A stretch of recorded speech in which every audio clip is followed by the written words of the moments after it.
A couple before it is met. That will get them to the red zone, however.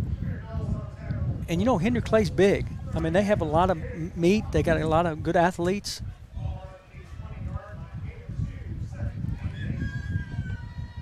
Yet to see Caleb Askew get some carries. It's been all Haggard mostly for the Titans at the running back position. Another pistol formation on 2nd down and 8 now. Clock under 9.5. Gooden, slant, pass complete. McIntyre goes to the 10-yard line where he has brought down a yard past it at the 9. There's Jackson McIntyre. He really likes that slant route. Jerry Lucas calls him, and I quote, a great route runner. Oh, he did? Yeah. Really? That's high praise coming from the longtime head coach. Right up the middle. Haggard readjusts now and gang tackled there by the Blue Devils as they were able to bring on Zoe Smith to finish him off. I believe he was the lone returning starter on defense. Is that correct? Haggard? Haggard? Yeah. That's what he said in our interview. Trey England was who I have. I thought it was Brody Haggard.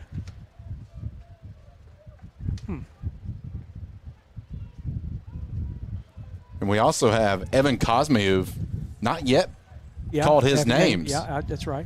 Gooden tucks, runs, lowers the shoulder right to the pylon. Is he in? He is. He's laying down the boom.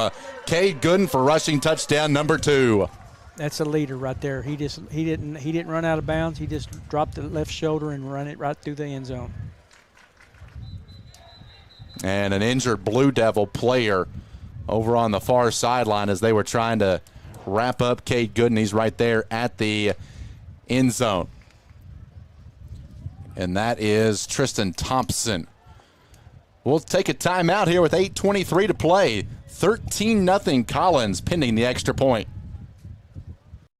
LaGrange Service Center is a professional automotive service center that aims to provide the highest level of customer satisfaction.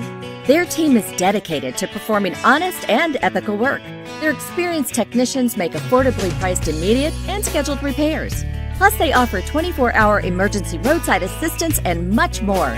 Located at 409 West Jefferson Street or call 502-222-1673. LaGrange Service Center. You're watching Central Kentucky High School football on Glycod. Good to see Tristan Thompson walking over to the Henry Clay sideline under his own power. And a 8-yard touchdown run by Cade Gooden, making it 13-0. And Gooden, when he's in there, 6'3", it's kind of like a big running back and a tight end just bulldozing through. Oh, he sure did look like a running back. He didn't look like a quarterback. He just lowered that left shoulder and run it right through the end zone. Carrasco on to attempt the point after, made one earlier. It's a new kicker for the Titans. Gage Miller graduated. He was sensational a year ago, was 50 for 53 in point afters. He's icing his right leg because he was used so much last year.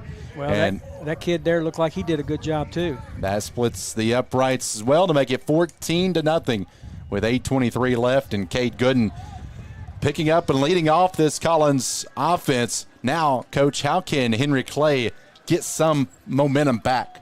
I think they go back to the first drive of the game. I think they go back and they try to put it on the ground and they just rush it and put it in the quarterback's hands. You look back on that pass where Dickerson was trying to go to Paris in the end zone. Pass was thrown pretty well. It was on target. It's going to be a difficult play to come down with. Paris could not haul it in. It's a little bit of a different game if he makes that catch.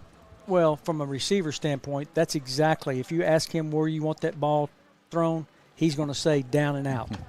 And that's exactly where it was. And if you ask the receiver, he's going to say, that's my fault. I should have caught that ball. It's perfect. But it didn't, he didn't make the play. You can't make them all. But from a throw standpoint, it was perfect.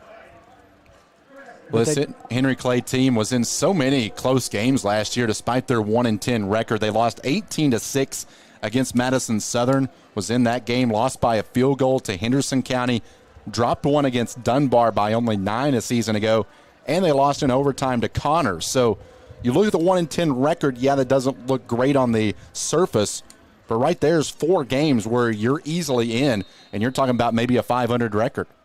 Yeah, the record doesn't indicate how you play a season. Fair catch made on a short kickoff. That fair catch is hauled in by Aaron Knowles.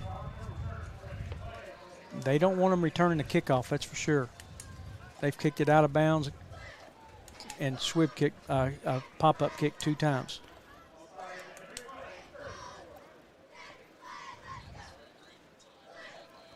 First down and 10 now for the Blue Devils, trailing 14-0. 8:21 to play here in the second quarter. Wes Chandler alongside Gary Durbin. Come on, Cooper, let's get something going here. Morgan, the tight end, in a slot to Dickerson's right. Paris back there as well. They go to the left side, pass complete, and met as soon as he caught the ball. The catch was made by Zoe Smith. That's a great play to start the drive. I mean, you picked up 7 or 8 yards on the first drive, but if they're going to play that far off the receiver, you got to throw that. That's his little hitch route into the boundary. It's a no-risk play. Gain of 7 on the play. Take advantage of that soft cushion. That's absolutely right. Cooper Dickerson, his season came to an end last year in mid-September with an injury. He is flushed from the pocket here. Pressure coming by Haggard. Going back a long way, throws, and that pass didn't go back to the line of scrimmage. And a flag's going to fly. Not a good decision there. Had to get rid of it quicker, right? Yeah. When he took off running this way, he should have just thrown it to the flats over here, and he could have gotten by with it, getting to the line of scrimmage, and he would have been good. So a huge loss, and you go back to that first drive, that penalty, that holding penalty, when they were at the Collins 30 that backed them up to the 40. So a couple of really costly penalties here in this first half by Henry Clay. It's an offense last year that averaged just 16 points per game, 225 yards of total offense. That's probably the worst penalty you can take from 5 yards from the spot of the foul. I mean, it just kills you.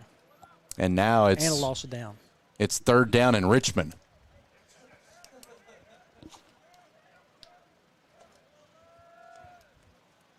Third and 30 officially. They have 5 wideouts, 4 to the near side. Dickerson back near the end zone. Pressure comes, throws short, caught by Paris. Paris makes one guy miss, goes to the sideline, and just trying to play the field position game, he will run out of bounds at the 25-yard line. So they do get some positive yards and flip the field ever so slightly. Yeah, they just went all goes on the right side and just did an under with the guy on the left side, just did a little under route and let him pick up as much as he could get. 12-yard pickup there. And bring up 4th down and 18. Delaney back deep to return the punt.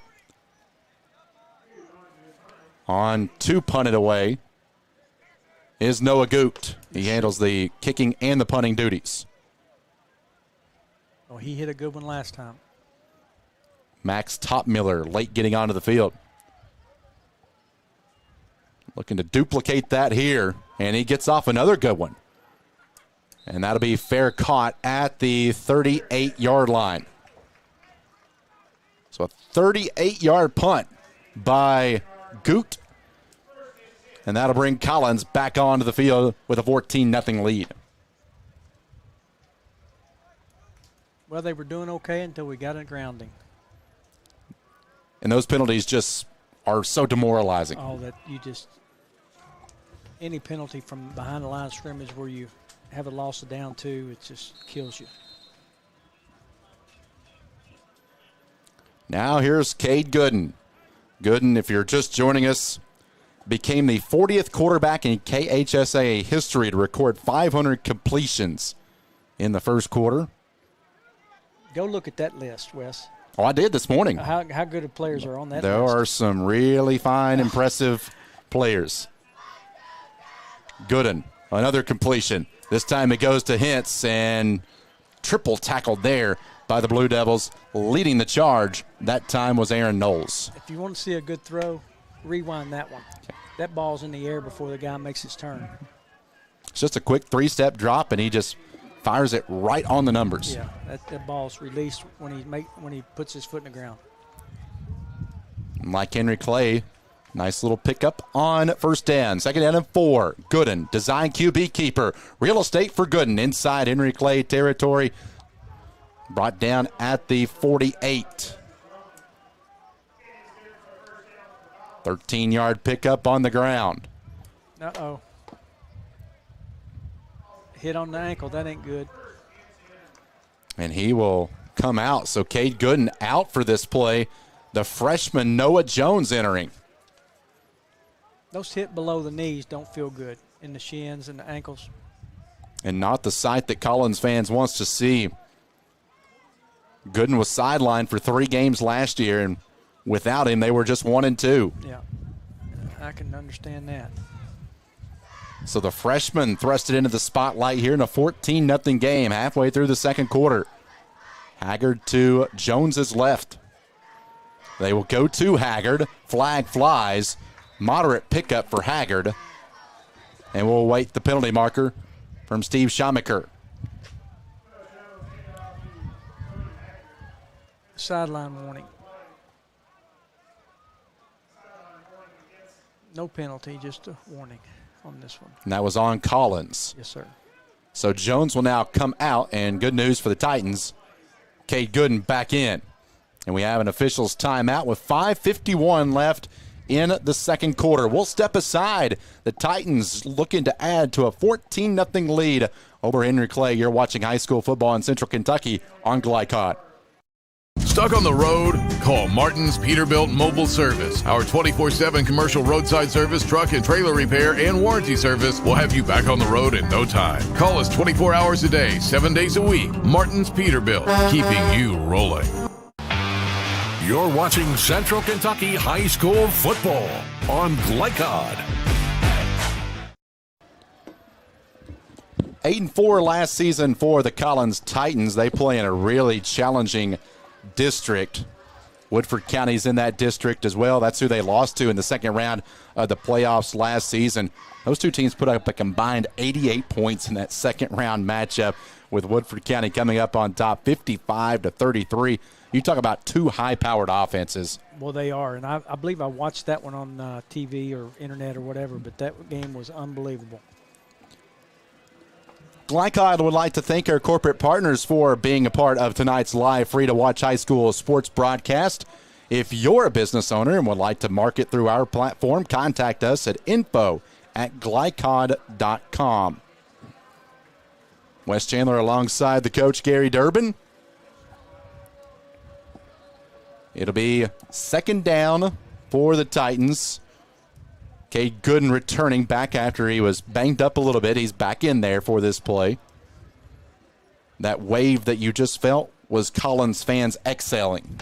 Yeah, I don't know if he maybe got his breath taken out of him a little bit when he landed, but he flipped around on that one tackle when he got over here on this near sideline. But he's back in.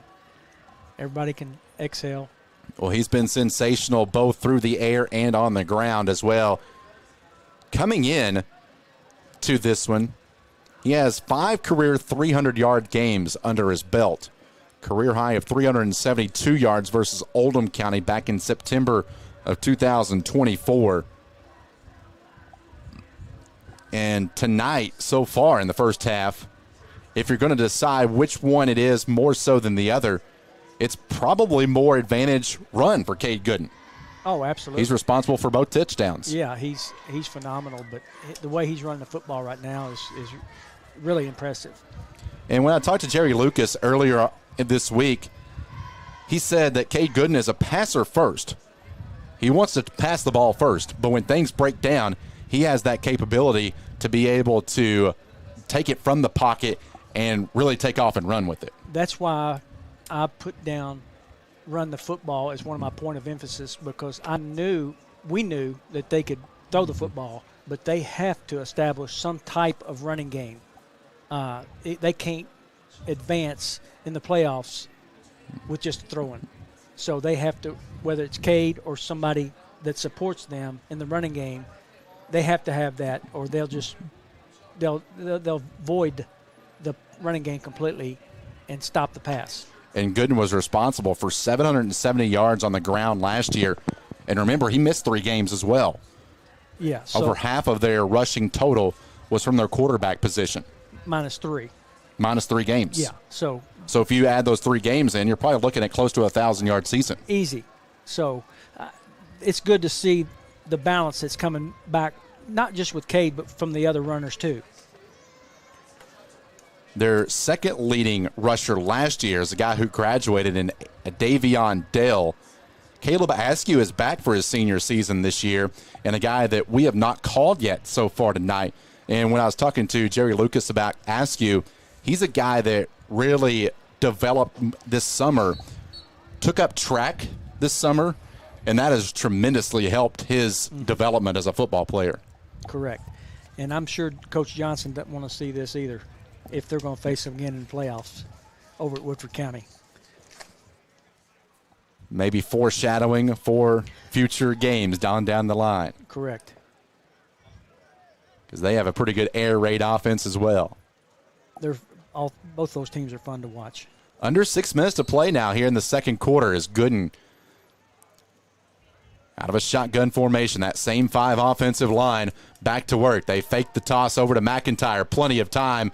Gooden fires to the far side, caught by McIntyre. He can jog up the sideline, go all the way down to the 30-yard line. A pickup of 14 that time. There was a lot of room there for McIntyre to run. What they did is they just mostly sent them on goes or posts, and then just cleared out that whole sideline over there and ran a swing. And the guy was wide open, obviously, and had plenty of running room. Is that soft cushion by Henry Clay? Would you like to see him come up more, or how would you defend that? Well, they had good defense on the deep routes. They just have to have somebody account for the back. First down now for the Titans as Cade Gooden looks to add to a 2-score lead. 2 receivers to the near side, 2 to the far side. Set up a screen for Hintz. Makes the man miss. Gets partial help by a block by Delaney. Not much there, but they do get about 4 on that quick little screen pass. I loved seeing Delaney put his nose in there and block. That was a great job right there by him putting his nose in there. That just shows you that he's willing to do not just catch the ball and run, but put his nose in there and block. And a guy at only 5'7", $150 in there blocking, doing that. Oh, absolutely. Did a great job on that play right there and sprung him for, 6 yards. Late sub for Henry Clay as they'll bring on Lorenzo Smith to the defensive lineup. For Henry Clay last year, defensively, they allowed just over 33 points per game. So they'd like to decrease that number here in 2026. I think they allowed 33 and scored like 13 or 14. They allowed 33, scored 16. 16, yeah. So they need to reverse that, or at least, even that out. Handoff goes to Haggard. He tries to bust around the edge. He'll get inside the 10, and Brody Haggard getting a lion's share of the total so far on the ground. He'll go up to the 9 and be close to the sticks. First down. And it will be a first down. Mm-hmm. First and goal.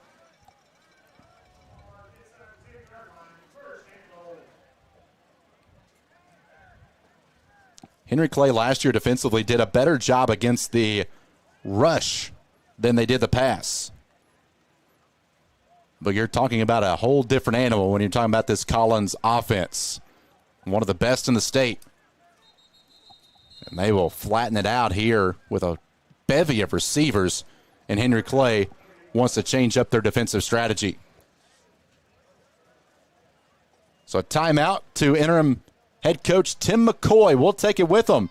Collins threatening to make it 21-0. Come back for more right here on Glycott.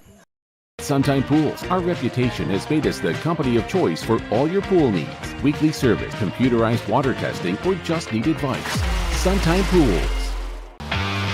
You're watching Central Kentucky High School football on Glycod. 4:31 left here in the second quarter. 14-0 Collins. West Chandler alongside Gary Durbin and Henry Clay trying to change up their defensive strategy a little bit. If you weren't with us in the beginning, an interim head coach, Tim McCoy, who just took over the program on Monday. So that's a really tough challenge. You're going to a whole new system, whole new set of players. So he's really getting his first true look at a lot of these guys in game action. Yeah, we talked to him before the game, and he said he's not trying to change the plays. He's just trying to learn the verbiage.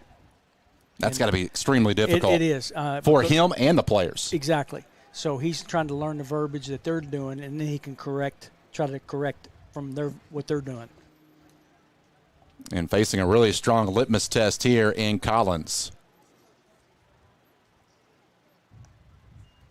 2 rushing touchdowns for Gooden, going for passing touchdown number 1 of the season. Throws it up, the fade, complete, and it's Hintz hauling it in. Touchdown, Titans. That's a Sunday throw right there. That was perfect. He threw it right there where his hands were, and that was absolutely perfect fade route to the boundary side. Couldn't have done it any better. Well, Hintz is their bigger target of the 2 top receivers, both him and Delaney. Hintz at 6'3", when you have that size, that's a great play call. Yeah, that was perfect. Had five wide receivers in there, and that's why Henry Clay called timeout, because I don't think they were prepared for 5 wideouts, and they called their timeout and substituted in, and they still didn't have enough people to stop it. On to attempt the point after, Emilio Carrasco, the 5'6" place kicker. And it goes through the uprights on the hold by Carter James. It is 21-0 Collins Titans. And really starting to create some separation on the scoreboard. We'll step aside, 4:25 left in the first half. LaGrange Service Center is a professional automotive service center that aims to provide the highest level of customer satisfaction. Their team is dedicated to performing honest and ethical work. Their experienced technicians make affordably priced immediate and scheduled repairs. Plus, they offer 24-hour emergency roadside assistance and much more. Located at 409 West Jefferson Street, or call 502-222-1673. LaGrange Service Center. You're watching Central Kentucky High School football on Glycod. Touchdown pass number 1 of the 2026 season for Cade Gooden. That is his 66th career passing touchdown. And it's now 21-0 Collins out in front of Henry Clay. And a chance for Henry Clay to try to get on the scoreboard before we go to halftime. Collins will get the ball when we start the third quarter. It's been nothing but short kicks by the Titans on all their scoring drives. We'll see if that trend continues as they're trying to kick it away from Marquise Elmore along with Kai Paris. They don't want those two out in open space. Kick coming by Jaden Carroll of Collins, and for Henry Clay, feeling the fair catch for the second time, Aaron Knowles. That was a great job kicking it the same place again. Fair catch called, taking over at the 26, 27-yard line. Henry Clay goes back to work with that big offensive line out in front that returns 9 starters on offense. So kind of like Collins, they return a lot from that team last year. Julian Lopez right there in the middle. You also have Landon Jenkins, Trey Wallace on the offensive line.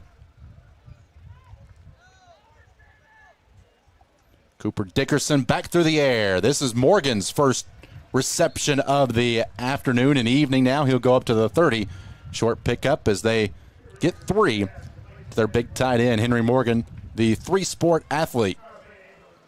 They just keep being steady. Don't shoot yourself in the foot. Just keep doing what you're doing, and you'll be fine.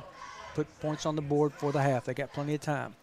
Rylan Bradford in at that offensive line position as well as at right guard. Dickerson to the air this time, goes to the far side receiver Milan Hernandez. Little couple of dance moves, gets him 2. completely different attack through the air between these two teams. Collins can use the deep threat. Henry Clay, if they're going to be able to be successful, it's probably going to be that short intermediate route. Yeah, everything's under with Henry Clay. They're trying to throw everything underneath. Probably need to throw a little bit more crossers. Everything's pretty quick with them. But then again, they may not have enough time to do that. They're only rushing 3, so they got to do Dickerson in pressure, in pursuit. They chase him down and hurried by De'Avion Hinkle. Flag flies toward the end of the play.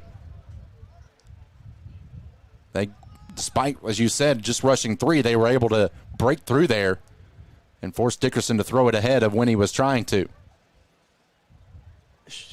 the umpire throw that? Got a hole, so they're going to decline that.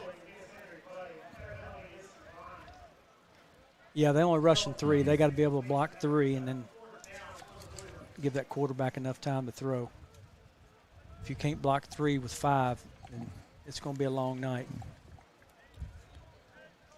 And now Henry Clay back on to punt. That first drive looked promising for the Blue Devils. And then they had a gift after a muff punt where they were gifted the ball back inside the red zone, got their field goal attempt blocked. And since then, it's been a little bit of a different story for Henry Clay. Yeah, they've had some bad penalties. Rainbow of a snap. The punter takes off. That's Goot. And he will have enough for the first down. A little trickery by the Blue Devils moves the chains. I thought he might get 15 on top of that too, and they didn't throw a flag. An unmarked man. He just kind of held the ball out there like it was a loaf of bread and just decided to take off. Got enough for the first down. Well, he did that on the first or second punt of the game. He ran with it on a bad snap. He ran with it going the other way and punted it. That's kind of the advantage of that rugby-style kick. It gives you a second or two to take a look at the defense, and if you like what you see, you can take off, and that's exactly what Goot did right there. Great point. Man in motion in Elmore. Dickerson to throw, ball tipped in the air. Getting a deflection on it, late flag coming in, and it was deflected at the line by Jericho Hinkle. We'll see who the flag is on. It's a sideline warning on Henry Clay, so give each side one of those now. Well, both sidelines have a warning, so if they have another one, they'll have a penalty at 15 yards. If you're Henry Clay here, do you want to try to take up all 247 of this clock? Absolutely. We want to try to go into the half with the ball or with points. A chance for that offense to get back out there. Christian Melendez on the offensive line. Snap coming from Landon Jenkins. Pass the ball, throws deep into coverage. Dangerous pass. There were a lot of white jerseys there. He was going for Elmore. And the problem with, they had 4 white jerseys, but they had 2 receivers in the same spot too. So somebody's in the wrong spot. Hence the reason for 4 defenders there. Darian Smith will come in as a defensive back here for the Titans, as Henry Clay brings on some substitutions as well. Tristan Theron along with Wright Burnett.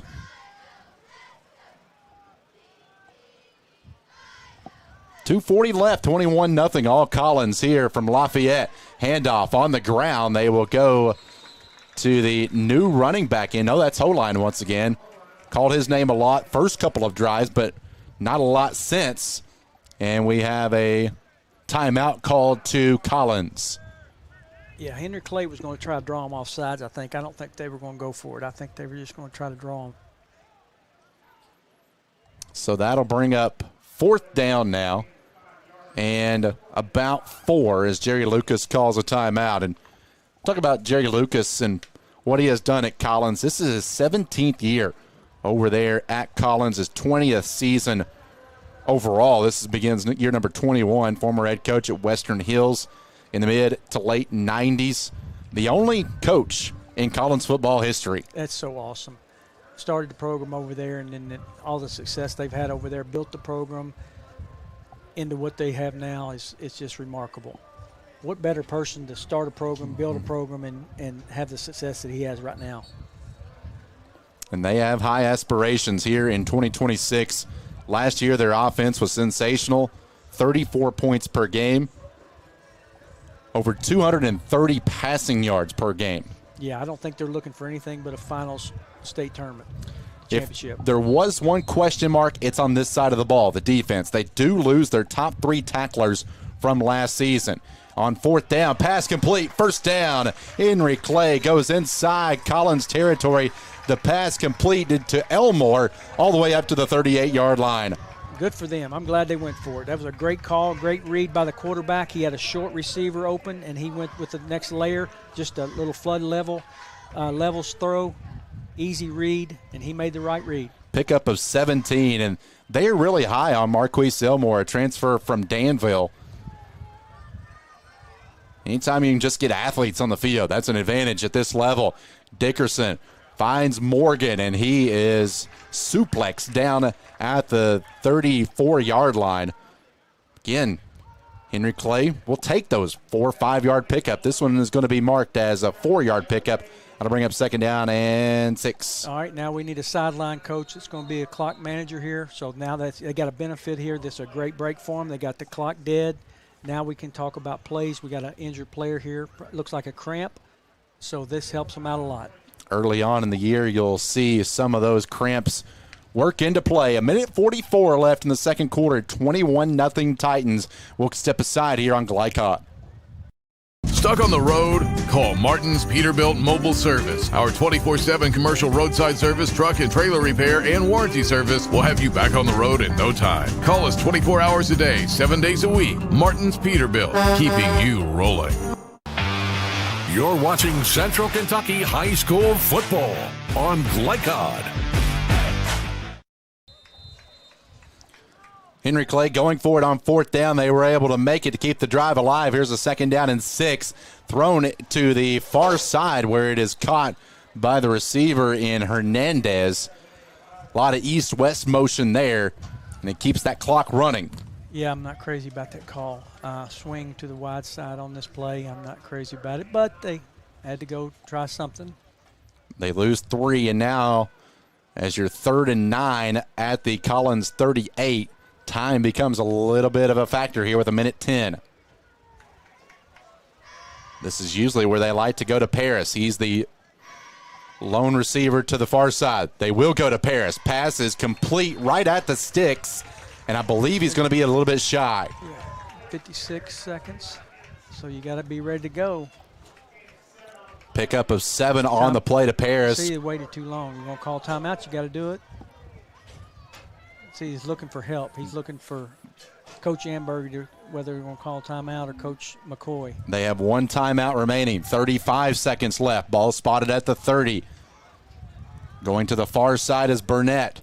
Dickerson wanting to throw. Lobs it up. Pass is out of the outstretched arms of Paris, and it is incomplete. It does stop the clock with 25 seconds. Ball goes over. Turnover on downs. And that was... Yeah, I thought he should have gone for the touchdown. I thought he should have gone deep.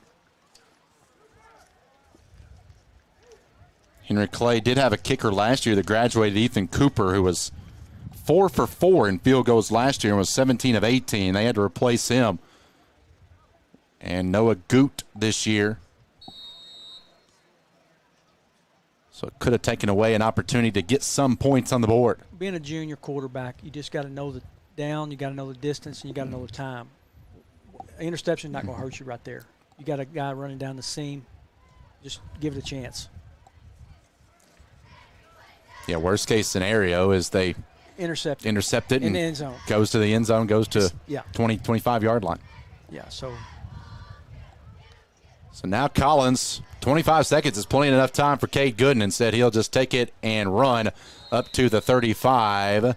And we'll see if they want to stop the clock. They do. He was looking deep. He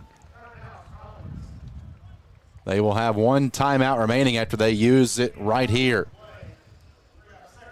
So let's play along here with Jerry Lucas. 2nd down and 10. You have 13 seconds left, one timeout. Are you looking for probably about a 10-yard play here and then maybe a chuck to the end zone? No, he'll probably throw a slant or something. It doesn't have to be deep. He was actually looking towards Jaden Ritchie. I believe Jaden was in the game on that play. Ritchie coming over his first year from the basketball team, first year playing football. If I'm not mistaken, he was in.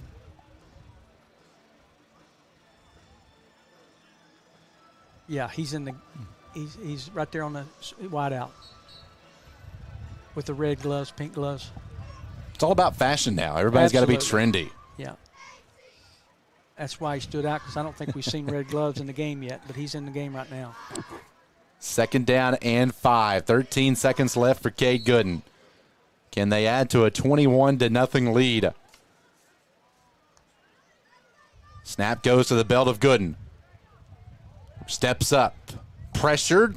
Pass complete. Inside Henry Clay territory. 5 seconds left. Hintz breaks a tackle. Goes out of bounds with 1 second left. Heads up play by Hintz.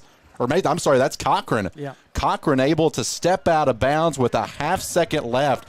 I thought he may have took too long after he made that move, but with that clock right in front of him, he saw it perfectly, got out of bounds, and now they have an opportunity to go to the end zone or try a very long field goal.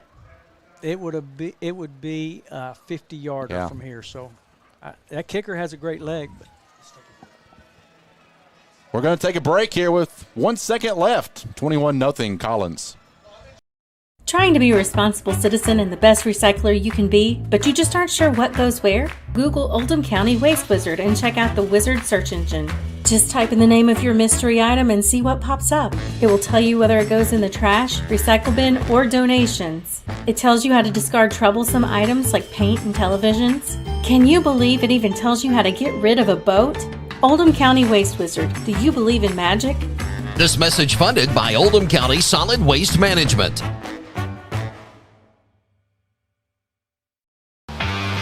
You're watching Central Kentucky High School football on Glycod. Well, barring a penalty, the final play of the half here, 21-0. It's 1st down and 10, but that really doesn't matter. Gooden with 5 receivers, 4 to the left, 1 to the right. Gooden, as the clock expires, has time, pats the ball, throws to the corner of the end zone. It's caught. Was he in? He caught it. Awaiting the signal. He caught it. Touchdown, Titans. With a half-second left, he finds Jason Hintz in the end zone. What a play by Hintz, and what a throw by Gooden. Yeah, that was a great catch. A great throw first, but that was a great catch. He set his feet first. That's the first thing you got to do is if you got to set your feet and then catch the football. You can't catch the football without your feet set, and he set his feet, put his hands up, and caught the football. That was a great job by both of them. I can probably count on one hand the number of quarterbacks in the state of Kentucky that can make that play right there. I know number one. And Cade Gooden is one of them. Yeah. Here comes the extra point, and a flag flies, and a false start will back up the Titans.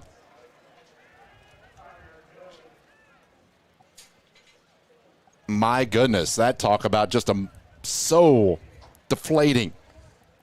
That's why time management's so important. A 30-yard touchdown pass to Hintz, his 2nd of the night. And Collins pinning the point after. Will go up 4 scores. And it is good. 28-0. We go to halftime, and it is Collins flexing their muscles here in the season opener in 2026, leading Henry Clay 28-0. Halftime coverage is coming your way next right here on Glycod. Let's get real. For a lot of people, 4 years of college might as well be $1 million. With us, you can get a certificate in a matter of months and start a career right away. College for the real world. College for your world. You'll still have common days. But this is not one of them.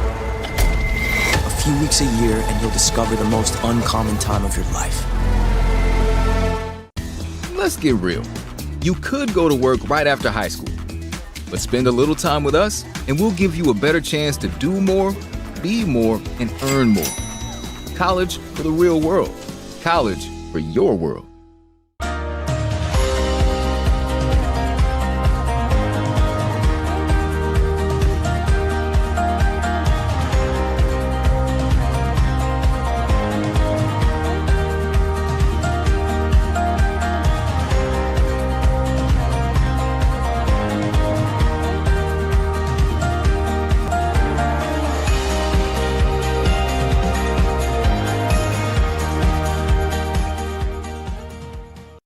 This is the velvety green turf of your lawn, where you don't just earn your stripes, you mow them. Victory is not without obstacles: tall grass, dreaded fence line, trees to get under and around. Once we called this no man's land. Today we call it conquered. With cold, hard steel and an iron will. Go ahead, take a victory lap, 'cause it's mow day.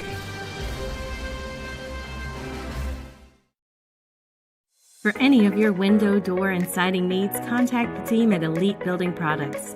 Their factory-certified, licensed, and insured contractors have been installing energy-efficient windows and doors for over 30 years.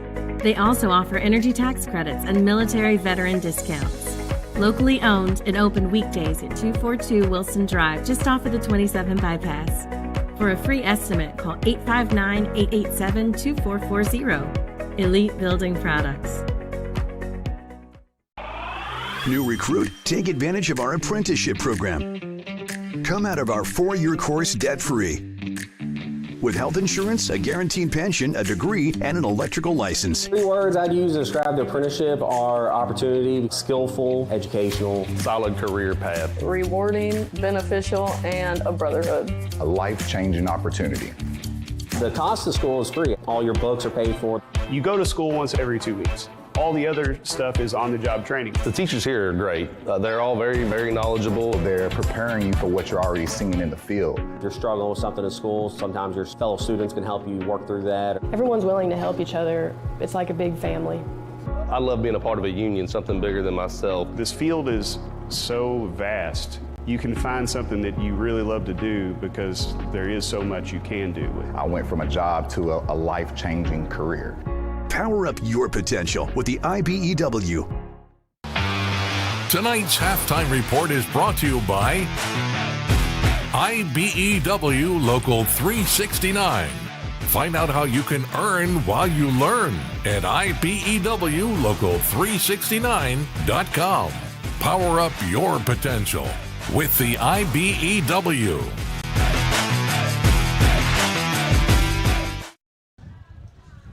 $28-0. Collins out in front of Henry Clay. So we're at halftime. Wes Chandler alongside Gary Durbin here.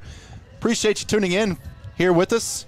High school football in Central Kentucky on Glycod. And Collins coming in with a lot of aspirations here in 2026. And it took them a little bit to get going. Didn't really get an opportunity till late in the first quarter. But you're seeing why that they are one of the contenders in their district and have one of the best offenses in the state. I'm not surprised by that. Yeah. When you have so much timing involved and you've done practice against yourself and scrimmages that are controlled, doesn't surprise me that it took a quarter or so to warm up. It's only going to get better. These early games are not a sign of what you are. It's a sign of what you're going to be down the road. 2 or 3 games down the road, these guys are going to be unbelievable, dynamite.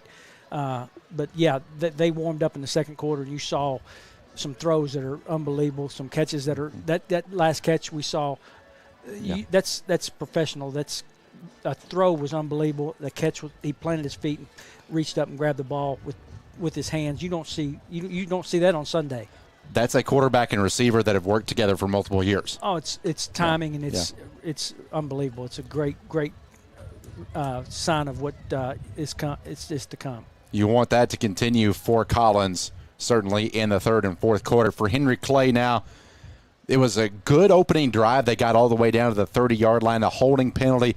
A couple of really back-bending penalties have impacted drives that they've had.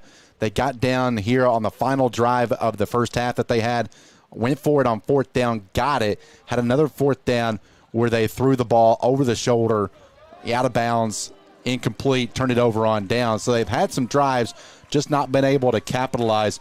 What would you like to see from them in the second half? I'd like to see them they're doing a lot of good things. They're just shooting they're doing some things that are hurting their drives. Penalties, holding. They've had a couple of holds. They've had the intentional grounding. The penalties that are hurting their drives. If they'll just continue to do the good things, not do too much, just make simple plays. If you'll just do the regular routine plays, they'll be okay. Like you said, the first drive they did, they went down the field. They got to about the 20-yard line, and then they turned the ball over. Last drive they had, they got to about the 22-yard line, turned the ball over. Just make the right reads. When they try to do too much, sometimes they don't make the right cuts on their runs.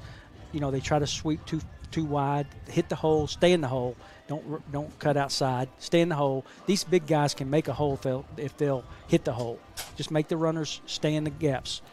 I believe they'll be okay. I mean, they may not beat this team, but they just need to make positive gains. For quarterback Cooper Dickerson, only 6 games last year as a sophomore. They used 3 different passing quarterbacks last year, Aiden Houston, Liam Mars, the other 2. So only 6 games for Dickerson as a sophomore last year. You got to imagine as he gets more game reps under his belt that this offense will improve. Absolutely. They got a good line. You just got to find the good running backs that will hit the holes. The quarterback will make the right reads. The play calls are good. I think the play calls are okay. You just got to stay in the offense and stay in the rhythm that the coaches are calling. Well, season opener across the landscape here in Central Kentucky. You can take a look at some other scores from around the region as well on our scoreboard. Brought to you by Fast Signs. Make your statement with Fast Signs. So the scores scroll across the bottom of your screen. Here, the score is 28-0 in favor of Collins. When Coach and I return, we'll take a look at Time matters, and when you're in need, 4 minutes in Lacey, Kentucky. Back for more on Glycod. Time matters, and when you're in need of a fast yet easy car wash, try Clementine's. Family owned and open 24 hours a day. Clementine's is a touchless wash that can make your car look as good as new in as little as 3 minutes. Visit them at the Old Thomas Car Wash location, 4139 Bardstown Road, or next to Kroger Fuel Center at 2010 Highway 53 in LaGrange. Clementine's, a proud supporter of high school athletics on Glycod, and juiced by Thomas Car Wash.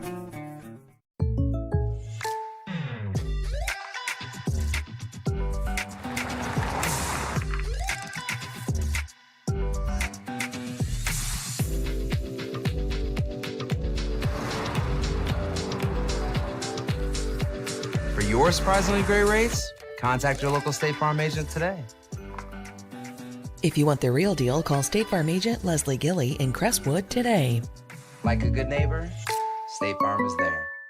Looking for sound, prudent financial advice? Did you know that one of the brightest and best financial advisors is in your own backyard? Robin Lawson of Financial Solutions Incorporated has a mission to understand your long-term goals and to create a specific strategy just for you. Robin understands the challenges that face most of us today and offers fresh, out-of-the-box thinking that can put you on the road to financial freedom. Contact Robin Lawson today at 502-225-9900. That's 502-225-9900 or visit lawsonfinancial.net. Trying to be a responsible citizen and the best recycler you can be, but you just aren't sure what goes where? Google Oldham County Waste Wizard and check out the Wizard search engine. Just type in the name of your mystery item and see what pops up. It will tell you whether it goes in the trash, recycle bin, or donations. It tells you how to discard troublesome items like paint and televisions. Can you believe it even tells you how to get rid of a boat? Oldham County Waste Wizard, do you believe in magic?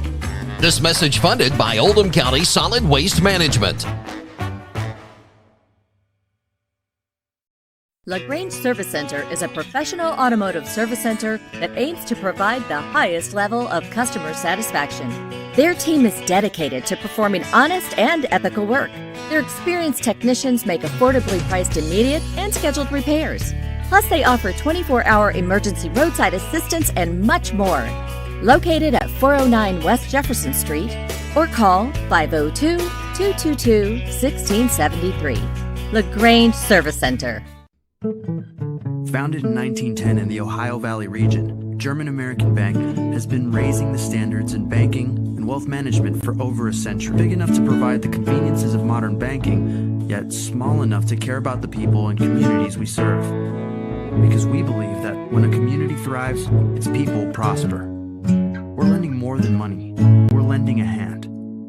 German American Bank, building our community together. This segment of tonight's game is brought to you by Oldham County Recycling Center and Waste Wizard. Do you believe in magic? LaGrange Service Center, providing quality car care for more than 60 years. And by German American Bank, building our community since 1910.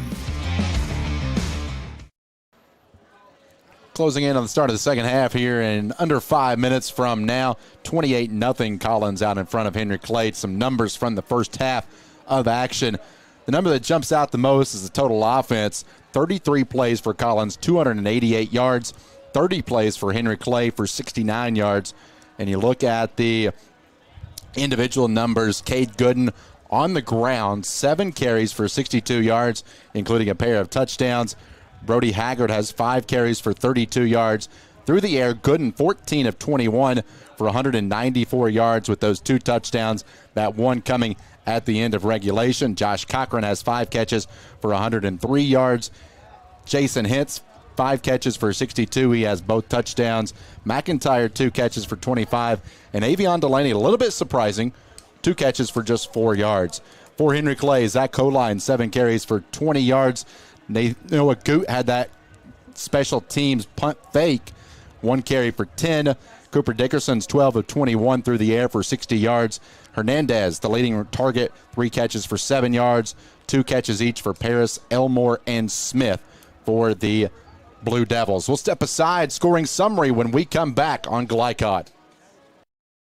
For dependable, friendly heating, cooling, electric, and plumbing service, it's Kinzer & Kinzer at 200 East Jefferson Street in LaGrange, your locally owned and operated Rheem dealer. Call 502-222-0497.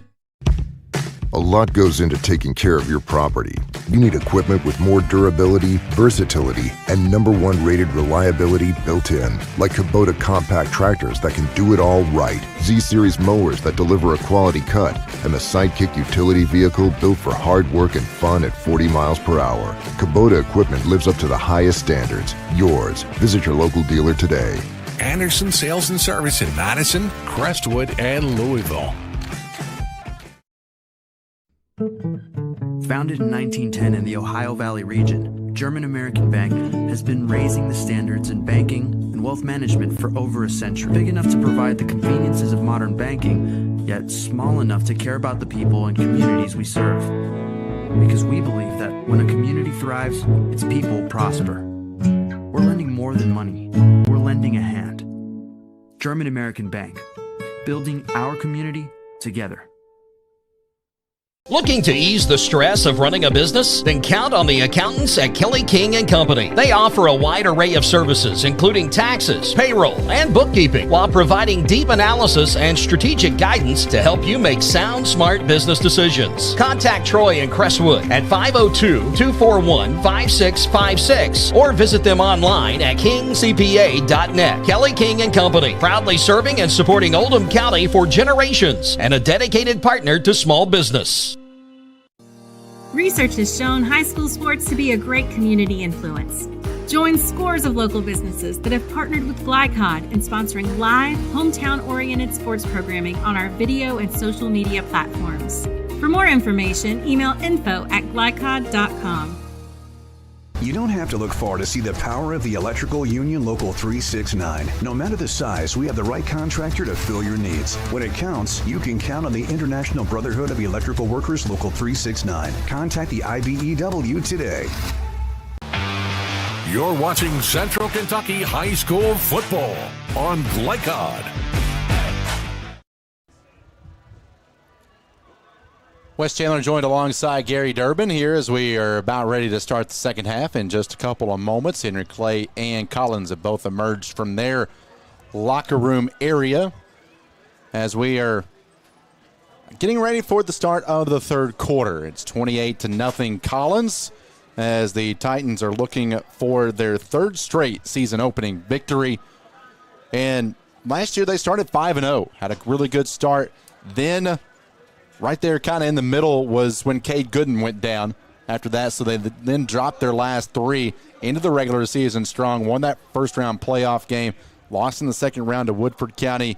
And now with a lot of these guys back, a very senior-laden team in the Collins Titans, they have a 28-0 lead here at Lafayette High School. It's game 1 of 2. What better way? A doubleheader on opening night. And don't forget, Wes, they get the ball first. They get the ball first. So you end regulation on that incredible throw and catch by Gooden and Hintz, and another chance to just break the back of Henry Clay. And if you didn't get a chance to see that play with 0.5 seconds to go in the first half, you need to rewind this video. And how important was Hintz before that, the awareness to look up at the clock, get out of bounds, too. Oh, it was unbelievable. Yeah. Those two plays at the end of the half are, I mean, they're winners. Big-time plays. Oh, they're top 10. Yeah. That I had a coach that always said big-time players make big-time plays in big-time games. Absolutely. Season openers, always a big-time game. You make that play, sets up the touchdown. If we're not on Sports Center, something's wrong. That's right. Send it in. Your first game, and you could be a superstar. First game this year. Yeah. Yeah, I mean, we should be on Sports Center.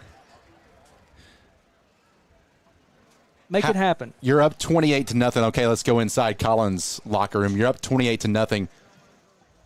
How do you keep that energy flowing like it's a 0-0 game?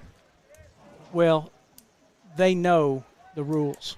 So they know that if they go out there and score, that their game is almost over, because they know that they're only going to get one or two more drives, and the second team's going to be in. So they're going to play their butts off, and the night's over. So that's what they're looking at right now. And on the other side, Henry Clay doesn't want that to happen. They want to go out there and they want to fight their guts out, and they want to stop them on this drive right now. They want to get a turnover, they want to get the ball back, and they want to score right now. It's more so just seeing that progress if you're Henry Clay, correct? Absolutely. Absolutely. You see a 0 on the scoreboard, and now you want to get the ball back and you want to score. Henry Clay did have 2 scrimmages, one at Great Crossing, and then they hosted Eastern High School last Friday. So it's every chance you get an opportunity to play a different team, it's a chance for a learning experience, and for a team that does have a lot of seniors in Henry Clay, but they are trying to piece together, not only from a coaching staff standpoint, with interim head coach Tim McCoy just taking the reins on Monday of this week, just trying to build that puzzle. It's a 1,000-piece puzzle right now, and you're just trying to find those corner edges to put it all together. And that's a big job for them, with Coach McCoy coming in, not knowing the players, first of all, so he's got to rely on his assistants, and the players don't know him, so it's a learning process for all of them. And so they just got to go out and play hard for each other and just try to play the second half like it's 0-0. Could a fresh face be good? It could be, yeah. It really could. But then again, we don't know the situation with Coach Hawkins. Right. So to be fair, we don't know what's going on over there. Right. Certainly has that potential, and something to keep an eye on for Henry Clay as this season goes along is just how they manage together this coaching staff. Did you like putting together puzzles when you were younger? No. No, me neither. No, not at all. My wife loves puzzles. I don't have the patience for them. No, that's something for my son and my daughter. I'm not a puzzle guy. They're way smarter than me. When I graduated past like the 15-piece puzzle, I was out of my element. Absolutely. I like the big pieces. Yeah. You know, yeah. you yeah. spot them really easy. You can be done with those in 5 minutes. And then go on to something else. Uh-huh. All right, we are ready for the third quarter as Henry Clay will kick it away here as the Blue Devils will kick left to right here from Lafayette High School. It is Goot to Squibbit, and the kickoff is handled, and it's going to be nothing but green grass by Collins. More miraculous things working for the Titans, and it is right out of the gate a touchdown, a kickoff return by Darian Smith. Well, that's not how Henry Clay wanted to start. They had the right idea, but they didn't cover it well.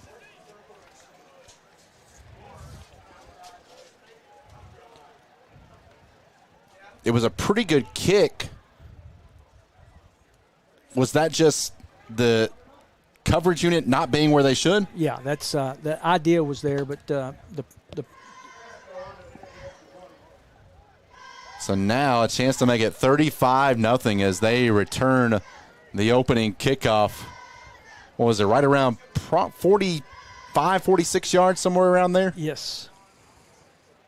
A kick from the 40, and it didn't go 10 yards, so it should have been 46. That's what will make it, and the kick is no good. And we stay 34-0, 11:49. And Collins puts 6 on the board without their offense touching the field. Well, Cade didn't have to do anything that series.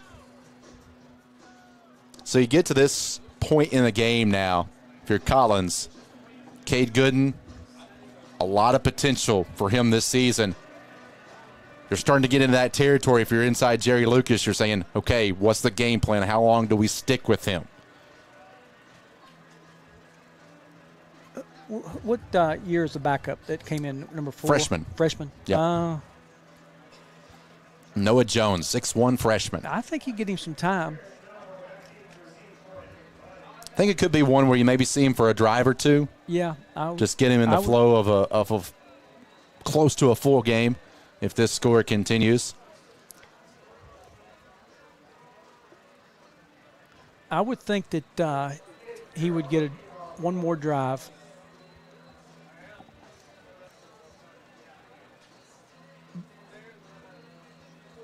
He was all right around 200 yards passing in the first half. 194 maybe.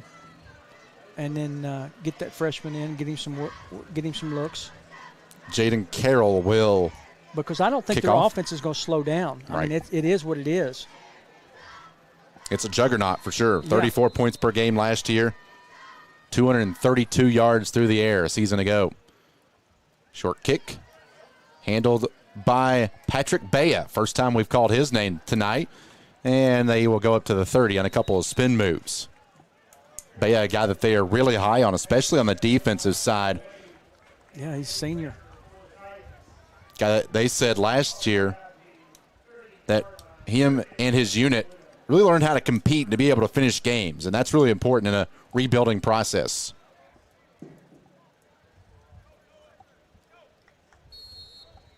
Let's try to get a drive going here and just try to make some noise. Running out of the pistol again. They'll go up the middle. Here's O-line. Breaks the shoestring tackle, fights forward for an extra yard. Go up to the 36-yard line. That'll be a 5-yard pickup. That's a good start.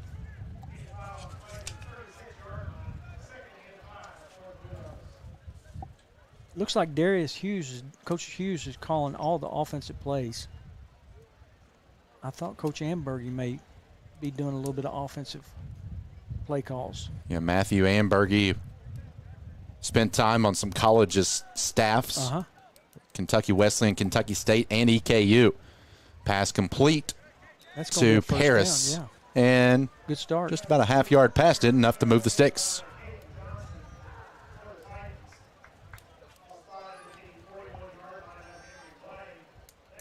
So you're just trying to piece together a good drive here if you're Henry Clay. Tristan Theron back into the lineup for Henry Clay. Saw him as a slot receiver. He'll line up to the right of Dickerson. Dickerson with 12 pass completions in the first half. He only had 24 all year. Great run up the middle. This time they go to a different back, and going inside Collins territory is the running back, Marquise Elmore. That was a really good run. Nice job by the offensive line. They opened the hole up right up the middle.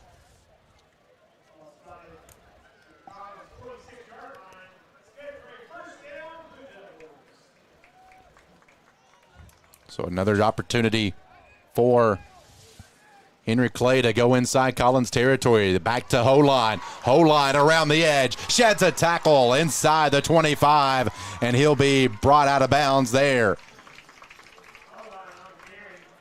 Hit the accelerator. Really nice run right there. Hit up in there really nice and broke it out outside.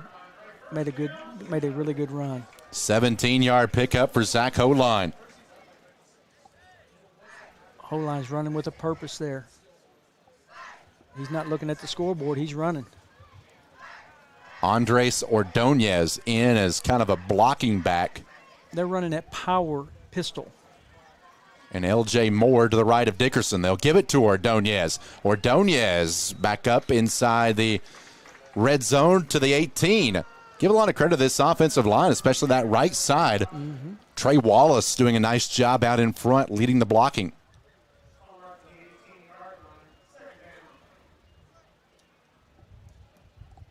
Manageable down. I mean, they're in second and 6, second and 5. Really good. Ahead of the chains, doing a good job. They like to run it up that right side. They'll go back to it. Here is the handoff to Moore. And inside the 15 to the 14. What you're seeing on this drive is that showcasing that they have a lot more belief on that right side of the line. Yeah, and they're running into the boundary too. See, they're not where they were losing yardage in the first half, but they were trying to run wide. If they stay in tight and run it to the boundary side, it's less defenders. So that's what they're doing. I'll bring up 3rd down and 1 for Dickerson. Trying to get Henry Clay on the board here in 2026. They got 3 guys on this side of the field. He'll roll to the far side. Pressure coming. Throws. And receiver got tripped up. There were 2 receivers that ran into each other. Yeah, with Elmore and another receiver tripped up there around the 2-yard line. And the other receiver down at the moment. Yeah, Elmore's down. We will take a break. We'll tell you who the Blue Devil is that they are attending to when we come back. 8:49 left, 34-0 Collins. It's not.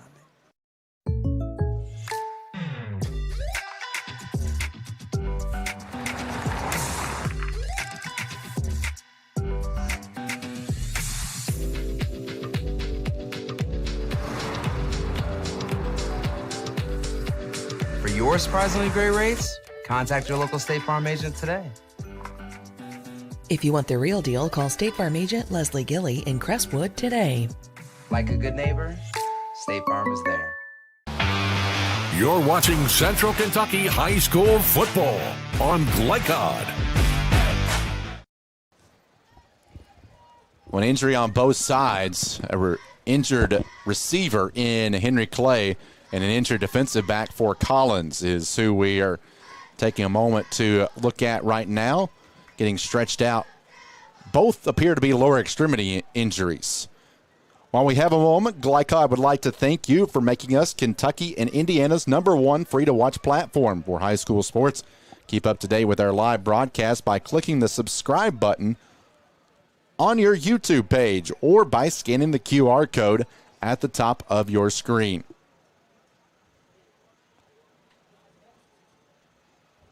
Wes Chandler alongside Gary Durbin. Both players continue to be attended to. Collins player up in Jaden Ritchie. Good to see him, the senior defensive back. Listed as a wide receiver and a defensive back, but when I was talking to Jerry Lucas earlier this week, is He said that one of the things he likes most about his squad this year is obviously they have the numbers, so he's not forced to play a lot of guys on both sides. Well, what a luxury that is, too, especially when it's hot like this. And it makes it nice for practice.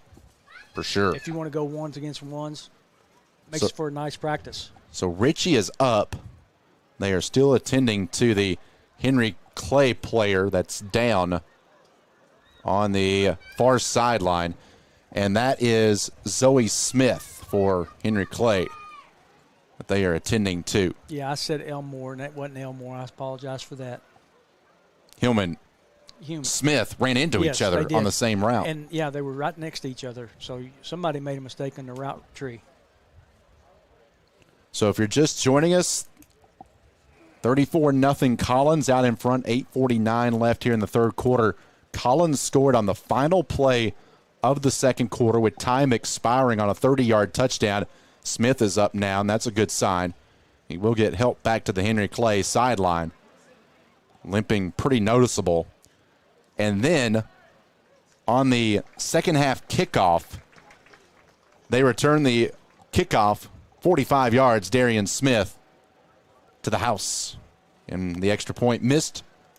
And that is how we got to this 34-0 game right now. But Henry Clay trying to get on the board. They are going to go for it on 4th and 1 here. They have 1 4th down conversion tonight on 3 attempts. Or you think they're going right? The running game has been effective this drive. They may try to go on the ground here. And they will. Ordonez, but he'll be brought back. They won't get it. I think they knew they were going right, too. You could see it happening. Josh Cochran. He has a big game offensively, and this time a TFL. And that will turn it over to the Titans. I think they drew that card one too many times. Seen 4 different backs by Henry Clay tonight. Just trying to get Ordonez that touch, and he couldn't come up with it. And just noticing on the sideline that Zach Holine is being attended to on the Henry Clay sideline. Yes.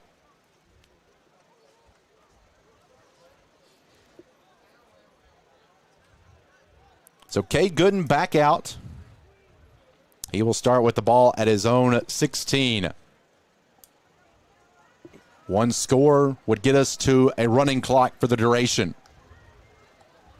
Gooden throws, pass dropped, in and out of the hands of Hitz. That doesn't happen often. No, I believe he either alligator armed that one or tried to tuck it too quick. Yeah. He just kind of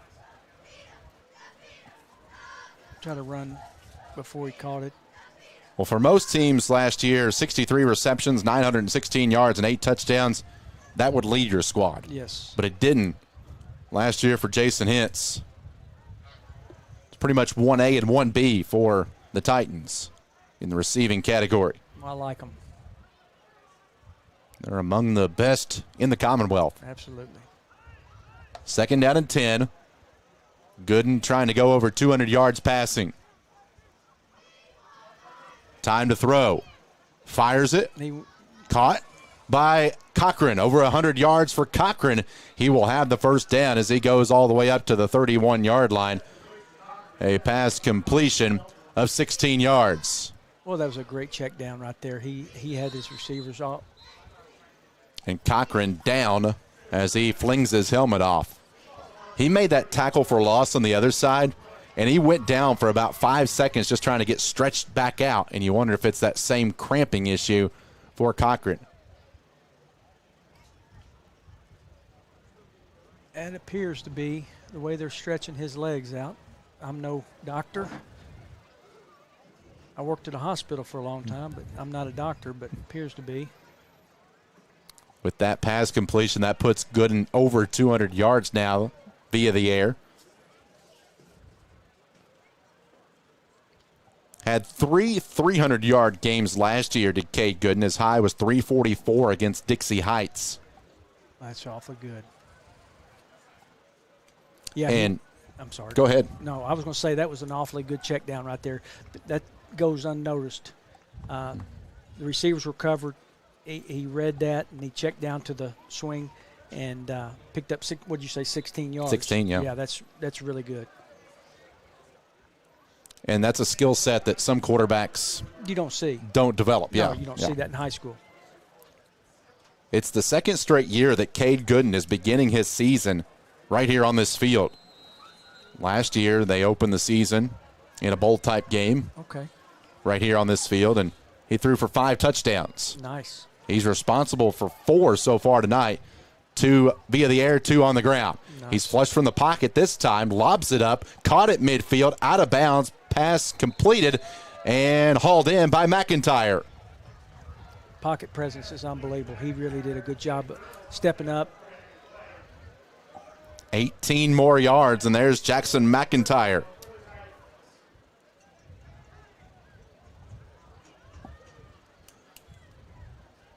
A little bit of a tempo for the Titans, and Henry Clay jumps off sides. That's just good quarterback presence right there. He just does a good job of at every level. It was Rylan Bradford committing the penalty, and he'll come off the field to play.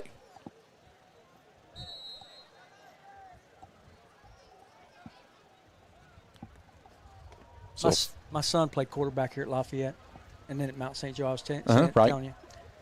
This kid does a really good job, so I love watching good quarterbacks. it's certainly a treat. Yes. So free 5 yards for the Titans. Shotgun snap to Gooden. Quick firing over to Hintz. Pass complete. Makes a man miss. Inside the 35 down to the 32. Just racking up big plays after big plays. A lot of targets.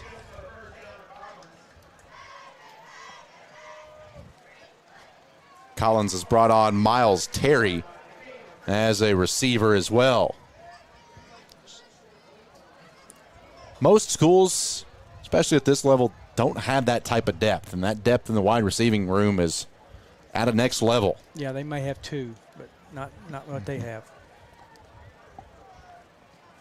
So first down and 10 for the Titans at the Henry Clay 33-yard line. Ball on the far hash.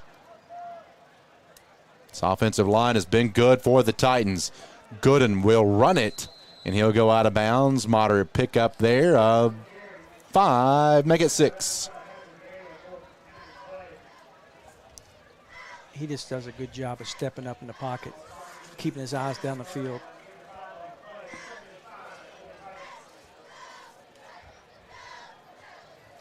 Clock arrested at 7:13 here in the third quarter. First ever meeting between these two teams. And ironically enough, we were talking about Cade Gooden opening his season at Lafayette. Henry Clay has opened each of the last 2 seasons for them on this field. End around to Delaney. Delaney's kind of been held in check tonight. Only 2 receptions for 4 yards. They get him the ball out in open space this time as a slot receiver, and he'll motor his way down to the 20-yard line. I'm surprised by that, too, as many short throws as he's made. They haven't done a lot of crossing routes and like under routes, mesh routes and things like that.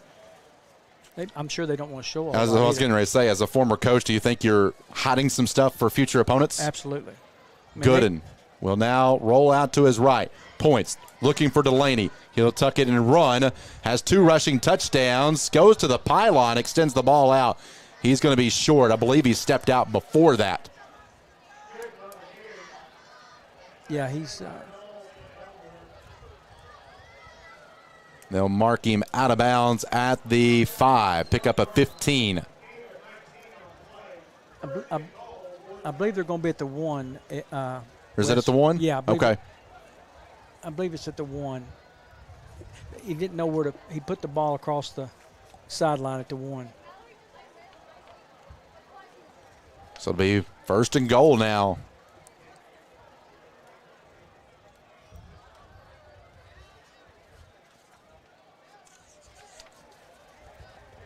As Collins taking a moment here to stretch out Darian Smith. He had that kickoff return for a touchdown earlier. Another really good run by Cade. his field presence is really excellent. The ball will be placed at the 1. And the snap coming by Stone Lowry.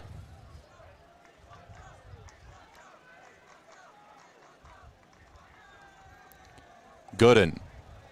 Time to throw. Pass. Complete. Did he hang on? Bobbled it. I don't think he Incomplete. No, they say touchdown. After a brief hesitation, they say touchdown to Jackson McIntyre. And now Steve Schamaker, the referee, will want to confirm that. And as it stands right now, it's a 1-yard touchdown pass to Jackson McIntyre. He's going to keep it as touchdown. I thought he bobbled it, but how far are we away? A lot farther than the referee. Referee standing there. Yeah. That makes it 40-0 halfway through the third quarter. Carrasco missed the last point after. He will make amends here. It's 41-0. Henry Clay and Collins in the season opener, with it being all Collins here on opening night.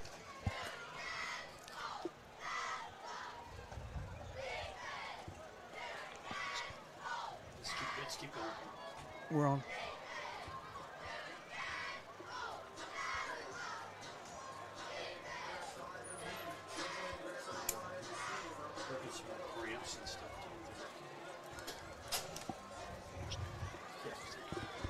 Well, that was a really good drive. I don't know that we're going to see Cade anymore. Why would you? Yeah, running clock. We'll see the freshman, but that's a coach's call. We'll see what he says.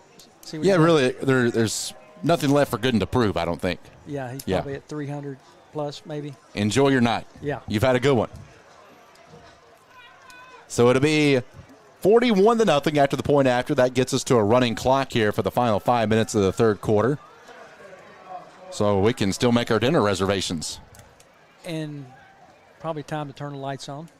Yeah, might need to do that here soon. They're still off at the moment. We got to save electricity. They're always late. Lafayette's always late turning the lights on. We play middle school games here, and they're always late. So Collins to kick it off here, and you can take plenty amount of time. Henry Clay lost 46-0 to North Oldham here last year. So it's maybe flashbacks, and not in a good way for Henry Clay.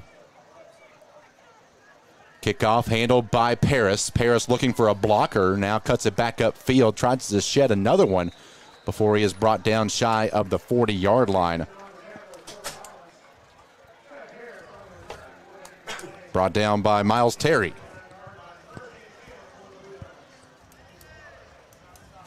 So you don't get too many of these opportunities in the regular season, but one that you're probably just telling your unit to go out, don't look at the scoreboard, use this as an opportunity to go against somebody else. Absolutely. And get better for next week when they have their home opener against Madison Southern. Yeah, that was a halftime speech. I mean, Dickerson's still in. They will hand it off to Moore. Moore trying to plow through the left side this time. Really kind of the first time we've seen him run up the left side. I haven't seen any lack of effort all night by either, obviously by either team. Henry Clay's putting it on the line. They're playing hard. Jackson D newly inserted into the offensive line for Henry Clay.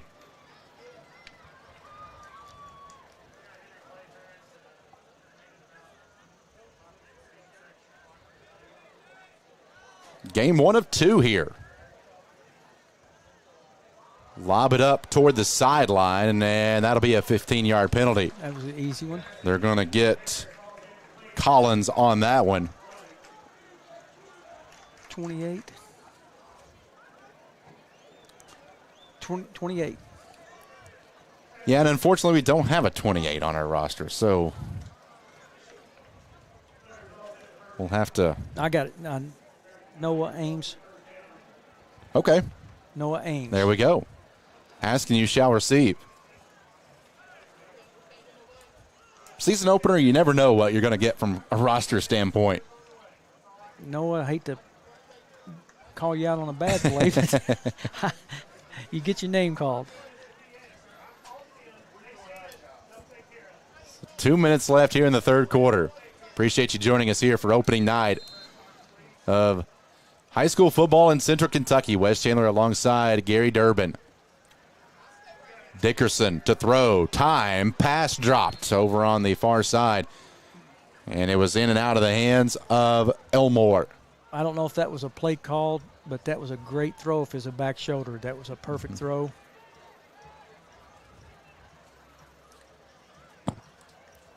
One that Elmore certainly gesturing to himself that he should have brought in. Yeah, he would like to have that again.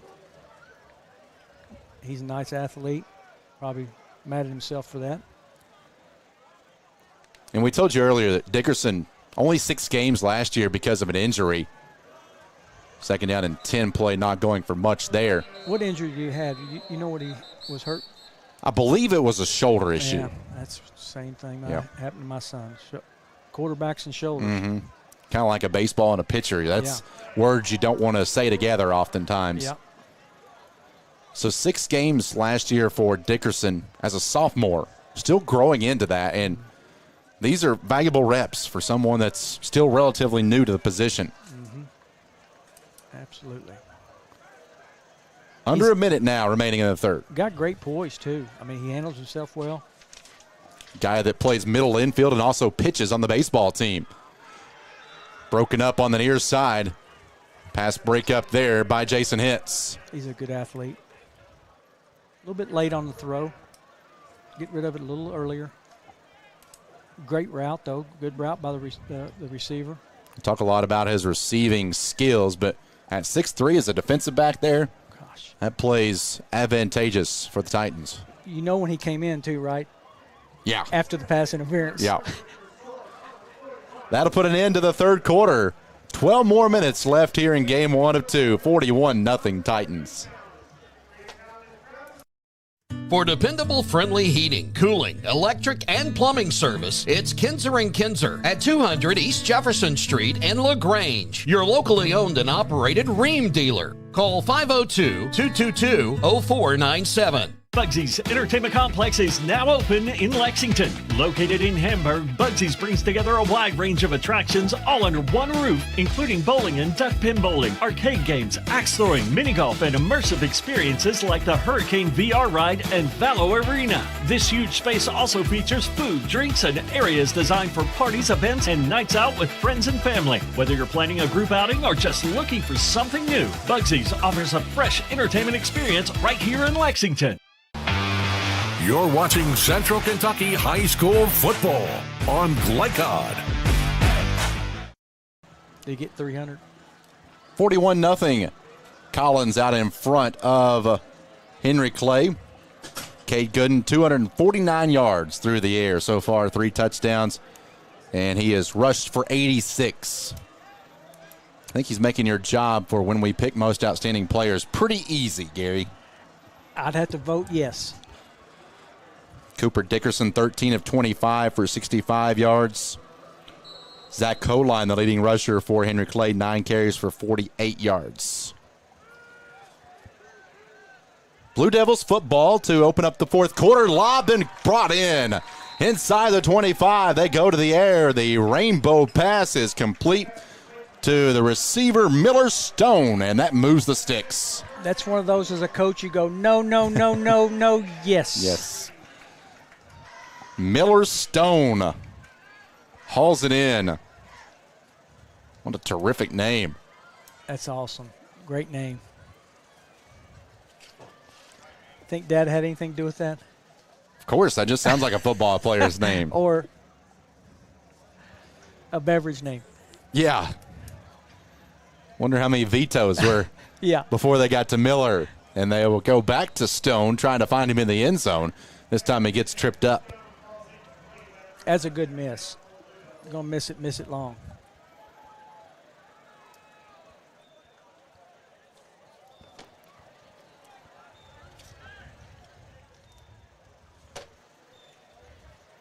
And talk about Dickerson. He relies heavily on that arm. We just told you he pitches on that baseball team as well. So that's a valuable right arm for Henry Clay in multiple sports. Yeah, depending on what injury he had, right or left. Hopefully it was a left. They will send 3 receivers over to the right side in a tight formation. Paris, the lone receiver to the left. Ordonez, the back behind Dickerson. Pressure comes, pass complete to Landon Cross. Cross to the sideline and brought down with authority at the 10-yard line. Great play design right there. You know, they had the motion going, just jet motion going left. Great call. Very nice tackle by Noah Wade there at the 10-yard line. And again, it's into the boundary where they, you know, they're not having to play with that wide side. I think so many times teams are going to the wide side too often when they can get so much done into the boundaries. So another opportunity here for Henry Clay to try to get on the board. Dickerson fires wide a dart open, into open. the end zone. Pass caught, complete, touchdown to Paris for 6. Perfect touch on that ball. He had layered that ball just right where he needed to be. Didn't need to throw that ball hard at all. Just layered it right over the shoulder. That was perfect. Great throw. Paris does get in the end zone, and Kai Paris, a guy that's going to have to play a big role for Henry Clay this season. He was their leading target last year, hauled in 7 receptions for touchdowns in 2025, gets his first of 26. Good play call right there and great design. Timeout, Henry Clay. And that will stop the clock with 8:41. So the Blue Devils are on the board. Kai Paris, win in Paris, go to the end zone. 8:41 left in the ball game. For any of your window, door, and siding needs, contact the team at Elite Building Products. Their factory-certified, licensed, and insured contractors have been installing energy-efficient windows and doors for over 30 years. They also offer energy tax credits and military veteran discounts. Locally owned and open weekdays at 242 Wilson Drive, just off of the 27 bypass. For a free estimate, call 859-887-2440. Elite Building Products. You're watching Central Kentucky High School football on Glycod. Henry Clay gets on the board now after an 8-yard touchdown pass from Cooper Dickerson to Kai Paris. Dickerson with 3 touchdown passes a season ago. Able to find Paris in the back of the end zone, and Henry Clay will go for 2 here to try to make it 41-8. 2-point conversion tried. Dickerson rolls out to his right, lobs to the back of the end zone, going for their big tight end in Morgan, and it's broken up.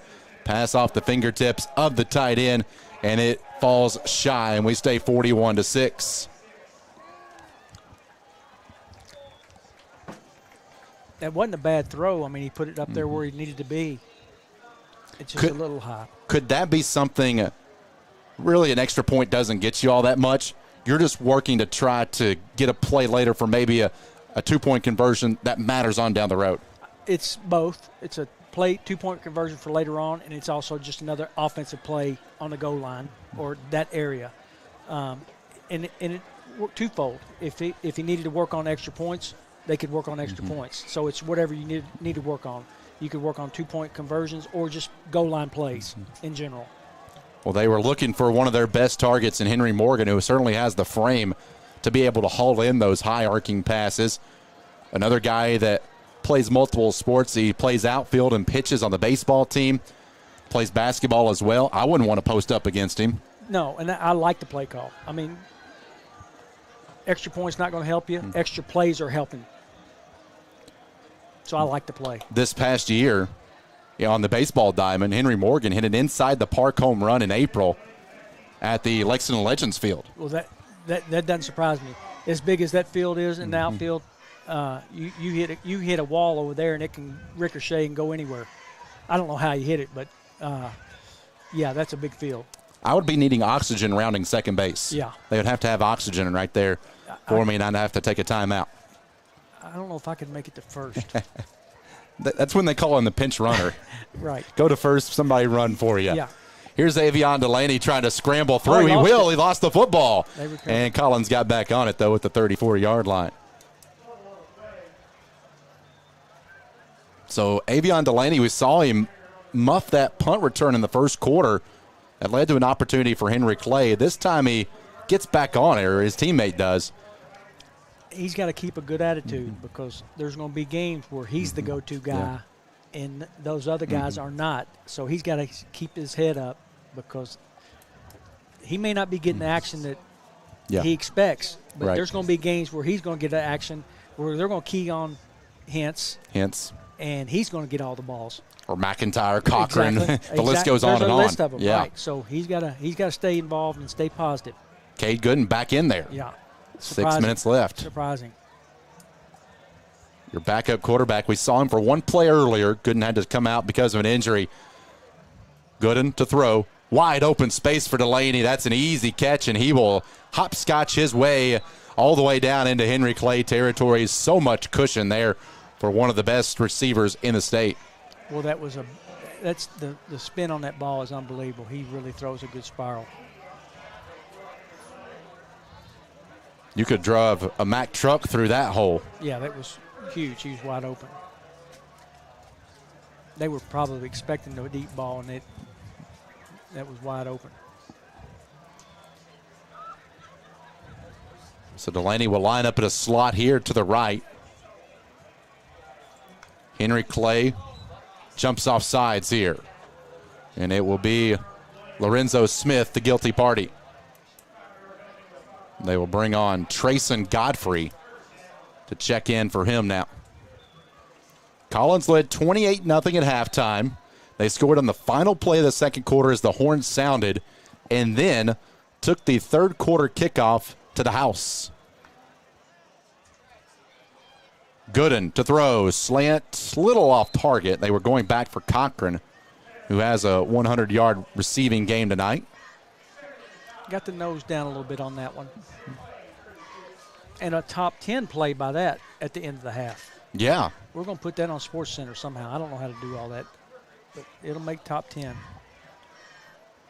You need to make your magic happen. I don't know how to do all that. I'm not a technical person. There's somebody out there in the universe that can do that. Yeah, somebody's got to put us on top 10. Not us, but Hintz. We got enough things going on over here. Yeah. Here is, speaking of Hintz, the aforementioned target as he now slithers his way toward the red zone. Be brought out of bounds right around the 20-yard line. Under 4 minutes to play, 41-6 Collins. Wes Chandler alongside Gary Durbin. Stay tuned for the post-game show. We'll break this one down, give you all the scoring summaries as well. Take a look at some scores from around the league as well. Gooden looking for an exclamation mark on a season-opening victory. And more movement along the line. Offsides, encroachment on Henry Clay. Game 2 of the doubleheader that we'll have for you right here on Glycod will feature Lafayette hosting North Oldham. Those are the things you got to clean up. Mm-hmm. You know, those unforced 5-yarders. And could that be a result of the score? 41-6, you're just kind of sloppy and going through the motions? You go through the motions. You got to stay involved. You got to stay in tune. Gooden all day to throw. Finds Delaney. Caught. Touchdown. Avion Delaney gets his first TD in 2026. And one more for good measure for Cade Gooden. 15-yarder on a button. Well, he can spin it. I really like him. And when you have that offensive line behind him you can eat a snack while you're out there looking for a receiver. And if they do put a little pressure on him, he goes to the next level. He just steps up in the pocket. Steps up and run. Yeah. You guys play music? Point after attempt by the Titans will be by Carrasco. And it's a low line drive. And it is through for the point after. He's now over 300 yards. I believe he's 22 for 31, Wes. That is That's pretty good numbers. accurate. That's pretty good numbers. We'll take a timeout, 48-6. Suntime Pools. Our reputation has made us the company of choice for all your pool needs. Weekly service, computerized water testing, or just need advice. Suntime Pools. You're watching Central Kentucky High School football on Glycod. This has been Cade Gooden's show. We're just along for the ride. Another touchdown, this one to Avion Delaney. 22 touchdowns a year ago for Cade Gooden. And he's now over 300 yards for the 6th time in his stellar career.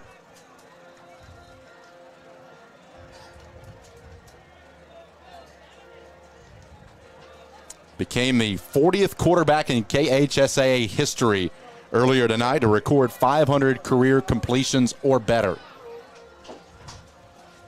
And now Collins will kick it off. They can take as much time as they want.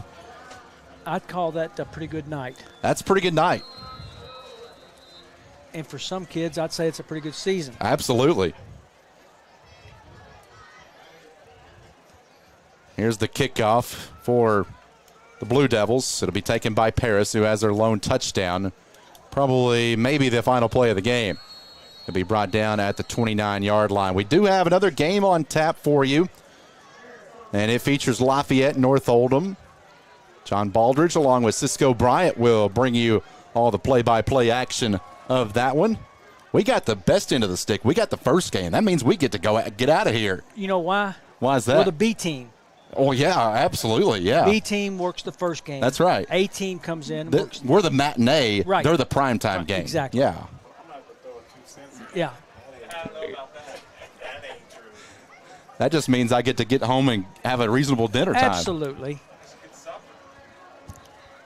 In my bag back there, I have peanut butter and jelly. What do you call them? Uncrustables. Ooh, one of the more underrated foods in my opinion. I got them for everybody. I got 4 of them in my bag. Okay, so here's my hot take on Uncrustables. I have heard from multiple people that it is life-changing if you put them in the toaster. Oh, my gosh.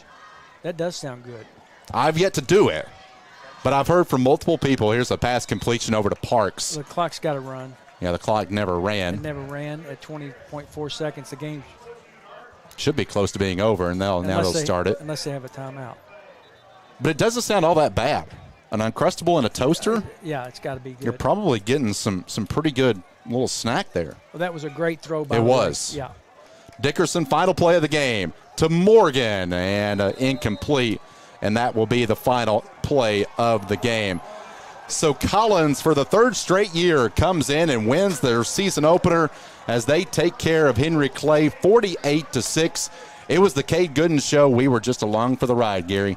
That was awful. That was an awful good time. And there is an injured Collins player down on the final play. He got kind of trucked over by Henry Morgan. They will take a look at him over on the 16-yard line. But that is the final play of the game, and the opening game is in the books. Collins moves to 1-0. Henry Clay falls to 0-1. Back for the post-game show when we come back. Trying to be a responsible citizen and the best recycler you can be, but you just aren't sure what goes where? Google Oldham County Waste Wizard and check out the Wizard search engine. Just type in the name of your mystery item and see what pops up. It will tell you whether it goes in the trash, recycle bin, or donations. It tells you how to discard troublesome items like paint and televisions. Can you believe it even tells you how to get rid of a boat? Oldham County Waste Wizard, do you believe in magic? This message funded by Oldham County Solid Waste Management.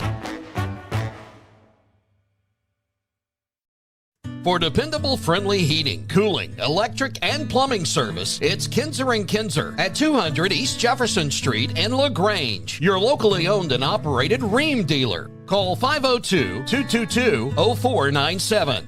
Innovation is what allowed us to reach for the stars. And now, to reach for the ignition without changing your oil for what feels like forever. Introducing Oil Guard, a Ferris exclusive. This innovative Vanguard oil system lets you go 5 times longer between oil changes. Along with Ferris's patented suspension system, you'll cut faster, mow longer, and reduce maintenance. Anderson Sales and Service in Madison, Crestwood, and Louisville. For any of your window, door, and siding needs, contact the team at Elite Building Products. Their factory-certified, licensed, and insured contractors have been installing energy-efficient windows and doors for over 30 years. They also offer energy tax credits and military veteran discounts. Locally owned and open weekdays at 242 Wilson Drive, just off of the 27 bypass. For a free estimate, call 859-887-2440. Elite Building Products. Vaping isn't a trend, it's an addiction. Ready to quit? Text START MY QUIT to 36072. No pressure. Get free, confidential help to quit vaping. This message was furnished by the Bourbon County Health Department. No one college can be all things to all people, but Bluegrass Community and Technical College is as close as it gets. We're affordable, like you've got a great chance to graduate with little to no debt affordable. Flexible, with in-person, online, and hybrid programs. And you can easily transfer your credits to continue on to a 4-year university. So while we can't be everything to everyone, we can be a lot of things to you. Learn more at bluegrass.kctcs.edu. Stuck on the road? Call Martin's Peterbilt Mobile Service. Our 24/7 commercial roadside service, truck and trailer repair, and warranty service will have you back on the road in no time. Call us 24 hours a day, 7 days a week. Martin's Peterbilt, keeping you rolling. Tonight's post-game recap is brought to you by Martin's Peterbilt, your complete source for trucks, trailers, parts, service, and more at 425 Rogers Road in Lexington. Martin's Peterbilt, keeping you rolling. Game 1 in the books here in 2026, and it belongs to the Collins Titans as they win the season opener 48-6 over Henry Clay. Wes Chandler alongside Gary Durbin, as the Titans had no problem with Henry Clay. They came out, really did what they were supposed to do, come out, take care of business, and they get a convincing win here to start the big 2026 season ahead for them. They had several big plays in this game, and I feel like the turning point in this game, it was 21-0 right there toward the end of the second quarter. That pass completion to Hintz where he was able to get out of bounds, allowed them one more play, go for 30 yards to the end zone. I felt like that was the play that broke the back of Henry Clay. Yeah, I agree with that. I think if they could have made a stop right there, gone into half down 21-0, would have been a difference, at least psychologically, made a big difference for them to come out in the second half as opposed to going down 28-0. Well, this one now in the books as you start to see some scores from around the region. Scroll across the bottom of your screen. Tonight's scoreboard is presented by Fast Signs. Make your statement with Fast Signs. Let's take a look at tonight's scoring summary brought to you by IBEW Local 369. Power up your potential. It took a little bit for Collins to get in the flow of it because Henry Clay had the ball for 3/4 of the first quarter. They finally get on the board with 1:40 left in the first stanza. A 17-yard touchdown run by Cade Gooden. Carrasco's extra point made it 7-0. They would not get on the board again until the second quarter with 8:23 left. Another touchdown run by their quarterback, Cade Gooden, made it 14-0 with Carrasco's extra point. And then that pivotal stretch there was lurking. You have a 9-yard touchdown pass from Gooden to Jason Hintz. First of the year for him. The extra point made it 21-0 at 4:25. And then here's these two really back-breaking plays by Collins. The 30-yard touchdown pass to Hintz as time expired in the second quarter. The extra point made it 28-0. That's where we sit at halftime. Then the opening kickoff. Henry Clay tried to go for a squib. It did not work, and the opening kickoff of the second half was returned 45 yards for a touchdown by Darian Smith. The extra point would be no good by Carrasco to make it 34-0. A 1-yard touchdown pass would follow to Jackson McIntyre, made it 41-0. Then with the next score, we would have a running clock there in the fourth quarter. An 8-yard touchdown pass. Henry Clay would get on the board. Cooper Dickerson's first of the year. He would find Kai Paris. They would go for 2 it would be unsuccessful. A 2-point try was no good. And then one more for good measure to put Cade Gooden over 300 yards passing. 15-yard pass to Avion Delaney would end the score at a 48-6 mark. When we come back, we will take a look at our most outstanding players. I think it's going to be pretty easy for Gary to decipher these when we come back on Glycod. Need a tow? Martin's Peterbilt Towing Service is here 24/7. Based in London and Pikeville, we will travel to you. Commercial trucks and trailers, no job too big. Call us 24 hours a day, 7 days a week. Martin's Peterbilt, keeping you rolling. For any of your window, door, and siding needs, contact the team at Elite Building Products. Their factory-certified, licensed, and insured contractors have been installing energy-efficient windows and doors for over 30 years. They also offer energy tax credits and military veteran discounts. Locally owned and open weekdays at 242 Wilson Drive, just off of the 27 bypass. For a free estimate, call 859-887-2440. Elite Building Products.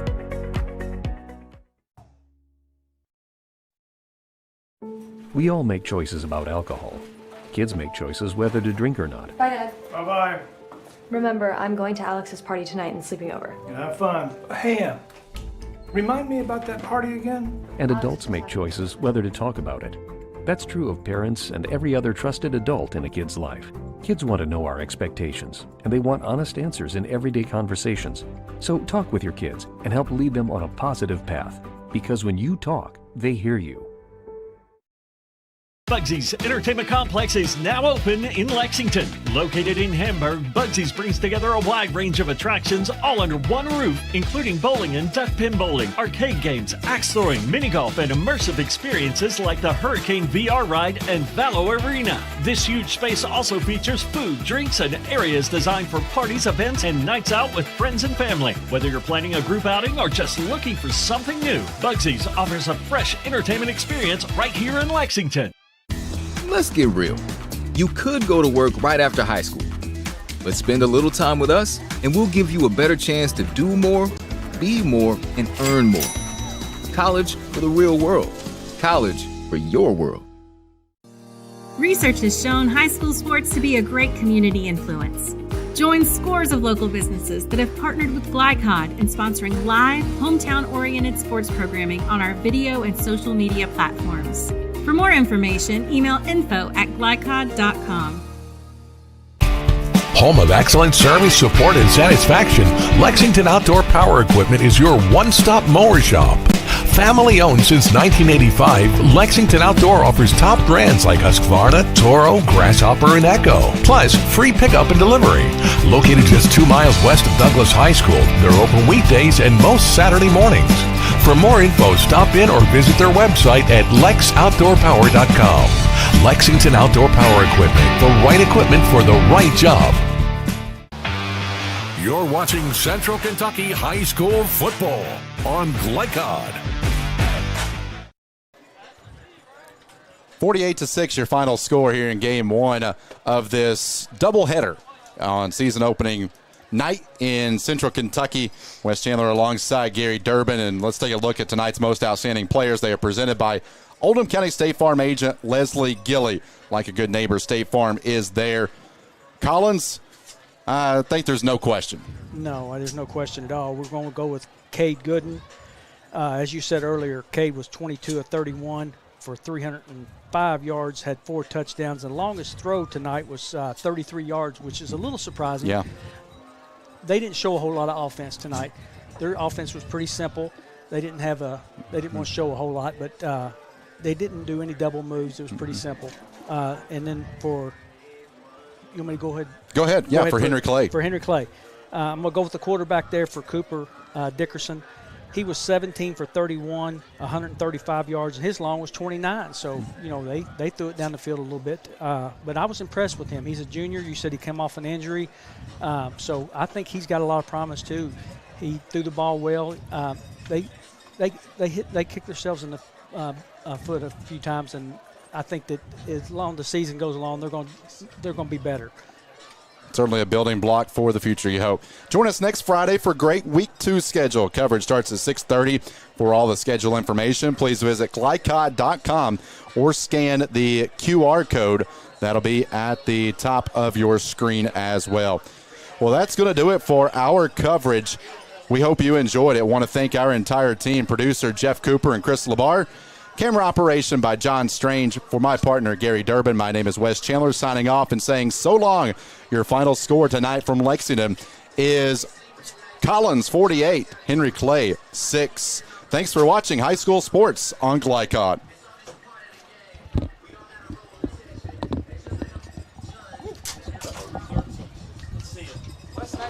Hey, nice to meet you, John. Yeah, we traded some. Yeah, we'll talk about that. Can one college be all things to all people? Bluegrass Community and Technical College can.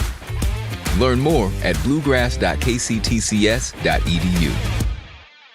For dependable, friendly heating, cooling, electric, and plumbing service, it's Kinzer & Kinzer at 200 East Jefferson Street in LaGrange, your locally owned and operated Rheem dealer. Call 502-222-0497. A lot goes into taking care of your property. You need equipment with more durability, versatility, and #1 rated reliability built in, like Kubota compact tractors that can do it all right, Z-Series mowers that deliver a quality cut, and the Sidekick utility vehicle built for hard work and fun at 40 miles per hour. Kubota equipment lives up to the highest standards. Yours. Visit your local dealer today. Anderson Sales and Service in Madison, Crestwood, and Louisville. Trying to be a responsible citizen and the best recycler you can be, but you just aren't sure what goes where? Google Oldham County Waste Wizard and check out the Wizard search engine. Just type in the name of your mystery item and see what pops up. It will tell you whether it goes in the trash, recycle bin, or donations. It tells you how to discard troublesome items like paint and televisions. Can you believe it even tells you how to get rid of a boat? Oldham County Waste Wizard, do you believe in magic? This message funded by Oldham County Solid Waste Management.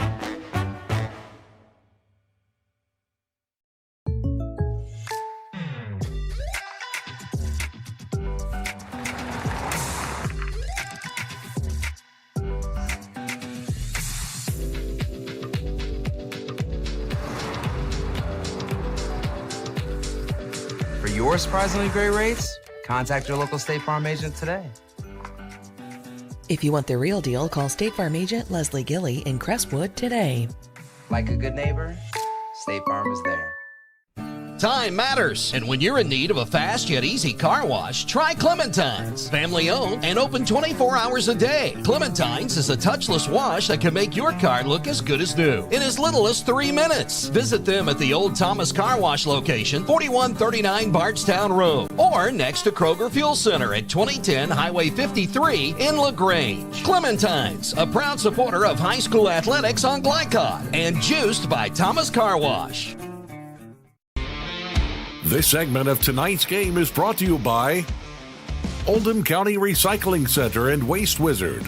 Do you believe in magic? Crestwood State Farm Insurance Agent Leslie Gilly. Like a good neighbor, State Farm is there. And by Clementine's Car Wash. Get unlimited washes starting at just $20 a month.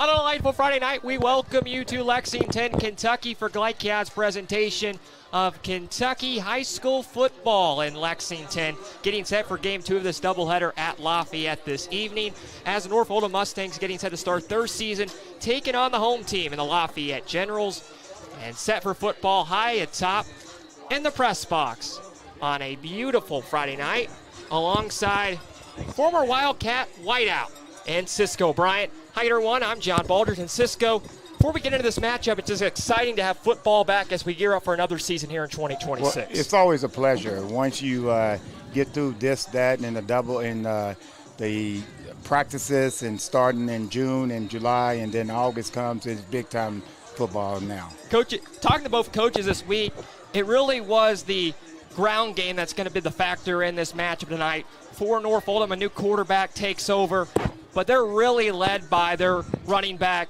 in Ryzon Ridden, who has been excellent had over 1,000 yards last year. They're going to try to lead on him this evening. Well, he's big time. 1,115 yards last year.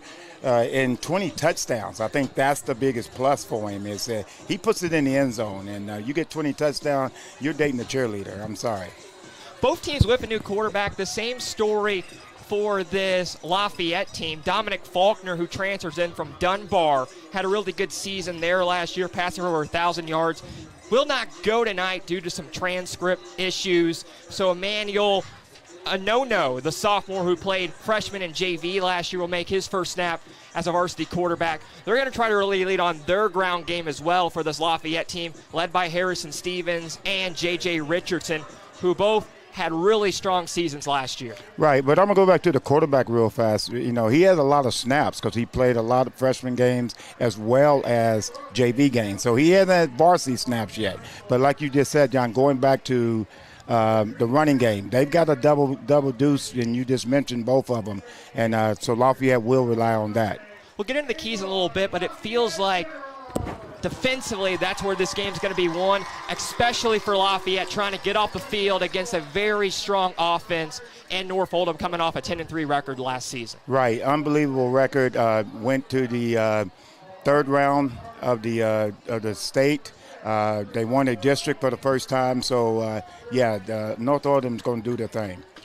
North Oldham under their head coach, and Brock Roberts comes in a record of 24-10 at North Oldham. His fourth year as the head coach, that 10-3 record last year, averaging over 40 points per game. We'll hear from him next. It's a beautiful night for football. We talked about sun is set, but tonight's weather is presented by Suntime Pools and Spas. Good people to know if you own a pool. We'll come back with more of the pregame show for Game 2 at Lafayette next on Glide Cut.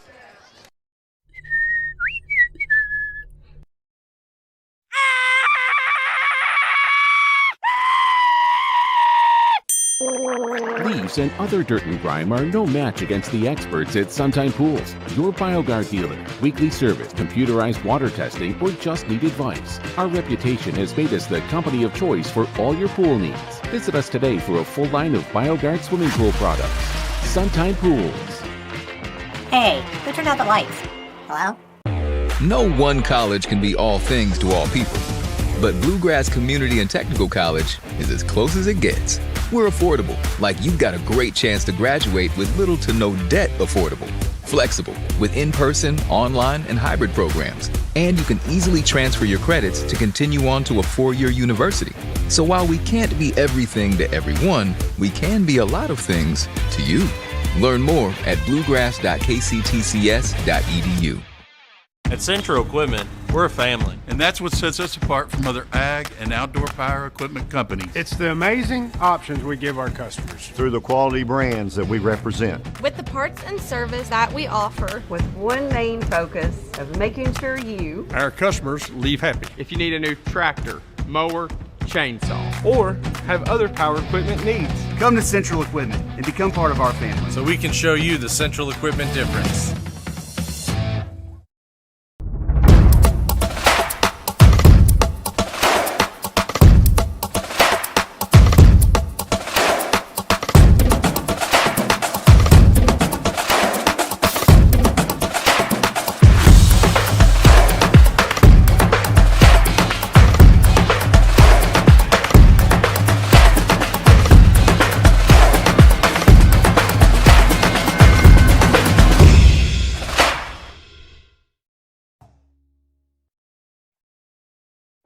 We all make choices about alcohol.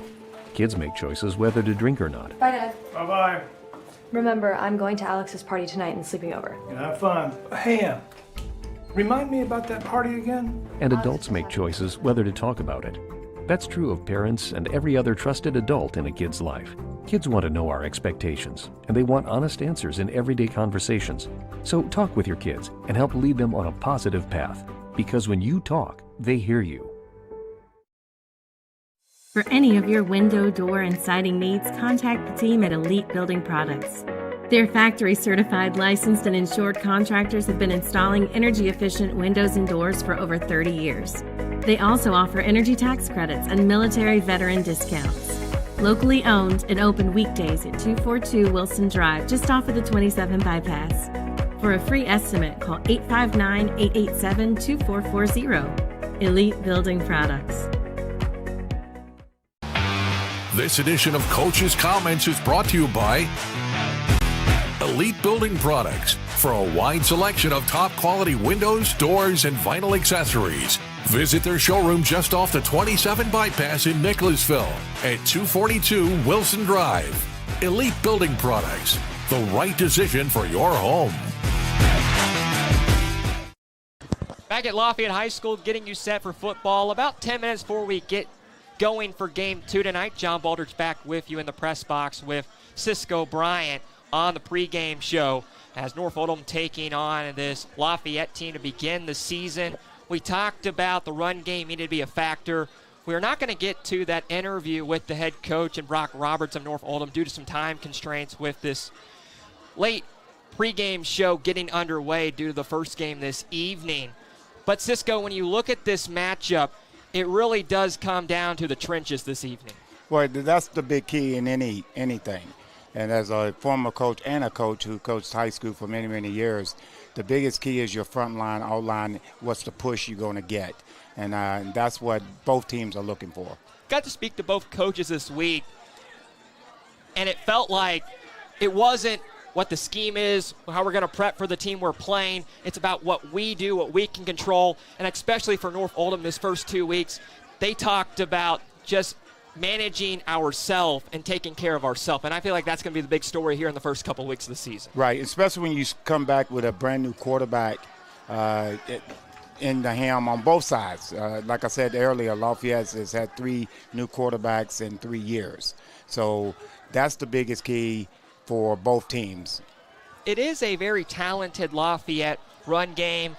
We talked about with Harrison Stevens and J.J. Richardson, have Jackson Grants on the outside. They're going to try to open up a little bit, at least through screen passes. With a quarterback who hasn't played a varsity game, you have to believe you try short passes, get the ball out quickly. Well, I'm a major 49er fan, so that little West Coast situation is what Lafayette needs to do. Get the ball to your playmakers. You mentioned Jackson Grant, who's just outstanding player himself. In North Oldham, they led 4A with interceptions last year, so they're going to try to get in there and make it some tight reads for early on in this ball game. Well, you mentioned it, and I was going to bring that up, John. Very good job, because the biggest key for them, they had 20 turnovers last year.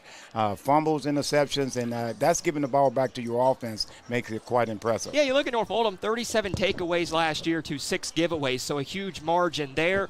And that tonight's game preview brought to you by Bugsy's Entertainment. They're bringing a world-class attraction to Central Kentucky and hosting season-long watch parties for Glycad broadcast. For more information, visit Bugsy's.com. We're about 7 minutes before we kick this thing off, getting set for Game 2. Students making their way in, and we got more of the pregame show next on Glycad. From tools and equipment to tips on finishing your project, see the helpful folks at Crestwood Hardware, your locally owned Ace Hardware store. Built on more than a century of service, Crestwood Hardware offers Oldham County's best and most convenient selection of products for your home, farm, or garden. Visit Crestwood Hardware, 6536 West Highway 22, phone 502-241-8491. And for rewards when you shop, download the Ace Hardware app. Looking for sound, prudent financial advice? Did you know that one of the brightest and best financial advisors is in your own backyard? Robin Lawson of Financial Solutions Incorporated has a mission to understand your long-term goals and to create a specific strategy just for you. Robin understands the challenges that face most of us today and offers fresh, out-of-the-box thinking that can put you on the road to financial freedom. Contact Robin Lawson today at 502-225-9900. That's 502-225-9900, or visit lawsonfinancial.net. Looking to ease the stress of running a business? Then count on the accountants at Kelly King & Company. They offer a wide array of services, including taxes, payroll, and bookkeeping, while providing deep analysis and strategic guidance to help you make sound, smart business decisions. Contact Troy in Crestwood at 502-241-5656 or visit them online at kingcpa.net. Kelly King & Company, proudly serving and supporting Oldham County for generations and a dedicated partner to small business. Trying to be a responsible citizen and the best recycler you can be, but you just aren't sure what goes where? Google Oldham County Waste Wizard and check out the Wizard search engine. Just type in the name of your mystery item and see what pops up. It will tell you whether it goes in the trash, recycle bin, or donations. It tells you how to discard troublesome items like paint and televisions. Can you believe it even tells you how to get rid of a boat? Oldham County Waste Wizard, do you believe in magic? This message funded by Oldham County Solid Waste Management. Innovation is what allowed us to reach for the stars. And now, to reach for the ignition without changing your oil for what feels like forever. Introducing Oil Guard, a Ferris exclusive. This innovative Vanguard oil system lets you go 5 times longer between oil changes. Along with Ferris's patented suspension system, you'll cut faster, mow longer, and reduce maintenance. Anderson Sales and Service in Madison, Crestwood, and Louisville. For dependable, friendly heating, cooling, electric, and plumbing service, it's Kinzer & Kinzer at 200 East Jefferson Street in LaGrange, your locally owned and operated Rheem dealer. Call 502-222-0497. This segment of tonight's game is brought to you by Oldham County Recycling Center and Waste Wizard. Do you believe in magic? Anderson Sales and Service, a top choice for homeowners and lawn professionals. And by Kinzer & Kinzer, delivering clean, comfortable air. Tonight's broadcast is authorized by Lafayette High School, the production rights owned by Glycat. Army has provided the most positive representation for all student athletes, coaches, and game personnel. We thank you for being with us. We look at tonight's key players brought to you by Carpenter Local 1650 and Central Midwest Carpenters, building your winning career at carpenters.com. Back with Cisco Bryant before we kick this thing off, about 3 and change before we do so for game 2 tonight at Lafayette. North Oldham taking on this Lafayette team. And we talked about the generals on offense, trying to run the ball with Stevens, get Richardson involved. That's what their head coach John Lawson talked about. You like the run game with this North Oldham team with Ridden and some of these guys in the backfield, but they also have a very good quarterback. Brody Pfeiffer hasn't played a whole lot, but when he's been given opportunities at Trinity last year at North Oldham, has made some completions trying to get him going tonight. Right, and then the one thing that we talked about earlier before we came on the air, that he's familiar with a lot of his teammates because he is from that area, even though he went somewhere else. So he's going to be a big plus for me, is controlling his offense, because the quarterback leads and everybody will follow. He played elementary football in North Oldham, but then played Catholic school the rest of the way. Teams back to the sideline. We'll take a quick break and come back with kickoff next.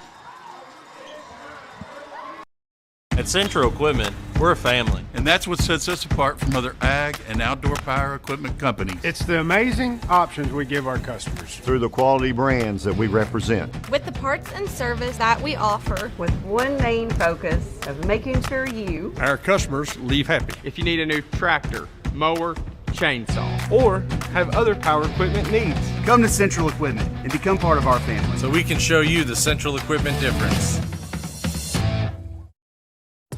Let's pause. Are you ready to break up with your vape? Text Start My Quit to 36072. No pressure. Get free, confidential help to quit vaping. This message was furnished by the Bourbon County Health Department.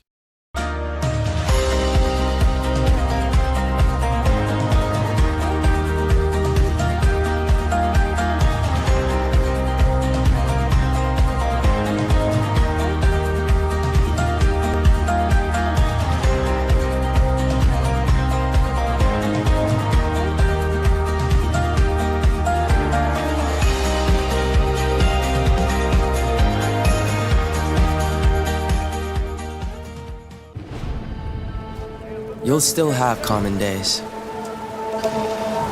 But this is not one of them. A few weeks a year and you'll discover the most uncommon time of your life.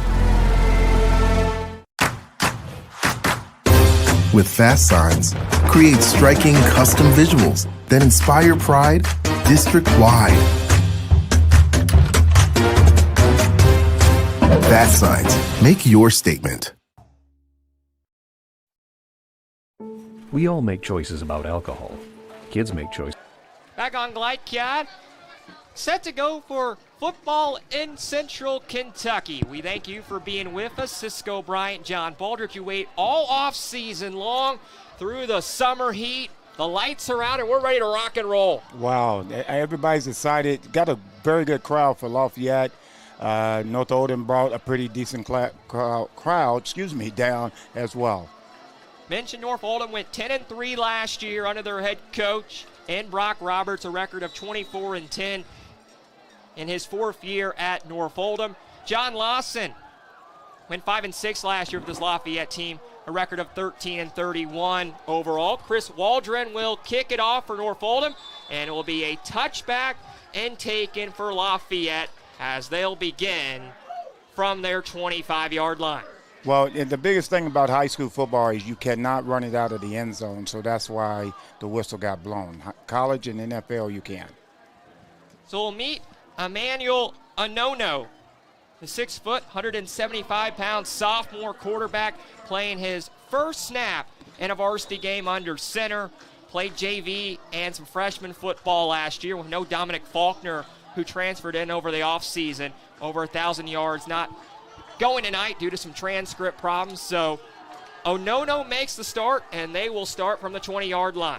Looks like a nice-sized young man wearing jersey number 13, and as Lafayette sets up in a pro look.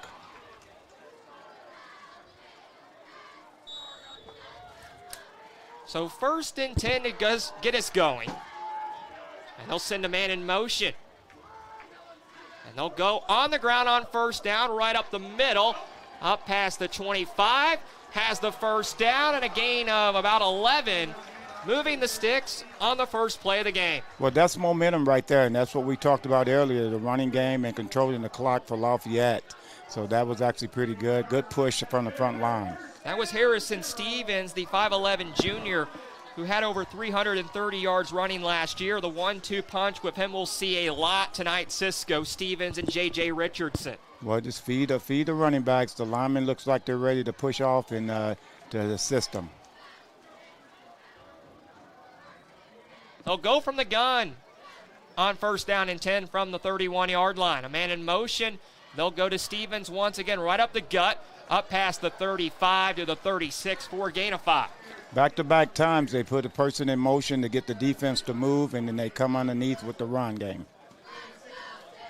So a couple of good runs to get us going on the first drive for Lafayette, a team that averaged about 20 points per game last year. It's a North Oldham team that only allowed about 20 points per game given up in 2025.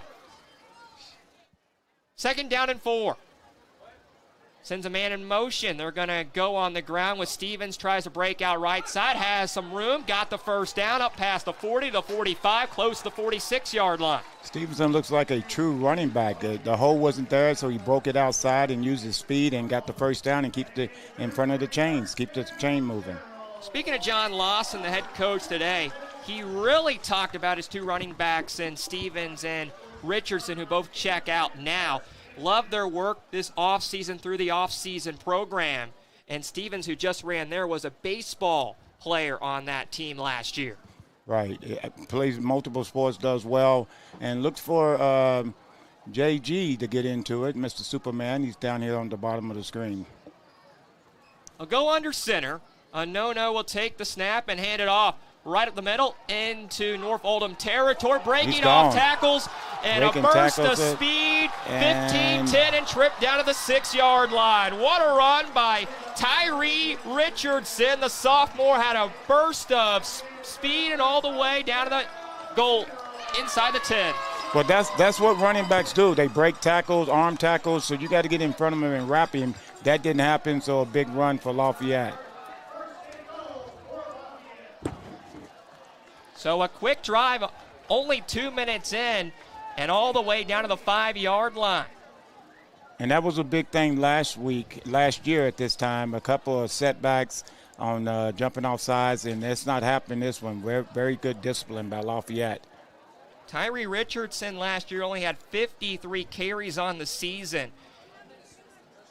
For less than 230 yards, right there, a gain of 55. They're going to go on the ground again up the middle. Keeping it is the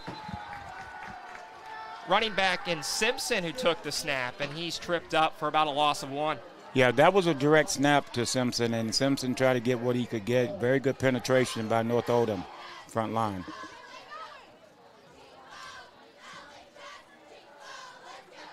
So second down coming up.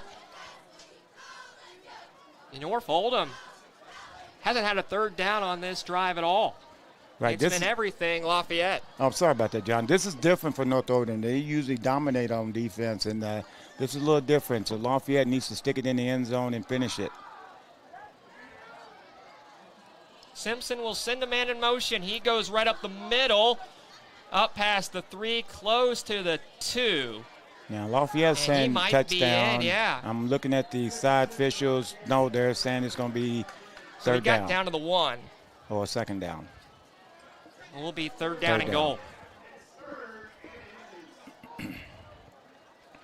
So Simpson kept it once again. He got 4, needs 1 more to punch it in the end zone. Yeah, at my angle, John, looks like he's much closer. The ball's right on the tip of the goal line. That's why Lafayette kids thought that was a touchdown. So 3rd and a yard. They'll go right up the middle, trying to push it in. It's close. Did he get in? We're waiting. Officials We're waiting. Lafayette players are saying touchdown. And he's in. Touchdown, Generals. Yeah, Lafayette players sort of convinced them it was a touchdown. I like that. Christian Simpson was able to sneak it in. And that big run that was set up by Tyree Richardson, and it's 6-0 Lafayette.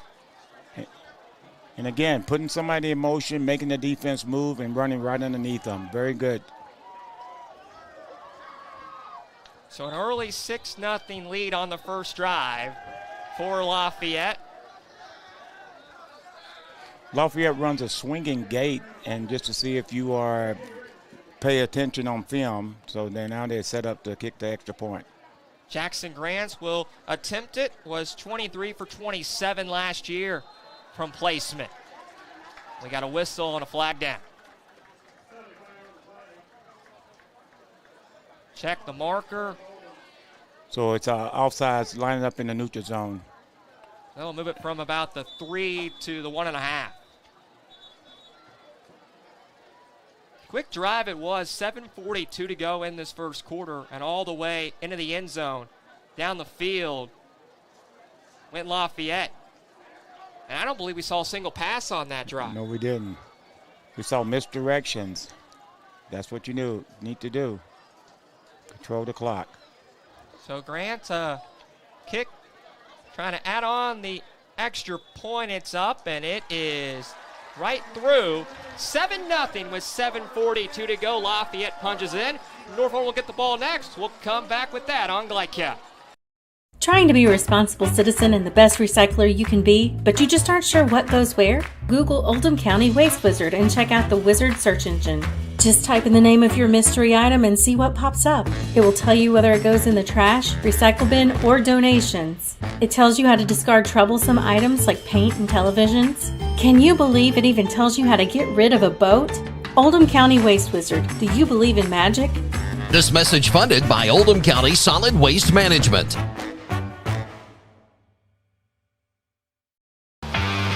You're watching Central Kentucky High School football on Glycod. 4-minute and 18-second drive that leads to a touchdown for Lafayette. The extra point was no good from Jackson Grants. I missed that. I thought the official down here said it was good, so that was on me. No, they did put it out. They did add it. So late added the scoreboard. 7-0 the score. North Oldham will get it for the first time, and their quarterback in his senior year transferred in from Christian Academy, and Brody Pfeiffer will get the ball. But a strong drive, and they went with their ground attack as we expected the whole way through. Yeah, they did, and they kept putting people in motion to make your defense move and adjustment as they are playing zone, so everybody has to slide over and wouldn't man cover it. So very good job by the OC at Lafayette and Coach Lawson. offensive coordinator for Lafayette, and Ashton Bailey, who's the assistant head coach, was telling me this week that they saw a lot of 7-on-7 tape in North Oldham before this season that really helped and helped them scheme for the Mustangs and worked out there on that first drive. It did work out. So Grants will kick it away from the 40. Back to receive, and they'll take it at the 2-yard line. North Oldham will move it left to right up past the 25, close to 30, and game tackled there around the 30-yard line. Yeah, as you said, game tackle. Very good job of squeezing down as he tried to break it outside after hitting the hash mark. So very good job, Lafayette, on the return, not giving it back to him. So North Oldham will get it for their first time. Averaged over 40 points per game last year. Have averaged over 30 points in the 3 years Brock Roberts has been the head coach, and a team that has had a winning record the 3 years he's been there. Went 10-3 last year. They'll go for a new quarterback at the helm in 2026, and Brody Pfeiffer. Come out with twins at the top and a single receiver at the bottom. From the gun, he'll hand it off, and they'll go left side with it, and not much room for Ritten as he's wrapped up. Ritten tried to break it outside. The defensive end did a very good job, and I couldn't get his number at that time. Very good job of stringing it out and letting his pursuit come. Gain of 1 brings up second down and 11, actually a loss of 1 there. Ritten had a really strong season last year. Mentioned over 1,000 yards on the year. Comes in his senior season this season. Second down and 11. Pfeiffer gonna throw. Pocket holes, throws over the middle, and a pass is low and incomplete. Yeah, he sort of short-armed that, was looking down here for the out route. Lafayette set on it, and he looked at his third receiver and threw it short. So it makes it 3rd and long. Was looking for Andrew Davis there. Brings up 3rd down and long, and an opportunity early on for Lafayette to get off the field. And Andrew Davis will be one of their top receivers for the year. And it looks like a timeout, or because North Oldham is walking over. Is somebody hurt? I can't tell. No, they just walked over to the sideline. Sorry. So a quick stop. It's 6:22 to go in this first quarter. And after a touchdown to start by Lafayette, 3rd down and long for North Oldham on their first drive. Need to get up to the 35. Stacked by Pfeiffer. Stands in, tries to break away, and he's stripped down for a sack in the backfield. Very good penetration by that defensive line. They did a very good job of pushing, getting him to step up in the pocket, and then the secondary did their job, which is the biggest key to Lafayette's defense, is their secondary. Harrison Stevens put on the final hit, and it brings up 4th down and long, and the punt unit on for the Mustangs. Strong start, Cisco, for Lafayette, a touchdown and a 3-and-out. It does help.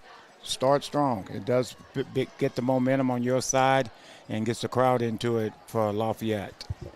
There are a lot of students here tonight for Lafayette making the way out for this late start.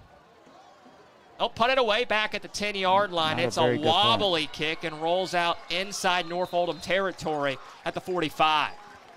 Looks like he shanked it to the right a little bit. So with that said, Lafayette takes over.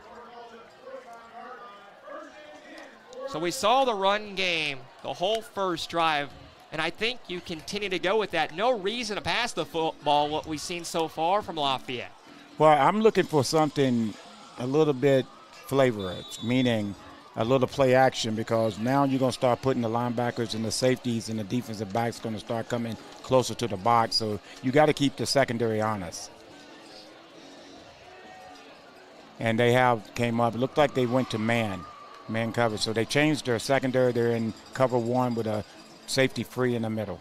7-0 the score. Lafayette has the football in the lead at the North Oldham 45. First down and 10. No hands it off right up the gut. And they're going to get up to about the 40-yard line on a gain of 5.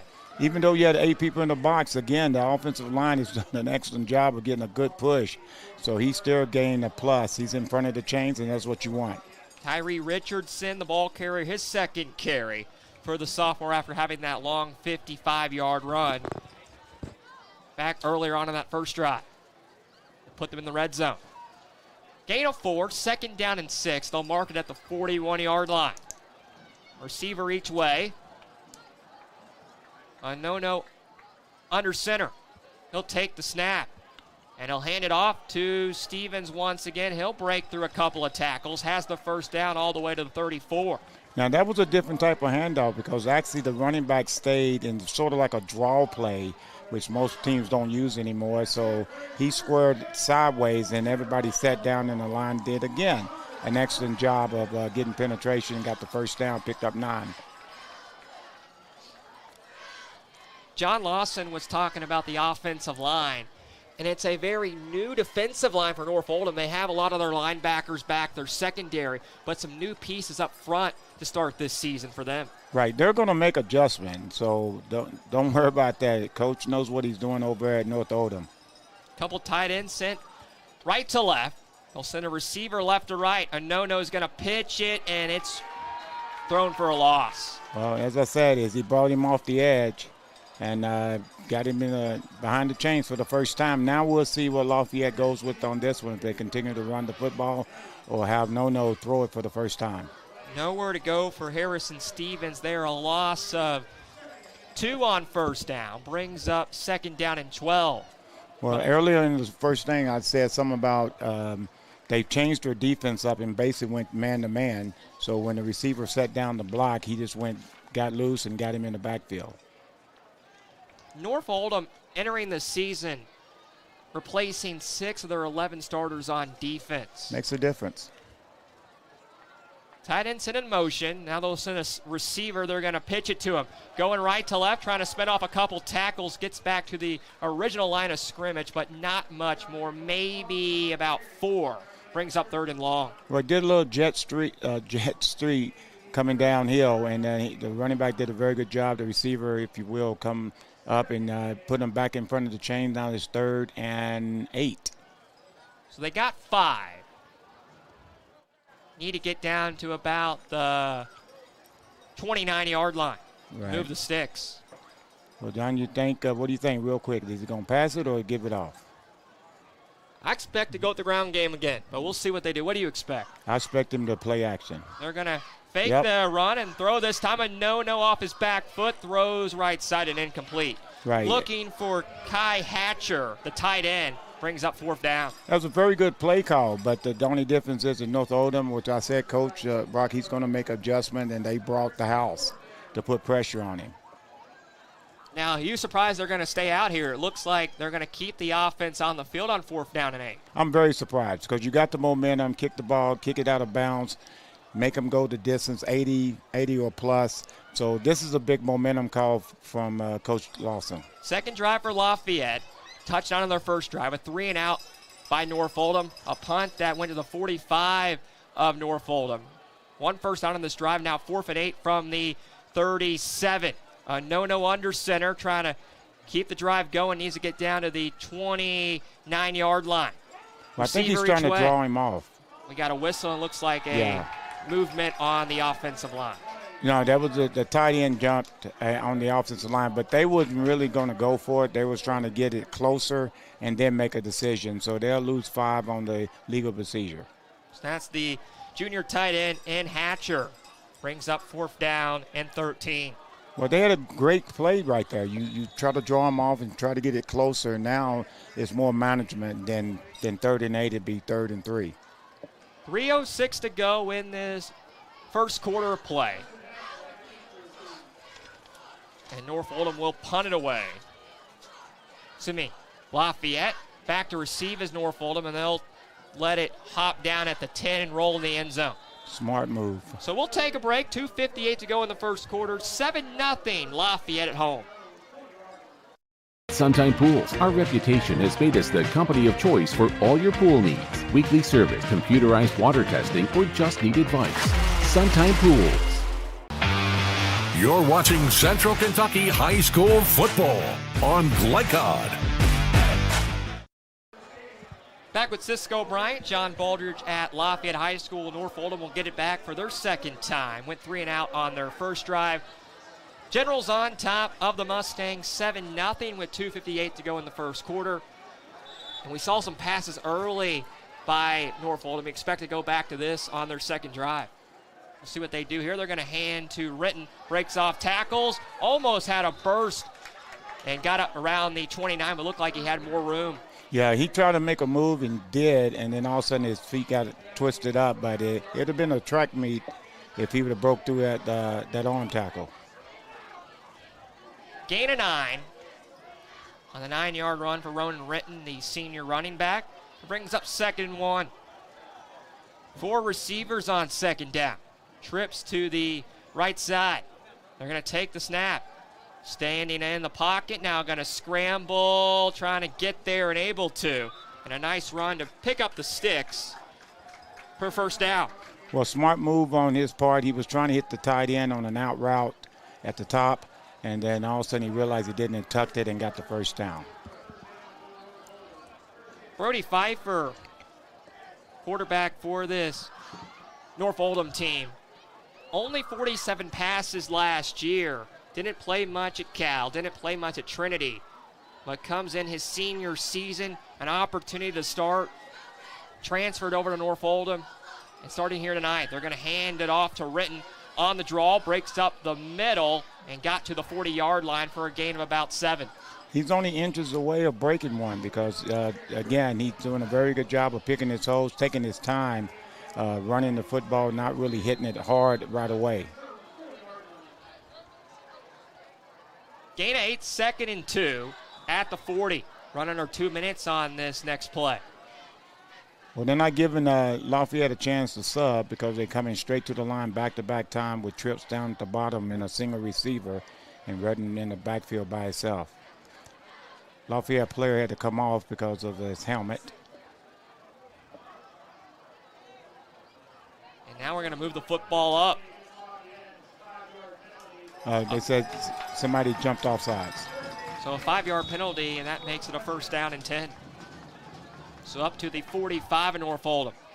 Pfeiffer under center, takes the snap, scrambles out right side, throws off his back leg. He's got his receiver in Naismith, and up to the 49 for a gain of 4.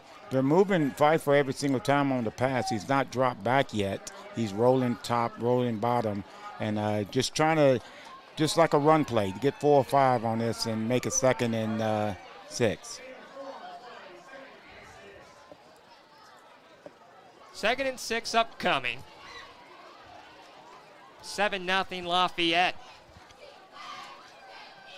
Lafayette looks like they're in a cover 4. Everybody's got quarters. Pfeiffer takes the snap, stands in, now steps up, pressure comes, trying to get away. He'll spin off a tackle, get back to about the original line of scrimmage, but not anything more. Well, I think Pfeiffer is getting confused about the secondary. The secondary is a veteran secondary, and they're moving. They're not just standing in their spots. They look like they're going to press, and then they drop back in the zone area. So very good job but right now for Lafayette secondary, doing a good job. What's the hardest thing about building chemistry as a new quarterback, your 3rd different school, and playing in the first game of the season? I'll answer that right after. Yeah, 3rd down upcoming. Need to get to the 45 to move the sticks. Need 6 on 3rd down. Pfeiffer will take the snap, and they're going to hand it off. Ritton breaks off a tackle, trying to spin off right side, trying to get to the first down. He has it. Spun off a couple of tackles and down to the 44 for 7 yards. Oh, that's enjoyable to watch. Not as a defensive coach, which I am, because that's a hard young man to tackle right there. But what is that challenge, trying to build chemistry as a new quarterback of a team? Well, I think the practice is a lot easier because you sort of know the other guys, what they can and cannot do. So with that said, he's learning, and we'll see how it works out throughout the game. Well, we'll have first down coming up for North Oldham after the timeout. Into the first quarter, it's 7-0 Lafayette on Glycat. Time matters, and when you're in need of a fast yet easy car wash, try Clementine's. Family owned and open 24 hours a day. Clementine's is a touchless wash that can make your car look as good as new in as little as 3 minutes. Visit them at the Old Thomas Car Wash location, 4139 Bardstown Road, or next to Kroger Fuel Center at 2010 Highway 53 in LaGrange. Clementine's, a proud supporter of high school athletics on Glycod, and juiced by Thomas Car Wash. Founded in 1910 in the Ohio Valley region, German American Bank has been raising the standards in banking and wealth management for over a century. Big enough to provide the conveniences of modern banking, yet small enough to care about the people and communities we serve. Because we believe that when a community thrives, its people prosper. We're lending more than money. We're lending a hand. German American Bank, building our community together. You're watching Central Kentucky High School football on Glycod. Back in Lexington, we head to the second quarter, 7-0 Lafayette. 4 first downs for them to 3 for North Oldham in the first quarter of play. 93 yards rushing for Lafayette to 19 for North Oldham. But they had the ball. Nice run by Ronan Ritten. Pick up 7 on third down, and they keep the drive moving here. So they'll go from the shotgun, 4 receivers and a whistle down. Yeah, they went to a totally different situation. They've got all sides against Lafayette lining up in the neutral zone. What is the challenge as an offensive coordinator when you know the team's going to run the football and you know you have to run the football to be successful? The defense is expecting that. Is there something you try to change through the game to make it not as obvious? Well, I think you try to figure out what their weakness is. So you don't really change anything on offense. You'll see if the defense can stop you. And if the defense don't, you keep doing. If they do, then you make the adjustment when you need to.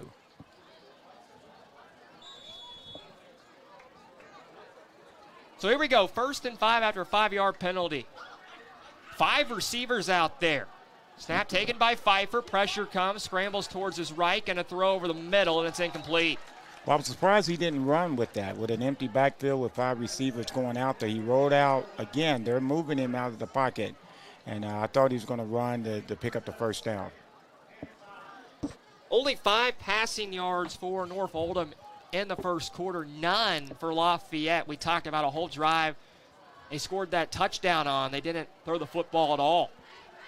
2nd and 5, empty backfield once again, and a whistle down once again. Check the marker before the 2nd down snap. Well, at that time, Lafayette decided they're going to bring some pressure too, and then they drop back into a cover 4 with 4 across and then 2 underneath. So very good job of defensive coordinator at Lafayette changing which is Coach Lawson as well, changing the defense up and not sitting back and waiting. Penalty on Lafayette, though. They jumped offside, so it's 1st down and 10 up to the 35-yard line. Snap taken by Pfeiffer. Pressure comes. Going to have to get rid of it quickly, and it's incomplete. Right, pressure again, but this is the thing that got Lafayette last year, the first game. I know the jitters is they got a first down without running the ball or passing it. So 2 offsides and one lining up in the neutral zone, the other one jumping offside, give him a 2nd and 10 after the incomplete pass. Was looking once again there for Andrew Davis, who plays both ways. Wide receiver, defensive back, had over 590 yards catching last year. They're going to go with Pfeiffer, fakes the handoff right up the gut, gets up past the 30 to the 29 for a gain of 6, and it brings up 3rd down and 4.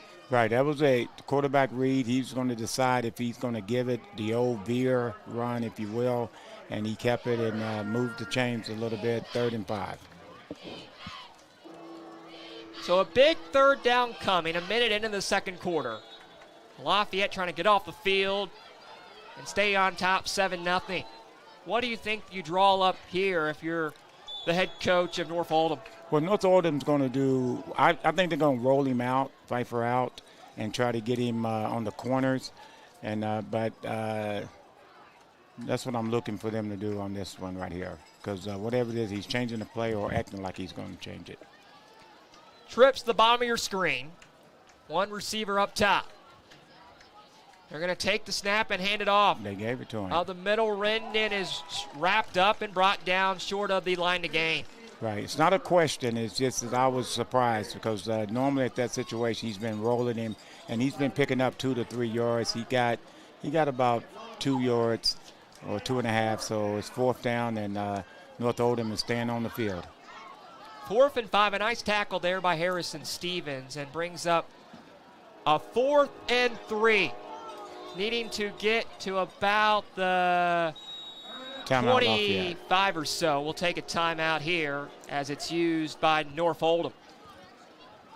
So we'll take a break as well. 7-0 Lafayette on Glycat. LaGrange Service Center is a professional automotive service center that aims to provide the highest level of customer satisfaction. Their team is dedicated to performing honest and ethical work. Their experienced technicians make affordably priced immediate and scheduled repairs. Plus, they offer 24-hour emergency roadside assistance and much more. Located at 409 West Jefferson Street, or call 502-222-1673. LaGrange Service Center. You're watching Central Kentucky High School football on Glycod. Back at Lafayette High School, a timeout used by Lafayette. It's a 4th and 3 upcoming for North Oldham, trying to tie the score up at 7 with 10:16 to go in the second quarter. Cisco Bryant, John Balderton. Cisco, a big play upcoming for North Oldham. They've gone to the pass a lot on this drive. Do you expect to see the run attack on 4th and short? Well, I wouldn't be surprised. Now give it to your superstar, 1,115 yards last year, 20 touchdowns. Give it to him and let him work and let your line work. That is Ronan written next to the quarterback from the shotgun. To his hip. No, Pfeiffer takes the snap, going to throw right side, and it's almost picked off. Oh, we got a flag. Hold up. Whoa, the back judge threw a flag. We got a whistle. Connor Naismith, the intended receiver, will check the yellow marker on the field. Good break on the ball, and he may have grabbed the receiver from the behind because that's the only way the back judge is going to throw his flag on that one. So the officials meeting will check the marker from our referee and Doug Rower. And this will be on North Oldham and give it back to Lafayette. So the penalty's picked up. And a nice stop right there for the Generals. Yeah, I think what it was offensive pass interference, a push to separate. But that was the play I thought he would run on 3rd down to get him out there in the flats. And I think they was ready for it this time. So Lafayette did a great job of getting off the field. The biggest thing right now for North Oldham to me is the mental part of it, which people forget. It ain't all about lifting and running and jumping. The game is so mental. And they're used to scoring points, and they haven't got any yet. Secondary's done a really good job for Lafayette as well. Yeah, which Coach Lawson said that is the big asset, is his secondary. So Emmanuel Anono back at Anderson, or the sophomore quarterback. 7-0 lead for them. They're going to hand it off and go on the ground this time up the gut, and not much room for Tyree Richardson on 1st down. Right, on that first drive, they were basically playing a zone coverage, and I've said it twice before that they've changed their defense and went to a man and put more in the box and just trying to slow down that momentum and not give him a crease to run in. How challenging is it as a defensive coordinator when you have 3 guys, Richardson, Stevens, and J.J. Richardson, who are all excellent backs in that backfield? It's very challenging, but the only difference is you only have one of them back there at a time. It'd be a little different if you had 2 of them or all 3 of them back there. Now you have to pick your poison. From the gun, they're going to take the snap. Anono throws right side, looking for J.J. Richardson up in the air and couldn't haul it in. Good coverage by Andrew Davis, and it's incomplete. Andrew Davis is talking to an official right now because he felt like that was a push-off. Didn't get the call. We got roughing the quarterback. Roughing the quarterback by North Oldham. A late Oldham. hit, 15 yards added on after the incompletion, and that's very costly. Lafayette already up 7-0. You don't want penalties like that. Yeah, that will move it all the way up. Yeah, that's Cisco a big penalty. to about the 47-yard line. Right, I'm just watching the cornerback. I can't tell his number. I think it's 0. Andrew Davis. He's still talking to the official because he felt like it should have been offsetting penalties, pass interference with the receiver. But a lot of times defensive backs don't get that call. So Anono's first pass is picked up due to a penalty, and he'll work from the gun once again on 1st down from the 47-yard line on a whistle and a stoppage by the referee. Yeah, I think the chains wouldn't line up right with the football, and so the the line judge called timeout for him to line the chains up correctly. So they just moved the ball.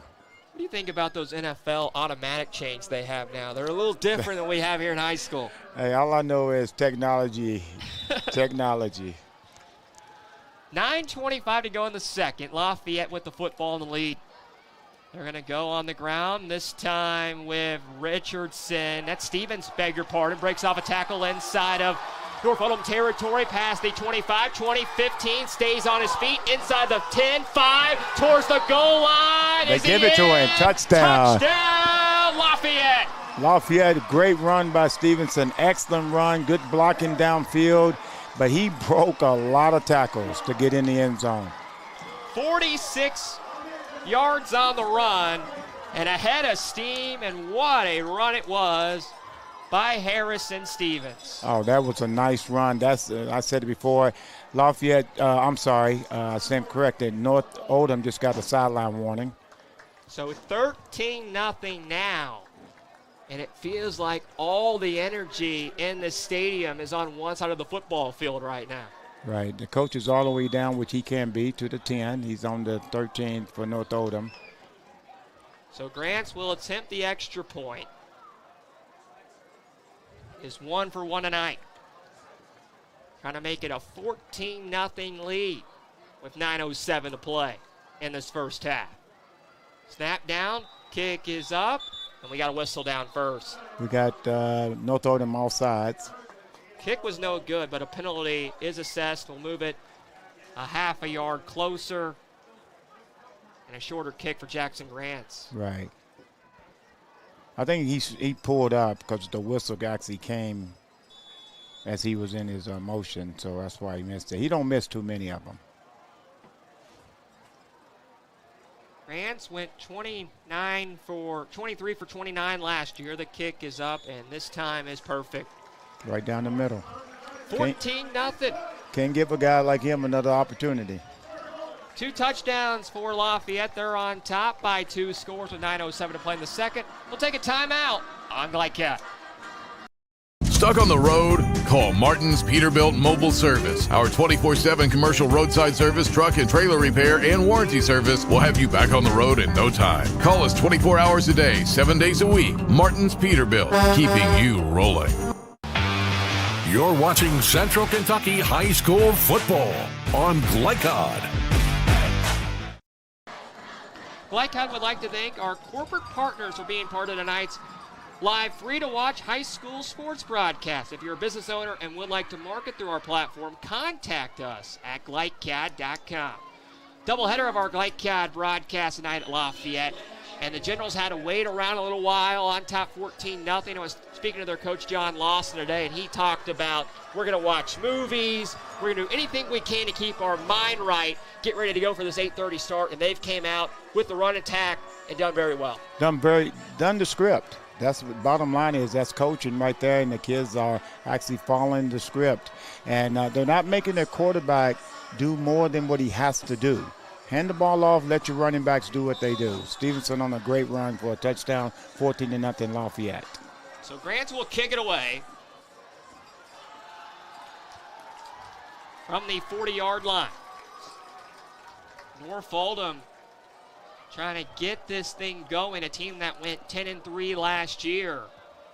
No points so far, averaged over 40 points per game last season. The kick is out of the end zone and will take from the 25-yard line. What do you expect to see North Oldham try to do to find some momentum in this football game? Well, right now we got 9:06 in the second quarter, so they're not going to panic. That's not going to happen. Coach is too good for that, and he will have his young man ready to play. I think they're going to still run the ball, still do their game plan, give the ball to their running back, put their quarterback in a better position for success, hit short passes, and somebody break a tackle and get back in this game. So Pfeiffer under center. We mentioned not a vast experience at quarterback in a varsity game, transferring in. He'll hand it off this time, and up the middle goes Ronan Ritten for about a 2-yard pickup. Right. Again, they're going to stay with their game plan because right now it's 14-0, and you got a long game, momentum. Rock Roberts said it, we're going to rely on the run. That's exactly what North Oldham is going to try to do. Same thing with Lafayette, and Lafayette's just done it a lot better for the first 14 minutes of this ball game. Well, you're not going to get too much out of Lafayette secondary because, again, they're veterans. They know what they're doing, and all four of them can play. Send a man in motion. They're going to hand it off once again.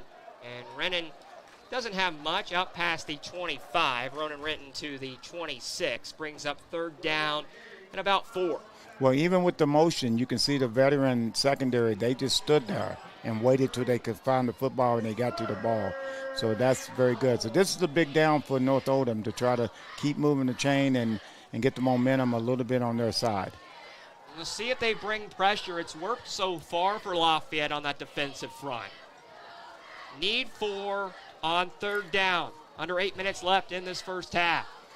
North Oldham and Twins. And a whistle and a flag down in the backfield.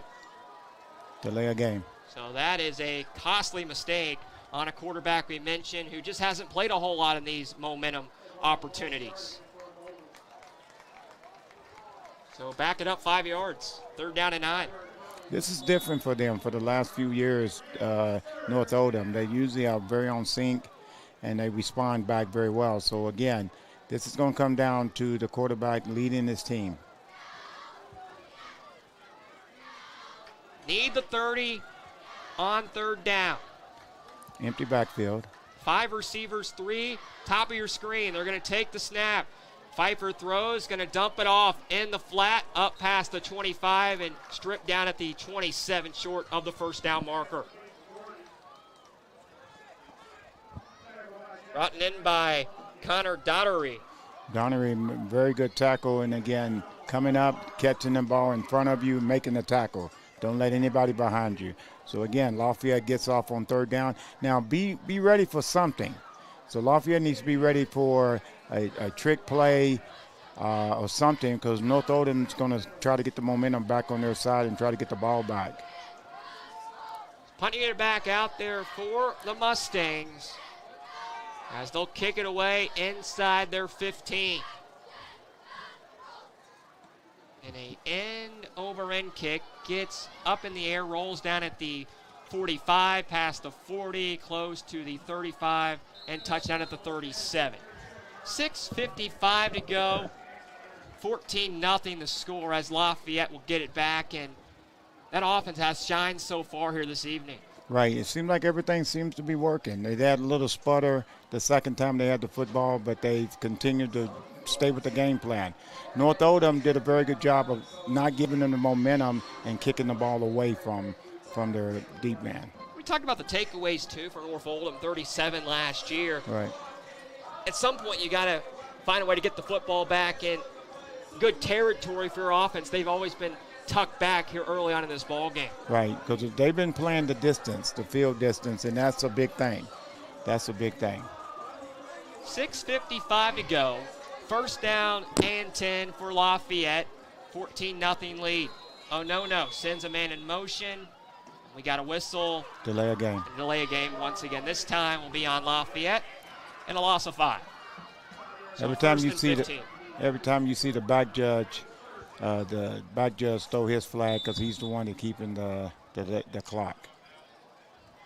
You think that's just trying to get your jitters out first Yes. game? Yes. Going through the motions for the first time. Very much so. In the backfield is Tristan Simpson. He's going to keep it, and the running back who took the snap gets about 1 or 2 on the run. Now, John, that's a chess play. They didn't expect him to break it. They just want to try to keep those linebackers in, and they want to see when the guy came in motion, he faked it to him, did somebody honor him? So that's a very good, see what happens later. Simpson, the senior, who's played quarterback, running back, linebacker, multiple spots for this team, had 18 tackles last year, couple of catches, multiple carries, picked up about 1, brings up second down and mark at about 14. And they're going to go from the shotgun. Empty backfield, bad snap. And the snap to Richardson is high. He's going to jump back on and roll left side. And tackled down. Well, that's the one thing that you didn't want to happen, because right now everything's going Lafayette way. Now this is going to make it 3rd and it looks like, what, 18? We're waiting for the about marker. 18 or so. Yeah, waiting for the marker to set. So right now, that's the momentum that North Oldham needs right now, and it happened on the bad snap. They're going to make it 3rd and 3rd 21. and 21. Oh, my math ain't good. It's all right, mine ain't either. Now 3rd and 20, so need to get up to the 47 to move the sticks. He's going to throw it. No throws. Left side's got a Had man him. and overshoots and throws it out of bounds, and it's incomplete. Yeah, he ran a gear down in between. They went to a cover 2, so he ran a gear down on the sideline, and they needed this to stick it right to him. Dominic Faulkner, the intended target. A quick 3 and out, and North Oldham down 14-0. We'll get it back. Right. Faulkner needed to slow down just a little bit in between that cornerback and safety, and would have been a completion. So this is a big thing right now for North Oldham to see what they can do right before the half, because they're going to get the ball back, and we'll see what happens. So they'll punt it away. And back is North Oldham around their 40-yard line. Grants will send it away. And a kick that is caught for a fair catch at the 41-yard line by Hudson Hacker. And that will make it 1st and 10. Yeah, because Hacker was ready to do the fair catch, because they went after the punt to try to block it and didn't get it. So he was not going to return that. He's going to get field position and try to get some momentum on their side. So for the first time tonight, Lafayette's defense back out there quickly after a 3 and out by North Oldham. They get Brody Pfeiffer from the offense back on the field, have it at the 42-yard line. Pfeiffer works from the shotgun. He'll take the snap. He's got plenty of time. Will throw over the middle. And is it intercepted? It is. Picked off by Tristan Simpson. A wobbly pass is taken away. And back to Lafayette. Challenge that secondary, and then Simpson comes up with a big interception, and very good field position. The ball on the 45 going in. It looks like Brody Pfeiffer just isn't on sync with his receivers here this evening. Hey, you hit it right on the nose. That's a fact, because he's thrown a few short, a few high, left to right, and they're trying to get him involved into the offense in the passing game, but hopefully a young man will settle down and go from there. North Oldham only had 5 interceptions thrown last year. One right there on this opening night. And Lafayette gets it back. And plus territory at the North Oldham 45-yard line. Anono is going to hand it off, a pitch to Richardson. Spins right side and loses his feet. Right. Going back to the throwing, because Daniels, who was the quarterback last year, threw for 2,790 and 43 touchdowns.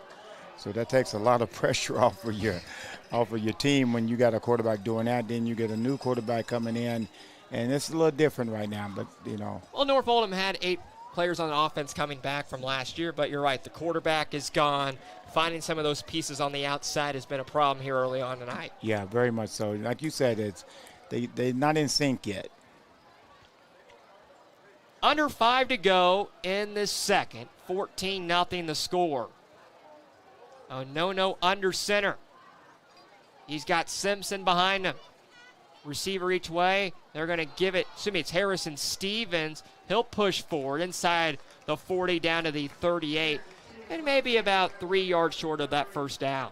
Right. And right now, very good job. They try to do a shuffle pass on the first one around. Run play was considered a pass.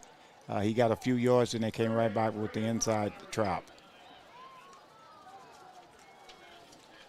Ball marked at the 38, need the 35. 3 yards to pick up the first down on 3rd down. Anono under center. He'll send a receiver, one at the top of your screen, one at the bottom of your screen. Tight end in motion, left to right.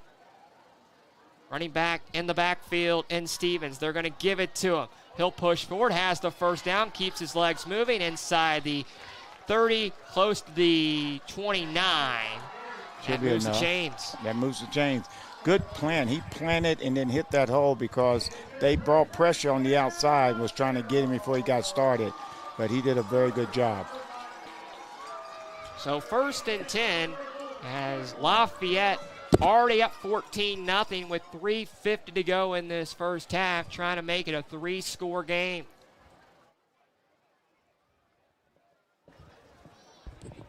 This is just a slow, methodical, moving drive here, Cisco, to use that time and try to punch it in before the end of the half. Yeah, controlling the clock and keeping momentum on your side, not making a mistake. No. Makes the handoff to Stevens, and he'll just fall down. A flag will fly down. At the 40 is when he went down. We'll check the marker. This will be holding. Well, basically what happened is the running back went the wrong way or the quarterback went the wrong way, so then the quarterback ended up. So that's twice there's something negative that Lafayette's done to themselves. That's the second time on this drive we've seen a Lafayette player lose their footing out there. Yeah. So the holding is declined, 2nd and 10.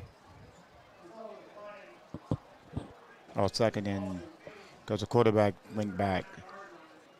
So say a loss of 8, so 2nd and 18 upcoming. 2nd and 18.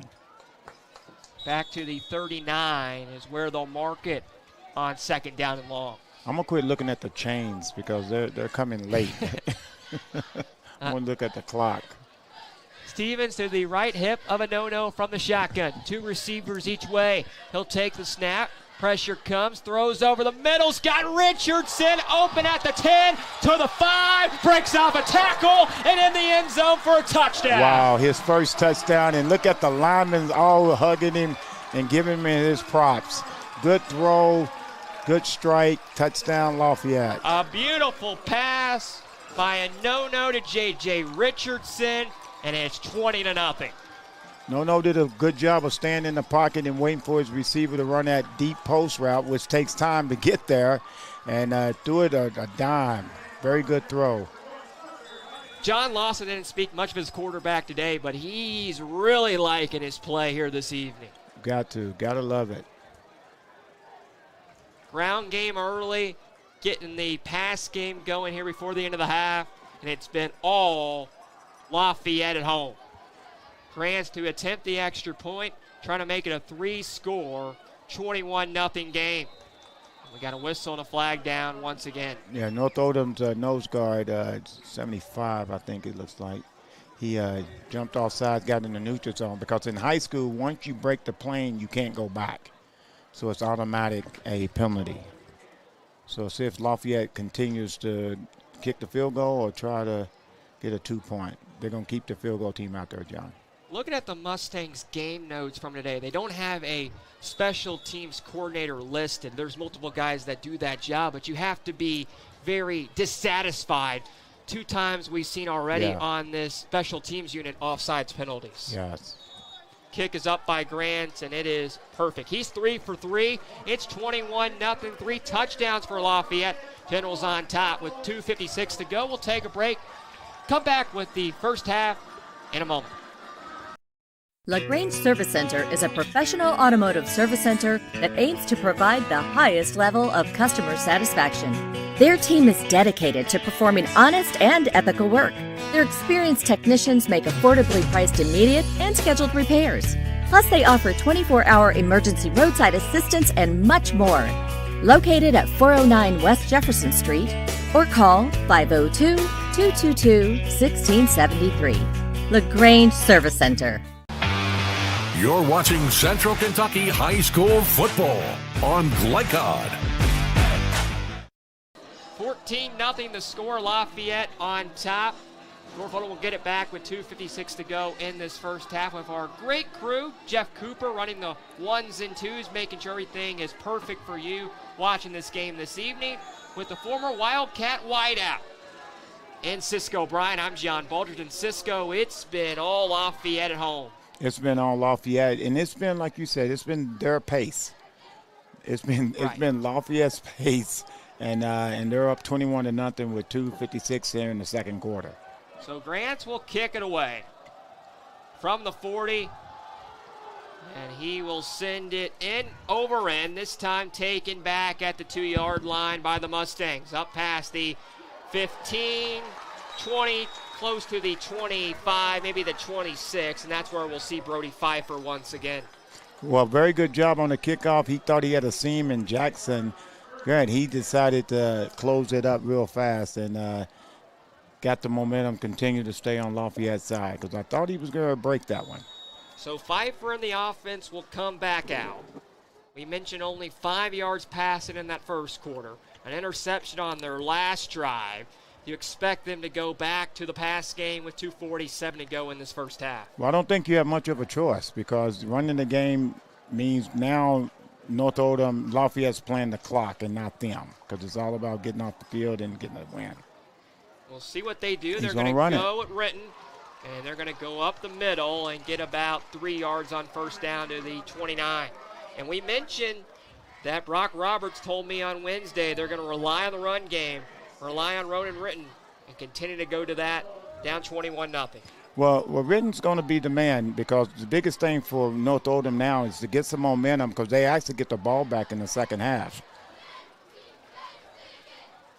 Gain of about 3 on first down. They're going to pitch it out right side to Naismith, and nowhere to go. It looks like that was a halfback pass, and the defensive back coach is screaming at his boy in the backfield. I can't see the number. He's all the way on the other side, and his body squared up because he actually had him beat, and he's pointing at himself, my bag, my bag. So third down and long.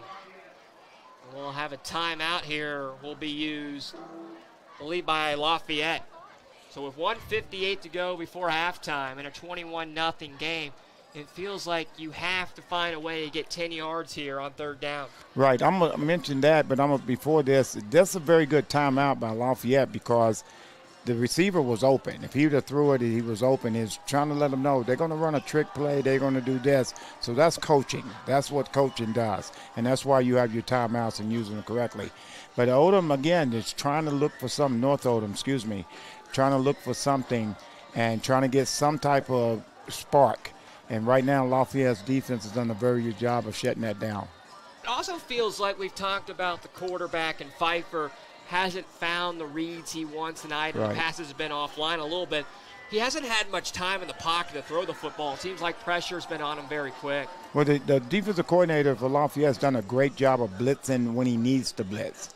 He's not like me who blitzes all the time when I coordinate. So he's actually done a fantastic job of not letting that happen. And so right now it looks like they're in man coverage with a quarter look. Snap by Pfeiffer. They roll him out. From the gun, scrambles right side's got his man complete, first down up to the 39 for a gain of about 12. Now that was a confidence throw. He was on the run and they ran a 13-yard out and got the first down and it stops the clock. You mentioned the defensive coordinator for Lafayette, Jason Ferguson, yes, brought the press there and wasn't able to get to the quarterback. Right. He blitzed down below and he rolled to the wrong side. He rolled to the right side for North Oldham. So he kept the momentum going. Snap taken. Now he's rolling the other way.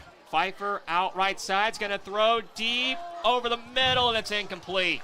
Very good coverage right there. Very good coverage with Lafayette. Was looking for Andrew Davis, and Jackson Grants had the coverage for Lafayette. Hit for hit with him, and just not much separation there on first down. Well, that's what you got to do with Lafayette is you can't get beat deep. You can't get them mow. You can't give them anything. And the pressure up front has been very, very consistent throughout this whole game. I saw this Lafayette team multiple times last year, allowed about 22 points per game or so. Look at the numbers, but this defense looks a lot more strong and tough entering this season from what I saw last year. And that's really a lot of praise to their head coach and John Lawson. Very much so. Pfeiffer going to throw over the middle. He's got his man complete, Great but job. dropped. Looking for his intended target in Jackson Davis and couldn't hang it on to it. The senior and Davis couldn't haul it in, and it's third down.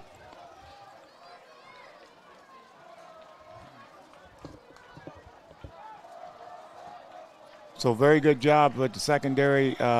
J.J. Richardson. Had the There we go. there. I had to look down on my sheet.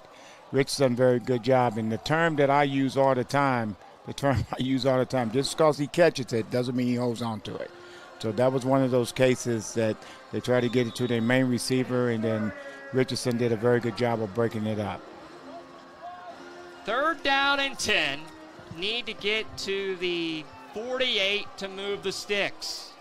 Lafayette's in a cover 4. Everybody's got a quarter. Pfeiffer they run a screen. Good play call. Off his back hip. Up past the 45, but close to the 46. Not going to get to the 48 to move the sticks, though.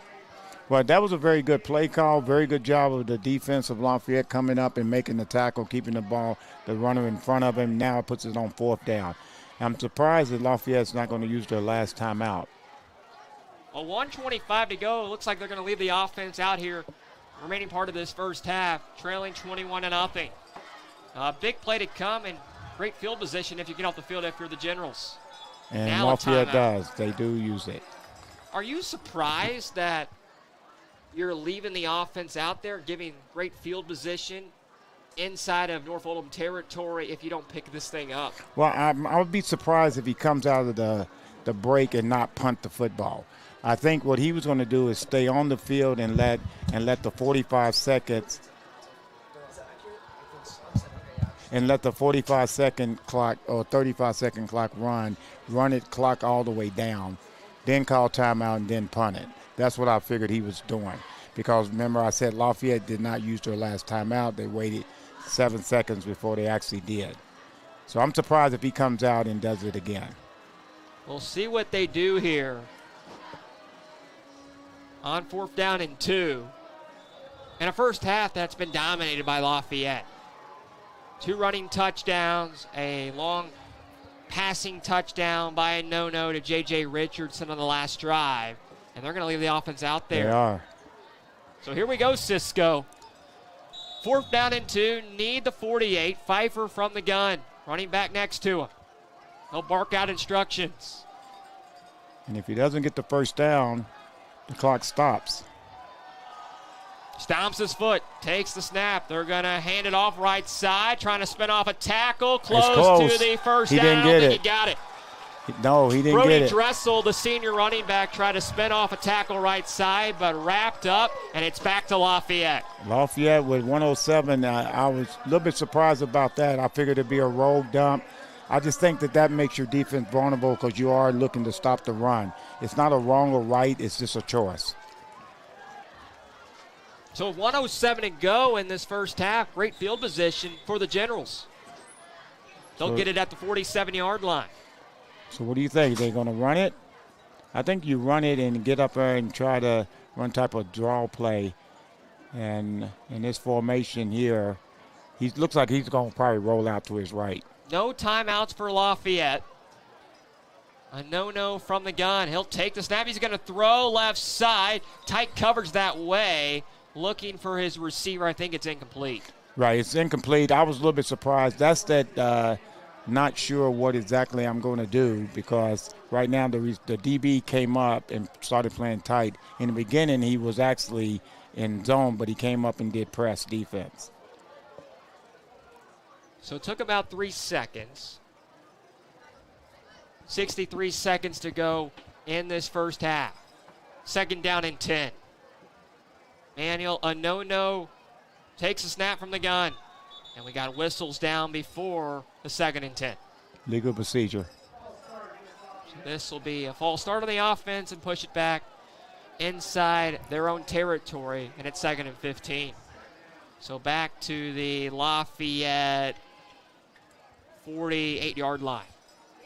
Well, this is going to be interesting. I'm a little bit surprised. Right now, to me, I would basically not give up this drive, but I wouldn't try to do anything to make a mistake to get that momentum, because, again, North Oldham gets the football in the second half. So you got Mo, let's keep Mo, let's run the football and go from there.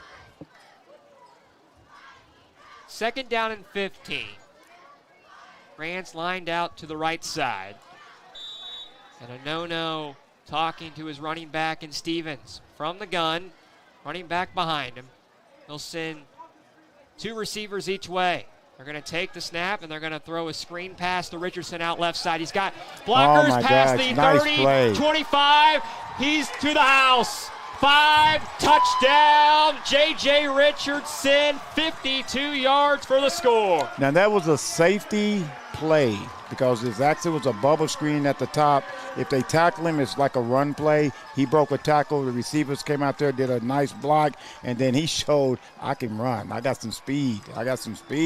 Great blocks on the left side and plenty of room.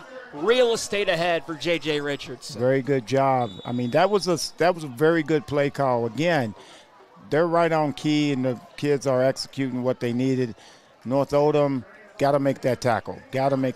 You can't let him go the distance with 51 seconds before the half. And North Oldham talked about they love their secondary, but they just got burned right there, and they're down 27-0. So Grant's trying to go 4 for 4 in this first half and make it 28-0. Snap down, kick is up, it's right down the pipe, and it's 28-0 with 51 seconds left in this first half. So we'll take a break. North Oldham will get it back with all their timeouts, trailing by 4 scores. We'll come back with more on Glide Cap. Stuck on the road? Call Martin's Peterbilt Mobile Service. Our 24/7 commercial roadside service, truck and trailer repair, and warranty service will have you back on the road in no time. Call us 24 hours a day, 7 days a week. Martin's Peterbilt, keeping you rolling. You're watching Central Kentucky High School football on Glycod. 28-0 the score with 51 seconds to go in this first half. Cisco Bryant, John Baldridge, and Cisco. We're talking about it in between that timeout. Very surprising, Lafayette, who came in a record of 5-6 last year, a North Oldham team under their fourth-year head coach Brock Roberts, his fourth year of seeing guys mature and grow into seniors, went 10-3 last season. And it just has not worked here in this first half. That's not the start he was looking for after winning his district last year and had a lot of players returning.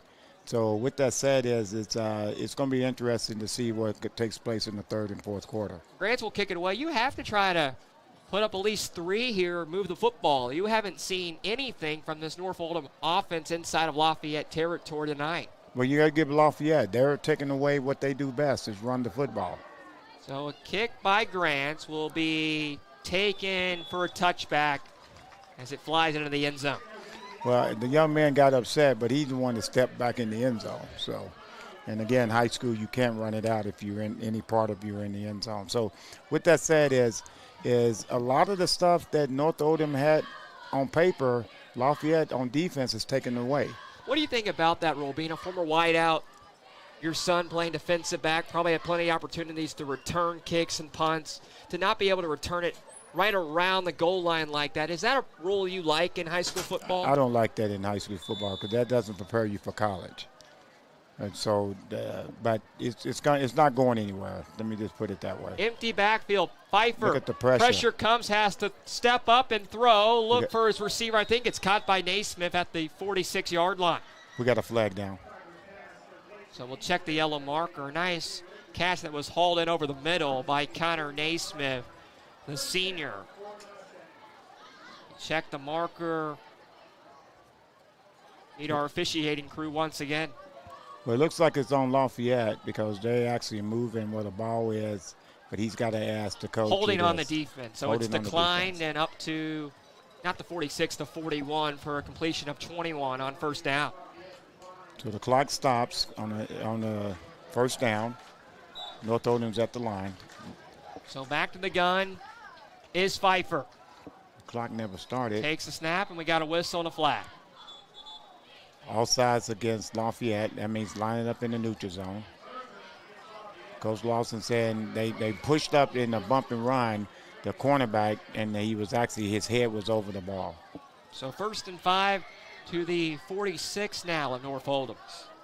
Still 42 seconds and all 3 timeouts for North Oldham, according to our scoreboard this evening.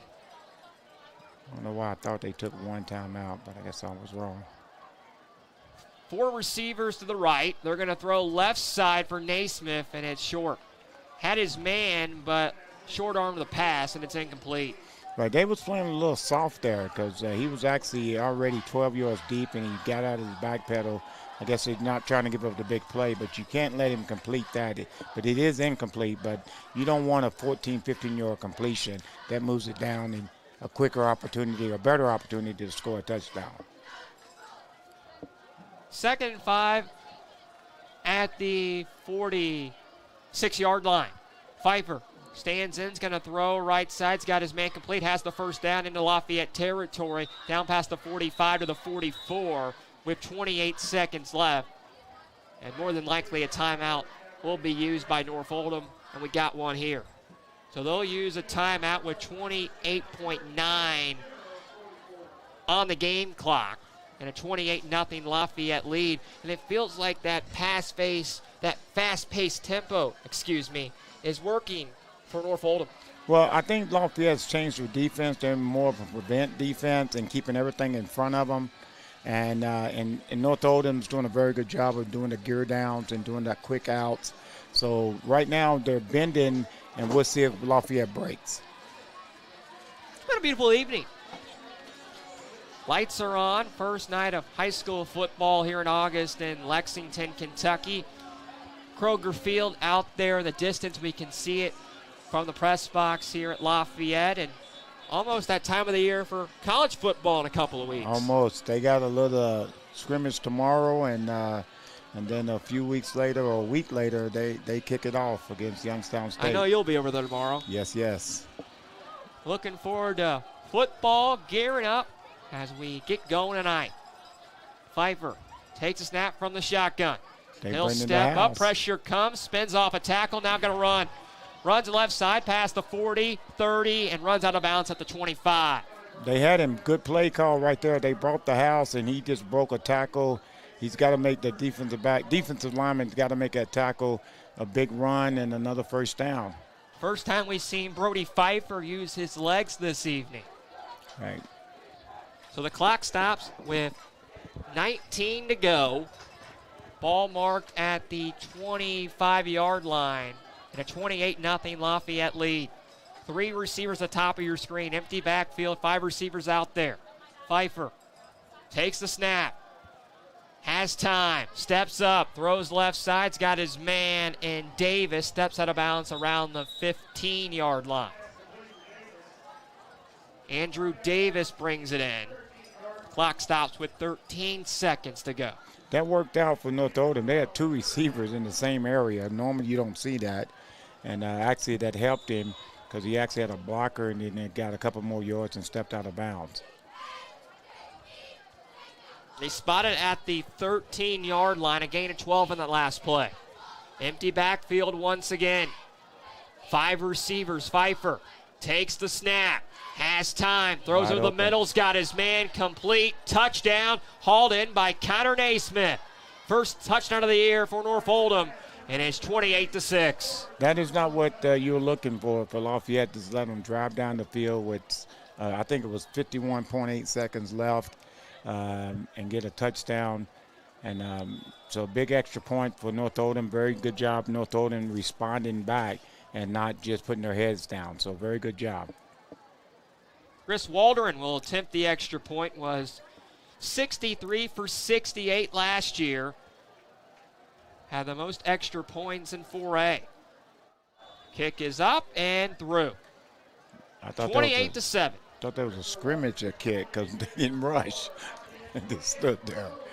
He made it look pretty smooth. Yeah. 28-7 with 6 seconds to go, and more than likely Lafayette will take a knee and send this thing to the locker room. But you're right, a good drive by the Mustangs, have some confidence, get the ball is the big story entering the second half. Right, because again, when you score 28 points, which is a lot of points in football, and you score them all early, the other team does get a chance to respond back to you. A little bit different than scoring 28 points in the fourth quarter. So right now, Lafayette's got to keep the momentum, keep the spirit, and realize it's 4 quarters. Stay with us on the halftime show. We'll go through the scoring summary brought to you by IBEW Local 369.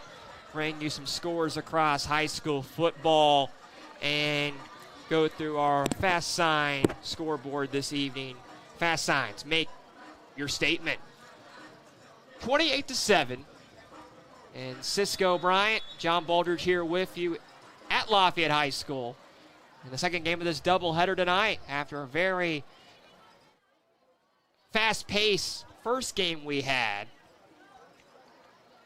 As the kick will be kicked off by Waldron, taken back by Lafayette. Richardson trying to run it out, but stepped to the line and back for a touchback.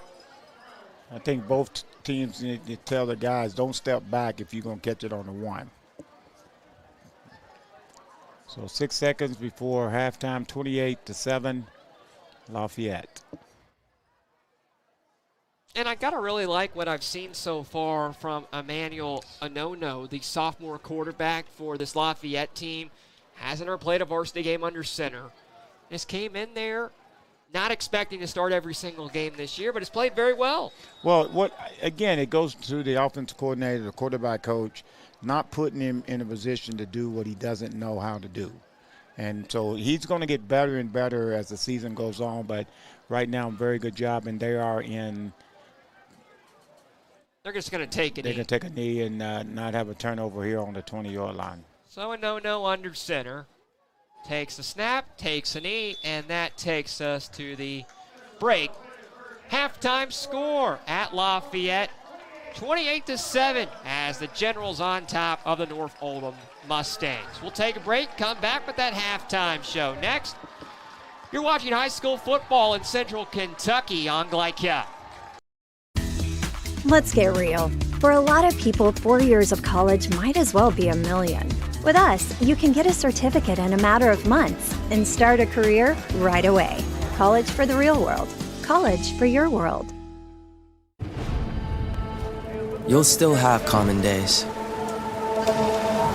But this is not one of them. A few weeks a year and you'll discover the most uncommon time of your life. Let's get real. You could go to work right after high school, but spend a little time with us and we'll give you a better chance to do more, be more, and earn more. College for the real world. College for your world.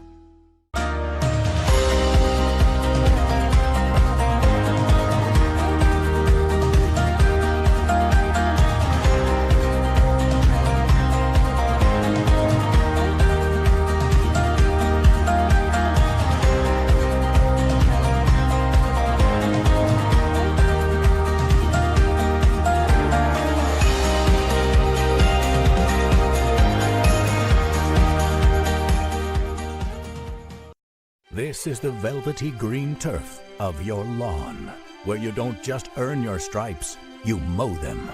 Victory is not without obstacles, tall grass, dreaded fence line, trees to get under and around.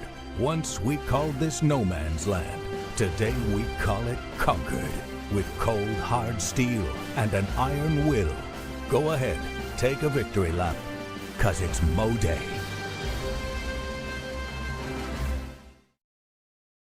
For any of your window, door, and siding needs, contact the team at Elite Building Products.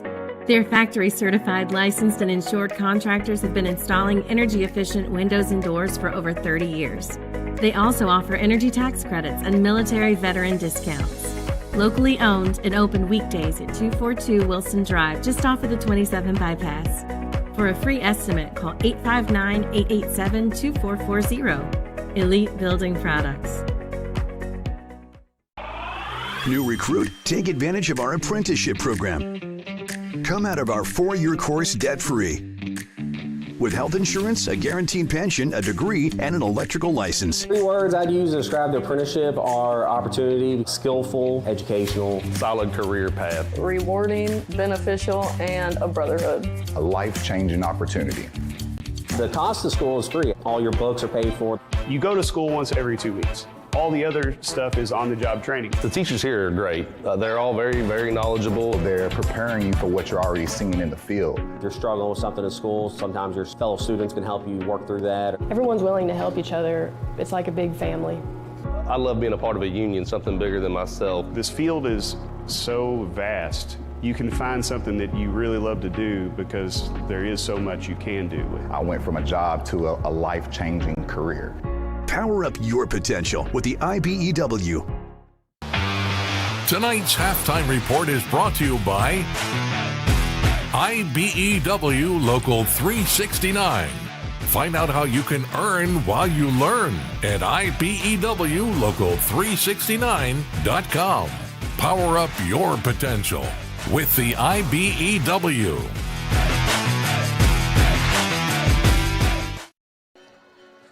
On a beautiful Friday night back in Lexington, Kentucky, rolling on with Game 2 this evening of this doubleheader. With Cisco Bryan and our entire crew, John Boulder's back with you inside the press box as the Generals starting their season at home out to an early 28-0 lead, a late touchdown in the last minute of the first half by the Mustangs via Connor Naismith on a 14-yard reception, made it 28-7 after 24 minutes, and it's been a very promising, strong start for Lafayette, a team that we mentioned went 5-6 last year, under 500.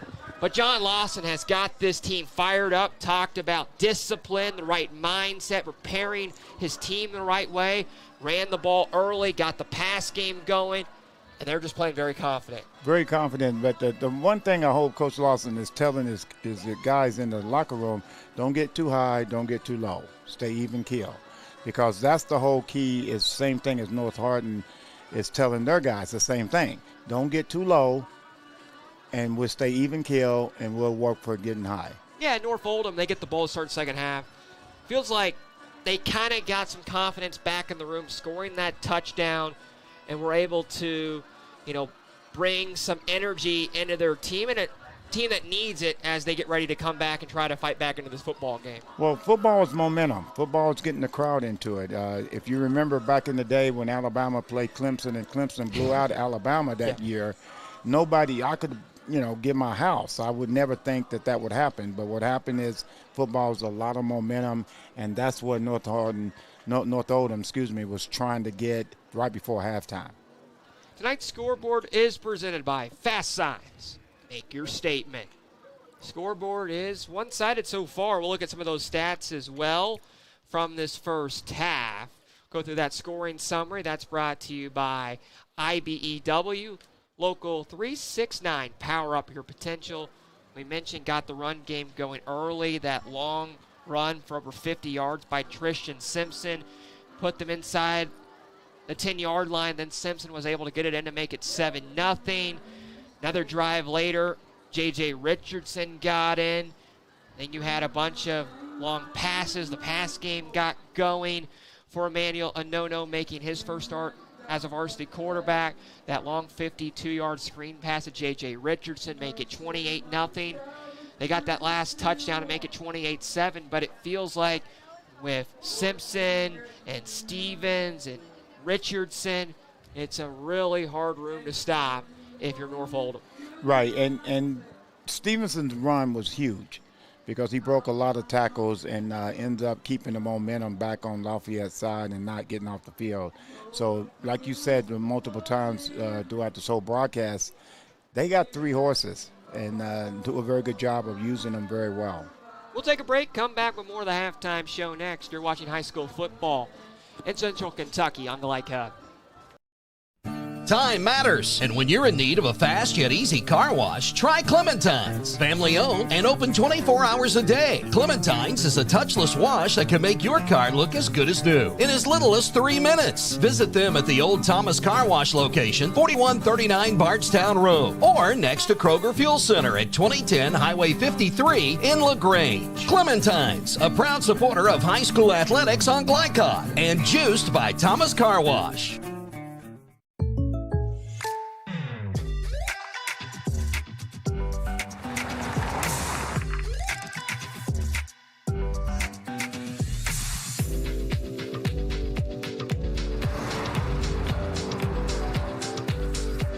For your surprisingly great rates, contact your local State Farm agent today.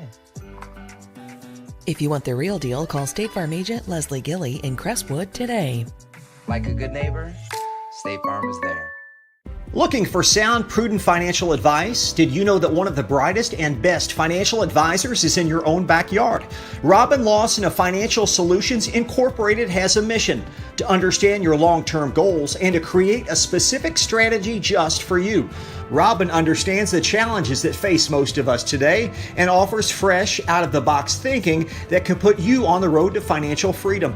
Contact Robin Lawson today at 502-225-9900. That's 502-225-9900 or visit lawsonfinancial.net.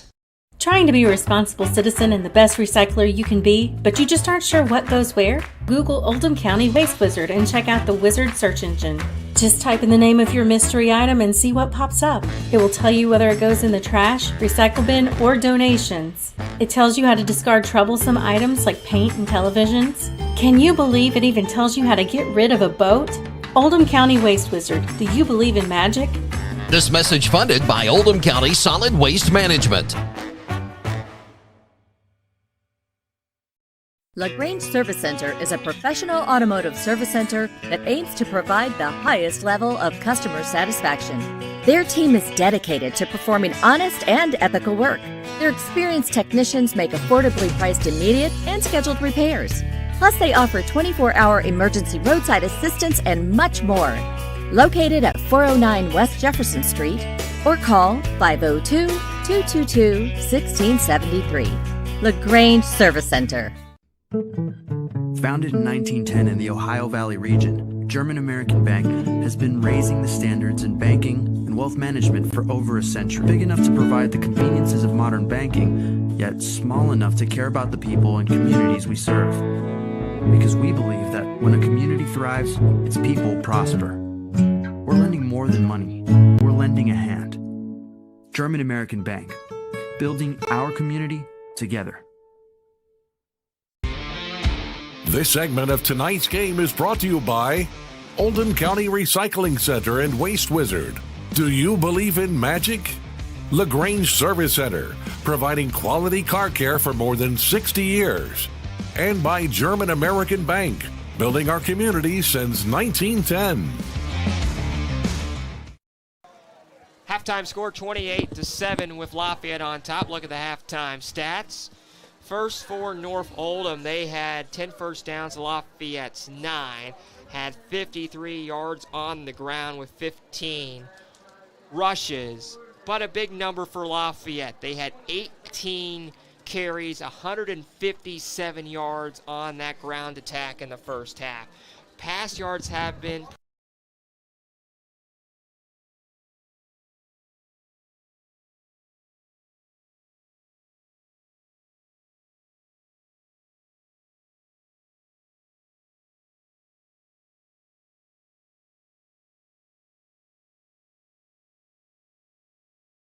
is 2 for 4 on third down, have not attempted a.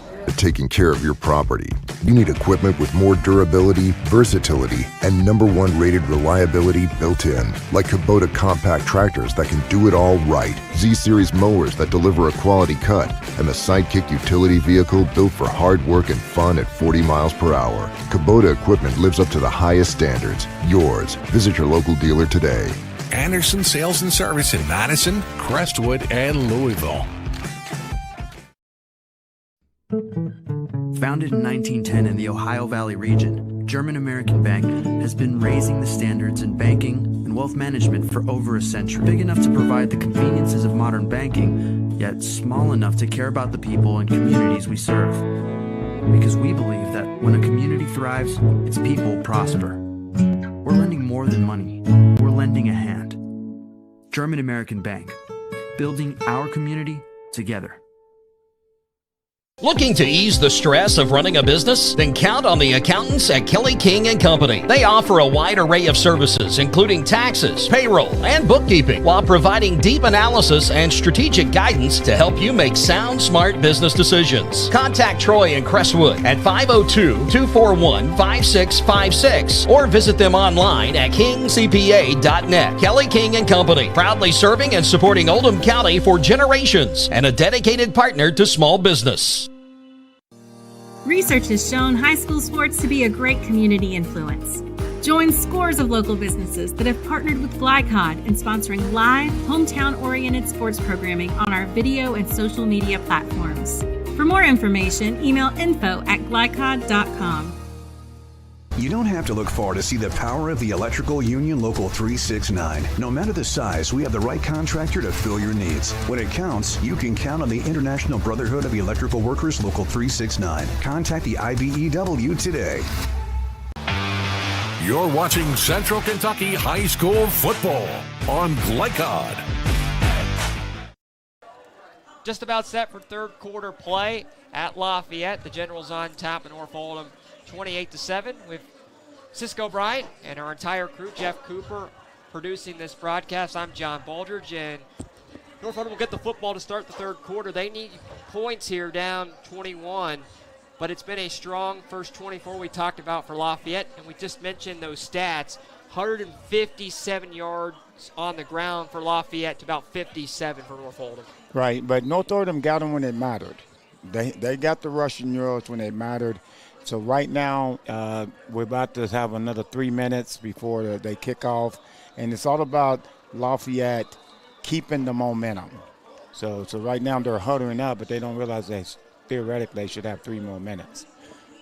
So because they give you 3 after the clock starts. So. Yeah, you mentioned momentum, and it feels like North Oldham finally got that with those points, and this first drive feels like a must, not just for North Oldham, but for Lafayette to find a way to quickly get off the field. Right, and it's how you respond, and that's huge. I can't emphasize. I've done this a long time as a player and as a coach.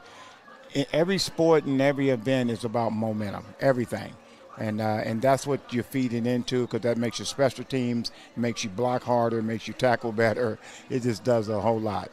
What are you seeing from the quarterbacks? Emmanuel Onono out there passing right now. He's looked well. And it seems like they finally got Brody Pfeiffer some time, was able to run and step up and make some good passes on the last drive. Well, we're going to see what Pfeiffer actually does this second half, because I think the last drive was a lot of prevent defense. So Lafayette's going to go back to what carried them and what helped them. So Pfeiffer's going to come back and throw the football, and so is the Lafayette's quarterback. How great is it, though, just to have high school football back? Oh, my gosh. It's just – it seems so far away when you start in June. You know, they start lifting, and they go year-round, lifting or film watching. But high school football is fun. It's a gathering for the parents and the family that come to a ballpark and watch their kids play. So it's exciting. And that's what Rock Roberts talked about, which has led to their success at North Oldham. We mentioned his 4th year. All 3 years he's been there, winning record. If you look at North Oldham before he took over, had some down seasons, but he's talked about that off-season, full-year program to get guys in the weight room, and that's been the big decisor in winning football games. Right, and remember I made a comment that they're not going to stop playing because of their head coach. He's going to keep driving them. But it had to be different when you return so many players, especially on offense, and you only put up 7 points in the second half. And you lost a big one. You lost Daniels, the amazing quarterback for them last year, who graduated, and I hope he's doing well. So with that said, that's what it's going to come back to. But that coach is not going to let him fall down, because he's an amazing coach, amazing. And you want to get Ritten going as well. Their starting running back for North Oldham, who had over 1,000 yards last year, just hasn't had much room to breathe so far tonight. Well, playing behind makes it hard. That makes a big difference when you can't go do your script, because you got to throw it a little bit more than you want to in the beginning. So Grants will kick it away as Lafayette will boot it left to right, right to left. North Oldham will get it back to start this third quarter. Mustangs down 28-7, and the kickoff is underway and taken at the 10-yard line. Back towards middle of the field, breaking out left side, 25, past the 30, spins back right to the 31, maybe the 32. I think he's short of that. We'll see where they mark it as the Mustangs offense comes back out with Brody Pfeiffer.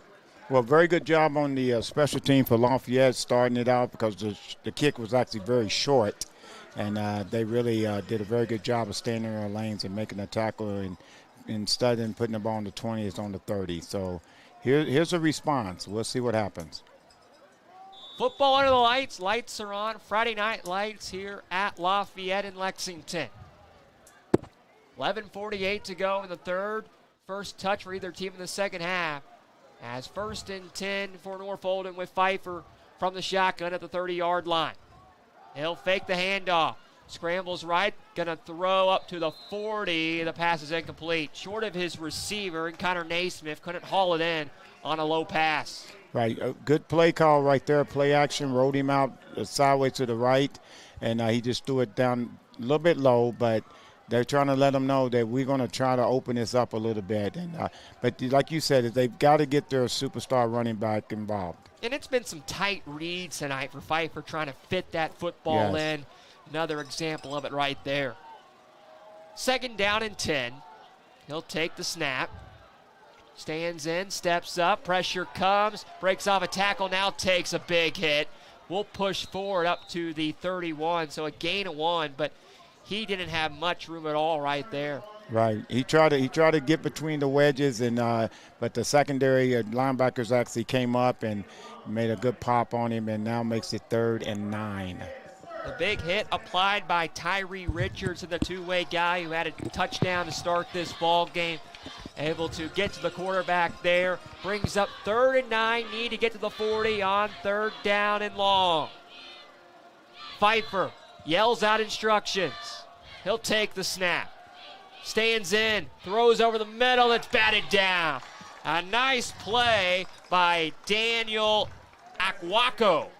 The defensive back able to smack it away. Awako's coming in, and he's going to be an all-city candidate. There's no question about it. Very good reach over the top without hitting the receiver from the backside. And, again, Lafayette is stopping the water from running right there. Good play.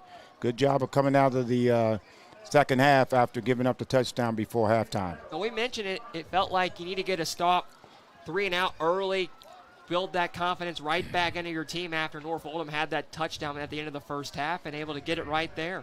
Yeah, like Mike Tyson said, everybody's got a plan to get hit in the mouth, and Lafayette got hit in the mouth and came right back. Grant's back to receive. He will let it roll past the 35 to the 31 and stop there.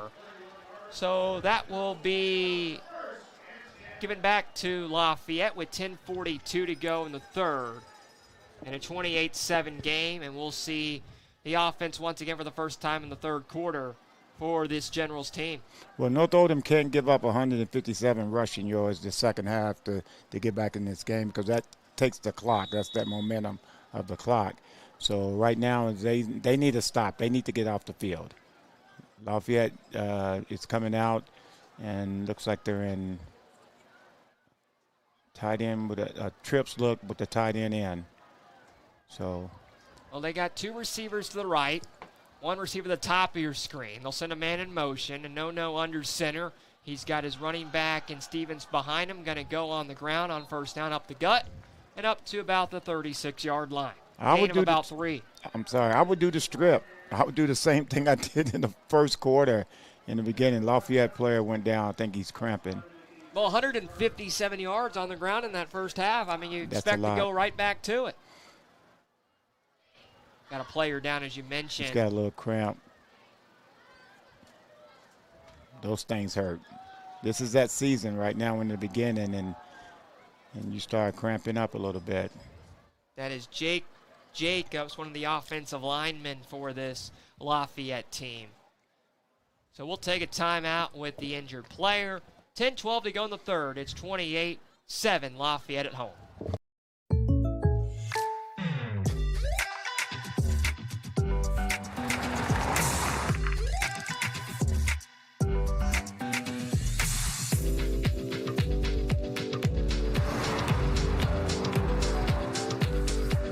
For your surprisingly great rates, contact your local State Farm agent today. If you want the real deal, call State Farm agent Leslie Gilly in Crestwood today. Like a good neighbor, State Farm is there. You're watching Central Kentucky High School football on Glycod.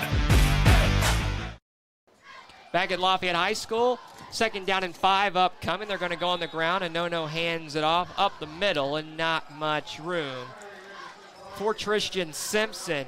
Maybe got back to the line of scrimmage and brings up 3rd down and about 5. So a big play will come here for this North Oldham team. Cisco down 3 scores. Right, and again, it has a lot to do with the momentum, has a lot to do with bouncing back. So North Oldham's going to try to do the same thing. 3 and out, get off the field. Get off the field. Let's do a stalemate here on the first drive on both teams. What do you draw up here quickly? I think he's probably going to throw a little quick slant to the top. 3rd down and 6, and No under center. Stevens in the backfield. He's got 2 to the right, 1 to the left. And they're going to hand it off to Stevens. Lost the football, and he jumped back on top. And No got back on top, but back to the 31 for a loss of about 3. Well, Stevenson didn't look like he was looking for the football because he was actually looking to block. So I figured, and then the receivers actually ran a route. So I think it was just a miscommunication, and that happens at a young quarterback. So after a 3 and out for Lafayette, a 3 and out for North Oldham. It's going to be a 3 and out for Lafayette here, and North Oldham will get it back for their 2nd touch in the 3rd quarter, trailing 28-7 with 8:45 to go in the 3rd quarter. Grants will punt it away back at his 16-yard line. 1 hops to him, trying to get it off, able to. Wobbly kick that will be taken at the 35, up past the 45, 50 inside of Lafayette territory to the 45-yard line. A nice return by Hudson Hackler, and gets inside General's territory to begin the drive. Well, Jackson is down. Jackson Gratton is down. I don't know if he's cramping or the North Oldham guy ran into him because it was very close, but the official was right there and didn't throw a flag. So hopefully, yeah, he's cramping. Okay. I don't like him to cramp, but I'd rather have that than any other injury.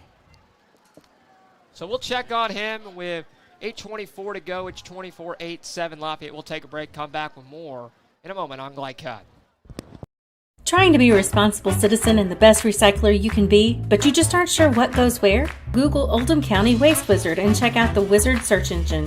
Just type in the name of your mystery item and see what pops up. It will tell you whether it goes in the trash, recycle bin, or donations. It tells you how to discard troublesome items like paint and televisions. Can you believe it even tells you how to get rid of a boat? Oldham County Waste Wizard. Do you believe in magic? This message funded by Oldham County Solid Waste Management.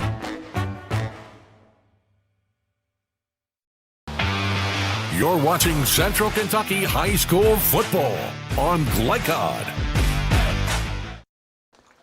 Glycod would like to thank you for making Kentucky and Indiana #1 for high school sports. Keep up to date with our live broadcast by clicking the subscribe button on your YouTube page and by scanning the QR code at the top of your screen. We thank you for being with us this evening and tuned in for this Friday night football coverage.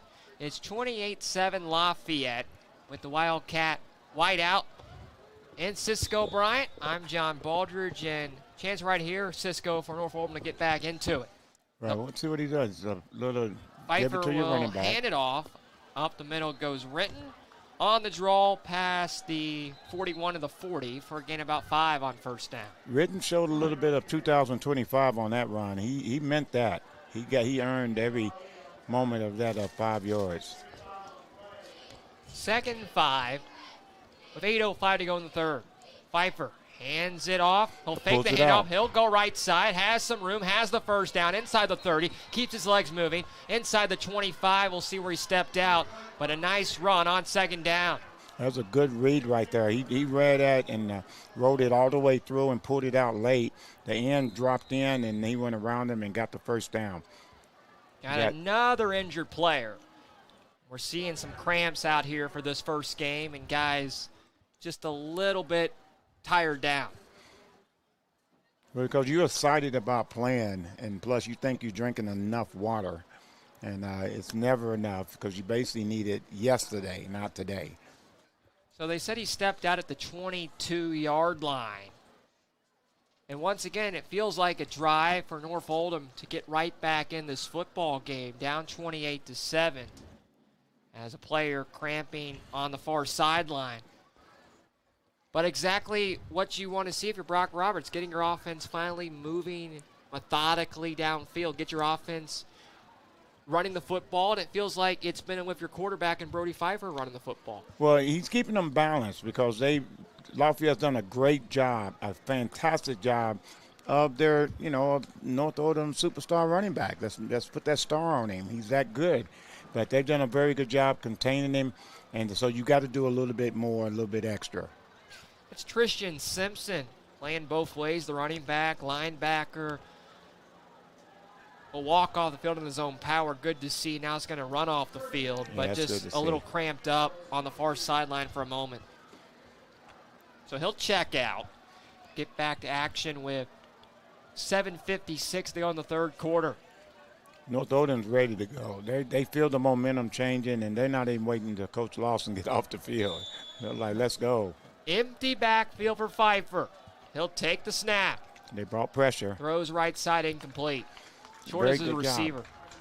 Very good job. Very, very, very good job of noticing it. Pressure's coming. He's trying to get rid of it, and the secondary is doing a great job behind him. So 2nd and 10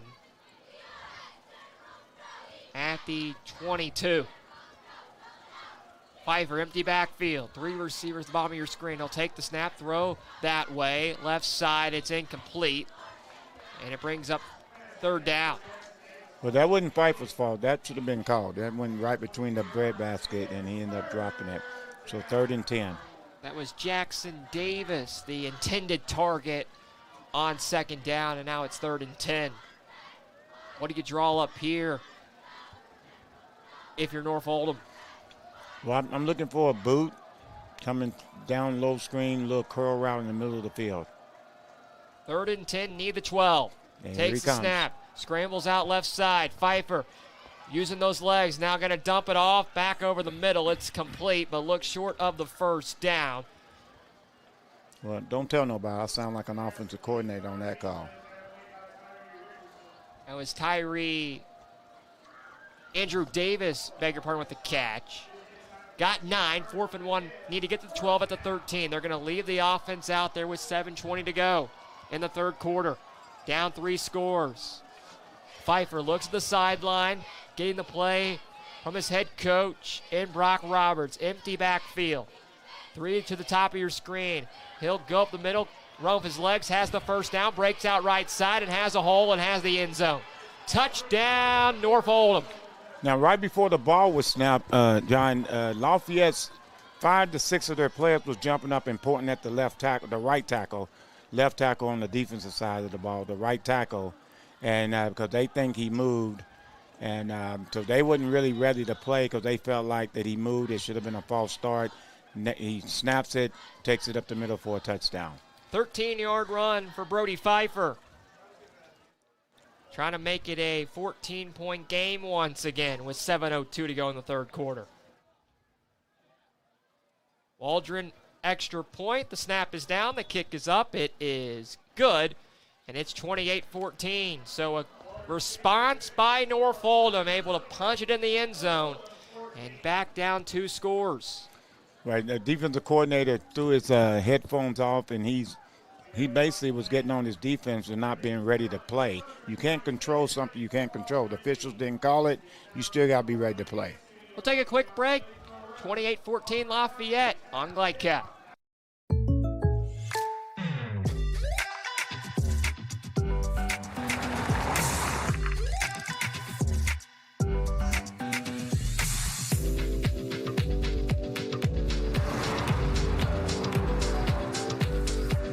For your surprisingly great rates, contact your local State Farm agent today. If you want the real deal, call State Farm agent Leslie Gilly in Crestwood today. Like a good neighbor, State Farm is there. You're watching Central Kentucky High School football on GlideCod. 3rd quarter action. Touchdown, 13-yard run for Brody Pfeiffer makes it a 2-score game once again. Lafayette on top, 28-14. North Oldham will kick it away. And back to receive is Lafayette. They'll take it for a touchback, and that will start the drive from the 20-yard line. So here we go once again, Cisco. North Oldham down 2 scores, trying to get off the field and have all the momentum right now. Well, right now is the Banjo got to start playing now for Lafayette. Lafayette's got to respond back to that touchdown and respond back not in a hurry, but just control the clock like they did in the first quarter.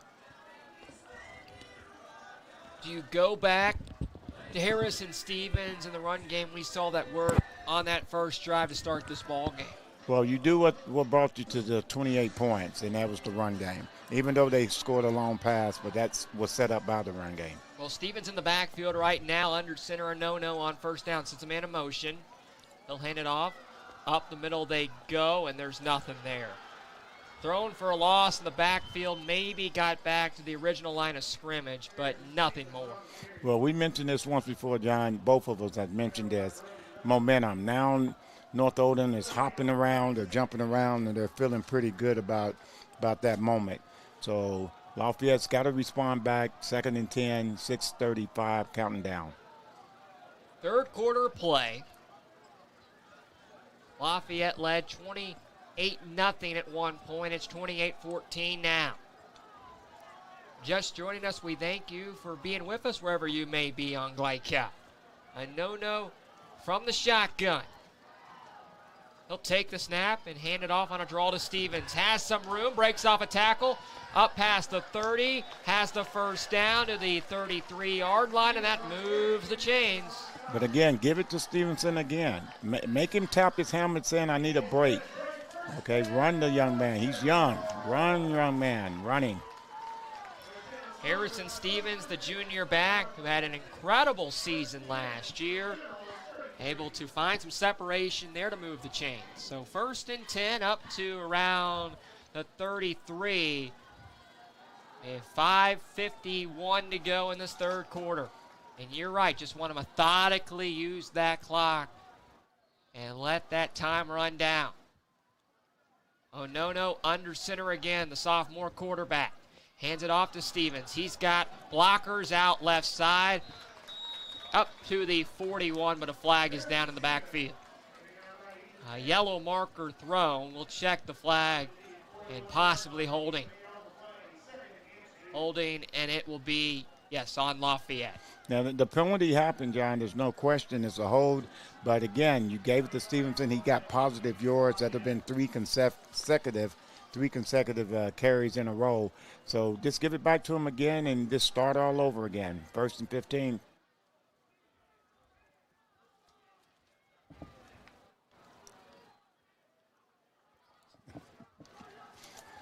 .5:32 to go in the third quarter. They're going to back it up with that holding penalty. Now 1st and 20 after what would have been 2nd and 2, 2nd and 3 after the run by Stevens. Yeah, I keep saying Stevenson, so I apologize to his dad. It's Stevens. He's probably here, so you don't have to worry about that. Well, he's going to listen tomorrow. I want to apologize. I don't want to disrespect his last name. 5:25 to go in the third. 1st and 20.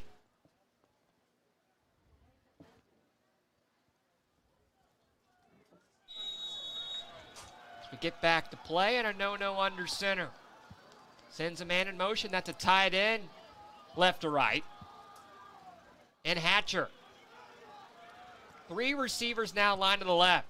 They're going to go on the ground, and there's nothing there. Back to the line of scrimmage, but good job by that defensive front for North Oldham. Well, Lafayette went back to movement, putting people in motion. I think the receiver needs to get out a little bit farther before snaps the football, because the linebacker never moved because he was still in the box. So we got somebody down, probably cramping again.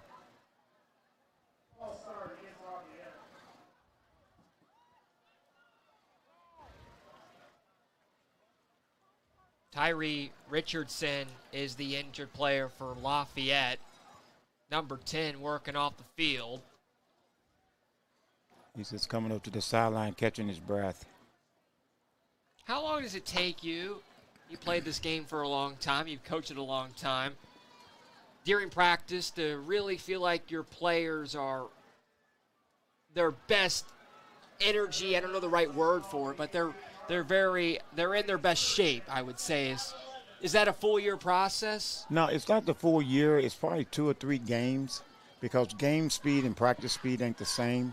And you're a little bit moment. I think we had a penalty as well, another holding penalty makes it 1st and 20, 2nd and 20, I guess. So they're going to throw here with a no-no. Looks right side, down the sideline, good coverage, and it's incomplete. Looking for Dominic Faulkner, and tight coverage by Andrew Davis breaks it up, and it's 3rd down. Very good job. Got his head around. Okay, the sideline has Sticks has 2nd down, and the scoreboard has 3rd down. So I would go with the Sticks. So 2nd down and 25 is what it's going to be. Yeah. With 5:04 to go in the 3rd quarter. That's a good call because the official is standing by the Sticks. So he's probably telling them. But going back to what you was talking about, it just takes a while. Just like any other thing you do, just takes a while to get used to that game speed, getting used to understanding what you do before you play and how much water liquid you put in your body. Hatcher in motion left to right, and we got a whistle and a timeout. This will be used by Lafayette. They'll burn their first with 5:04 to go in the 3rd quarter. We'll take a timeout as well. Lafayette on top in Oldham 28-14. Come back with more on GlideCap. Trying to be a responsible citizen and the best recycler you can be, but you just aren't sure what goes where? Google Oldham County Waste Wizard and check out the Wizard search engine. Just type in the name of your mystery item and see what pops up. It will tell you whether it goes in the trash, recycle bin, or donations. It tells you how to discard troublesome items like paint and televisions. Can you believe it even tells you how to get rid of a boat? Oldham County Waste Wizard. Do you believe in magic? This message funded by Oldham County Solid Waste Management.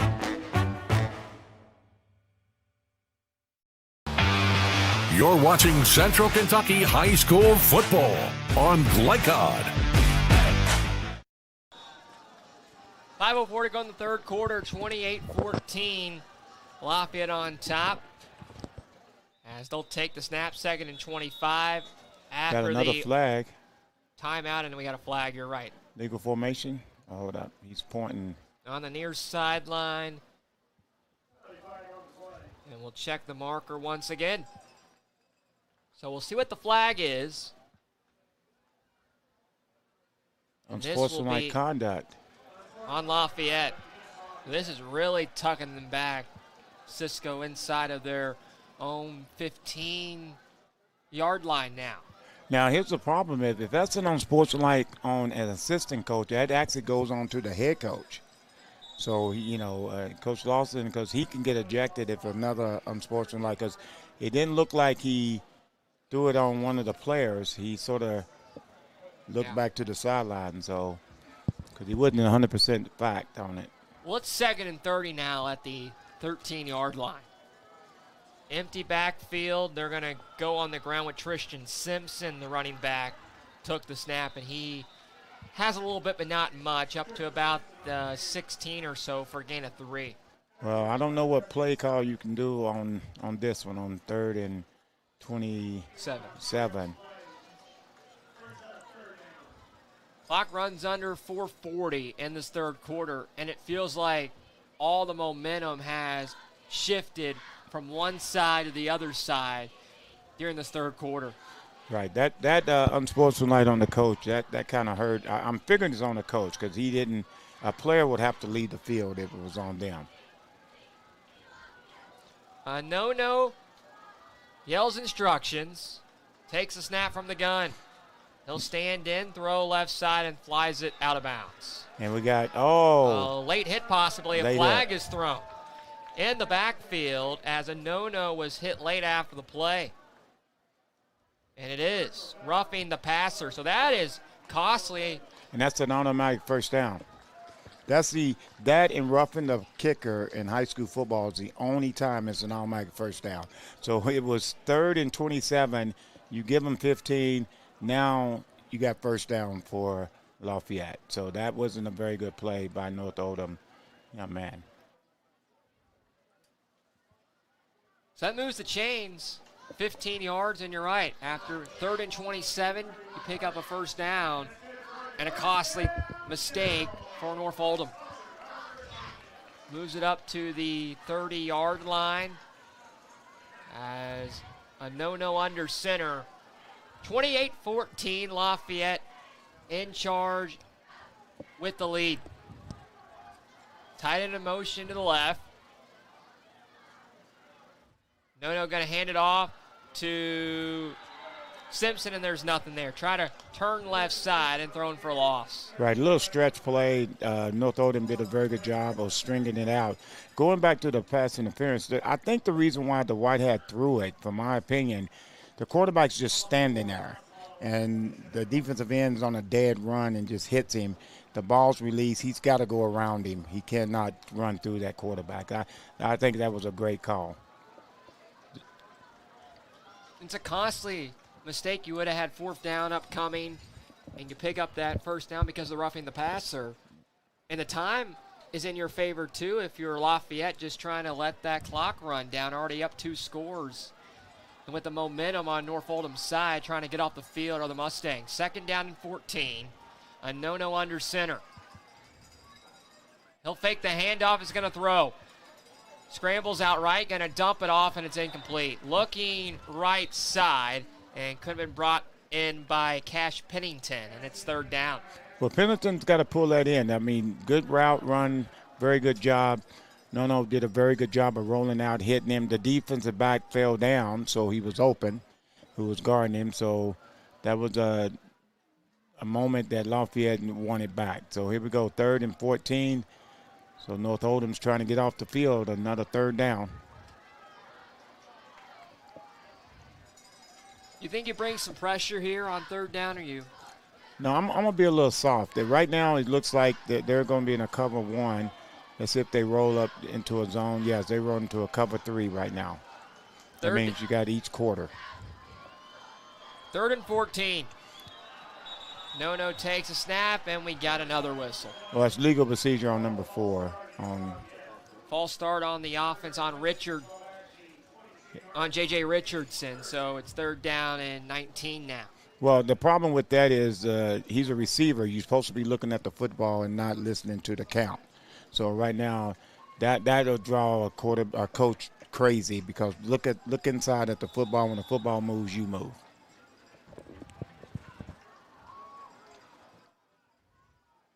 Third and 19. Once again, an opportunity for North Oldham after having a 3rd and 27, giving up a roughing the passer penalty to get off the field here on 3rd and long. Shotgun snap and no. Throws for Grants, and it's incomplete. Well, he was hit as he was throwing. That was a very good job. They brought a little pressure. They dropped back in zone, and then the routes that they ran went right into their zone coverage. So 4th and 19 now, and they'll punt it away with Grants, and North Oldham will get it back as Hudson Hackler back around his 50-yard line.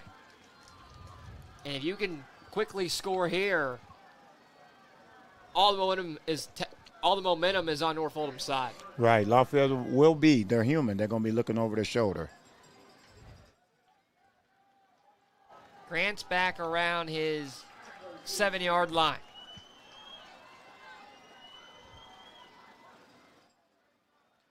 And he'll kick it away, and it rolls out of bounds. A wobbly offline kick that rolls into the North Oldham sideline inside of Lafayette territory. They'll down it at the 38-yard line. So great field position with 2:54 to go in the 3rd quarter. As North Oldham will get it back, has scored on back-to-back drives. I think every time when they punt, Jackson Grant, he seems to be getting cramping every single time he punts. So I don't know if the North Oldham coaches upstairs is looking at that. Big drive here for the Mustangs, down 28-14. Need points, trying to come back from behind. Pfeiffer, screen pass out Left side's got Davis. Breaks off tackles. Back middle of the field. Spins off a tackle inside the 30. 25 runs out of bounds around the 20-yard line. We'll have a flag down thrown from the far side, and we'll check the marker after the play. Oh, that was a back judge. That was a very good throw, man. I think he threw him out at third base from center field. That was a long throw. So he said, this is where it happened. You would cut him. You would have taught him up like that, told him how to throw it over there. Okay, we got helmet to helmet. So that means somebody was blocking for North Oldham, and he led with his helmet. Normally you don't see that very often on a block. You normally see it more on the run and the hit. So that's the safety thing that's been put in for the last 3 years. You can't lead with your helmet and hit someone. So 15-yard penalty, too. Backs it up 1st and 25 after a nice run we just saw on the screen pass. Well, this third quarter reminds me of should be the first quarter of sloppiness on both sides. Penalties and late hits. So first down, they're going to go. Pfeiffer hands it off, and losing his footing was the running back and Connor Daughtery. It's second down. Yeah, that turf jumped up and got him on that one because he was trying to wiggle his way and try to break to the outside and end up slipping down. We have a few guys that slipped down today. Quite a bit. And we saw a lot in that late third quarter, late second quarter, beg your pardon, In the same area. Exact same area.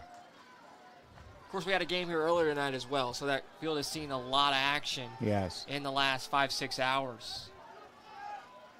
Beautiful stadium. Beautiful stadium. Pfeiffer takes a snap, steps up, pressure comes, scrambling towards his left, going to throw, and it's incomplete. Had a man open in Jackson Davis, but just couldn't connect with him. Well, he tried to lead him upfield to catch it, and again, he reached out, and Phil Simms, the former Moorhead superstar of the New York Giants, said if it touches your pinky, catch it. So I know you don't know who Phil Simms is. I know who Phil Simms Okay, is. I'm just asking because you're very young. I know who Phil Simms. I'm not that young. He was on CBS doing, a lot of stuff for a long time. There you go. Facts. Not that young. Third down and 11. Pfeiffer is going to throw. He's got his man complete past the 30. Keeping the legs moving is Naismith inside the 25 and down to the 21-yard line. What a completion on third down. Well, the defensive back went for the pick and didn't get it, and then all of a sudden he spun out of it and ended up getting a first down when they needed it.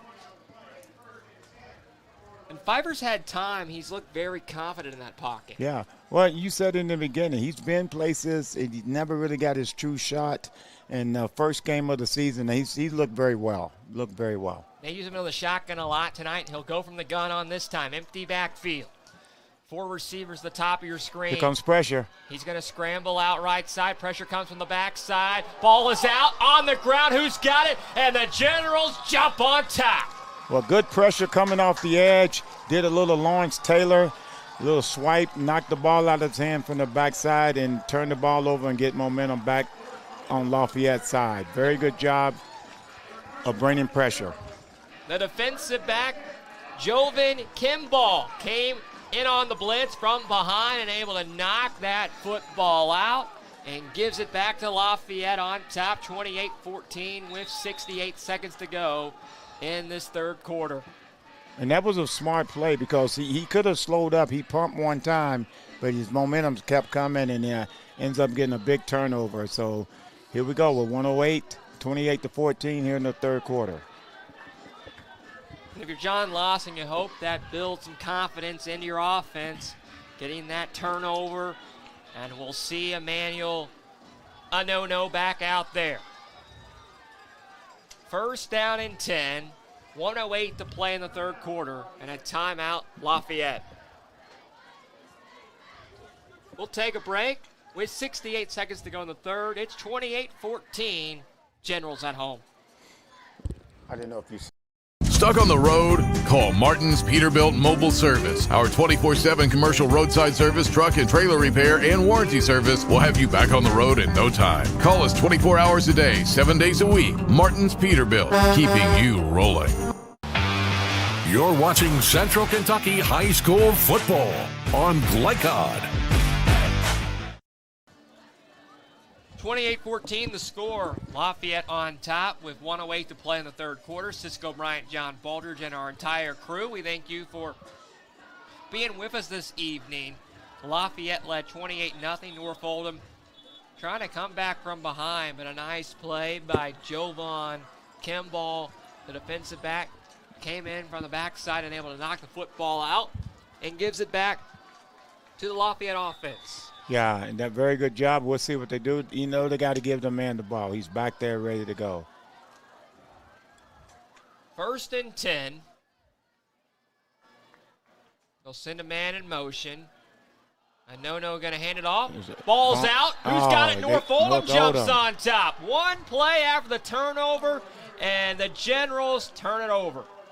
Give it back to North Oldham. I couldn't tell what was going on because it didn't look like he got the snap clean, and then when he got it, he tried to run it up the middle and end up fumbling the football, and North Oldham turned it right back over. It looked like he just didn't get his hands on the football clean on the snap. Okay. And because so, North Oldham in prime territory to cut this back to a one-possession game. 1:02 to play after the turnover on a 6-second drive for Lafayette. 1st and 10, Mustangs. They're going to go on the ground this time. Up the middle, they do so with Daughtery and breaks off a couple tackles for about 5. Right. This game has actually been exciting because there's been more momentum after the next, stopping momentum, getting momentum, so it's actually been very exciting.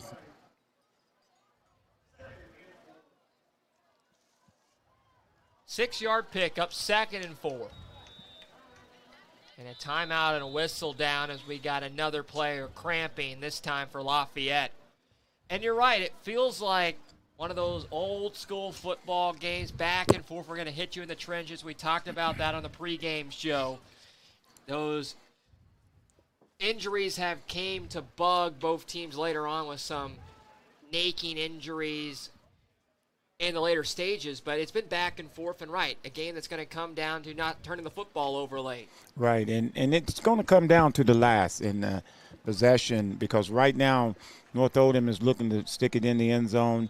Lafayette, again, trying to make another stop. So this third quarter has been really have every coach on his edge, and the coach is going to say a lot, whoever ended up losing this game, because both teams had an opportunity to do what they needed to do on offense and defense. North Oldham asking for time. I think the clock rolled down. It was about 50. Now it's at 29 seconds. I could be wrong on exactly where it was, but it's rolled down about 29, so they definitely had some time roll off the clock and try to add some more time back on. Now up to 32, trying to get it right. Yeah. Well, I thought it was just me because I looked at it. That's why I stopped talking. 32 point. So 32 on the clock. 28-14, Pfeiffer from the gun. He'll take the snaps. Got time. Throws over the middle. It's incomplete. And we got a flag and defensive pass interference. And it was. He was on his back. I'm always for the DB, trust me. And if I feel like it's a pass interference, I'm going to say yes. Because a lot of times I don't see it. Well, he's looking for Connor Naismith. Now, I got to ask you, though, when you were wide receiver, it probably wasn't always about the DB, though. Because you played wide receiver at Kentucky. Well, let me clarify something. Coach Jerry Claiborne, who I love dearly, God rest his soul, put me at wide receiver. I was a DB. But, well, you did pretty well at wide receiver, though. Had some good blessed. seasons, 3 really good years. Yeah. Thank you. But that was a good play call. That was on their touchdown. It's a skinny post in the middle of the field, and Pfeiffer did a very good job of putting the ball only his receiver can catch it. Because it happened inside of the red zone, it's half the distance. So yes. Up to the 10-yard line is where they're going to mark this one. So first and goal at the 10. Pfeiffer, low snap. He'll just jump on it. Falls back around the 17. He might have had time to pick that up, but that might be what you call a rookie mistake. No, that was a smart play because he had his back to and he didn't know who was coming. So instead of him trying to pick it up and somebody hit him, he may continue to fumble and then miss it. So he left no doubt, makes it second down, quarter ends. Now you come down to the other side, and now you still got 3 plays to get it in. So 2nd and 17 upcoming when we come back in a 28-14 game at Lafayette on Glide-Cap.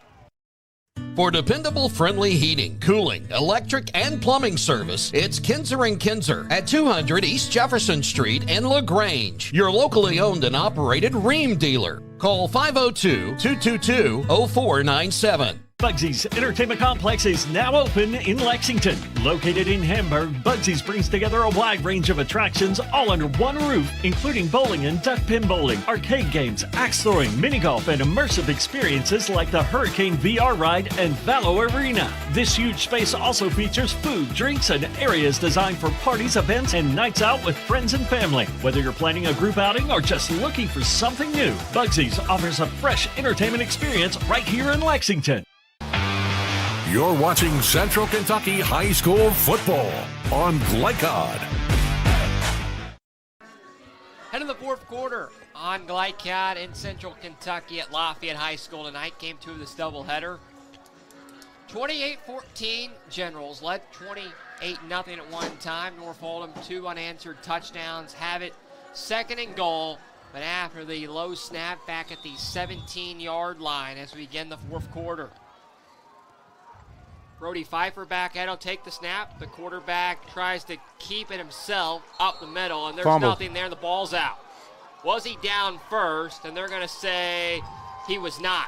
So Lafayette gets it back, and a turnover inside the red zone gives it back to the Generals.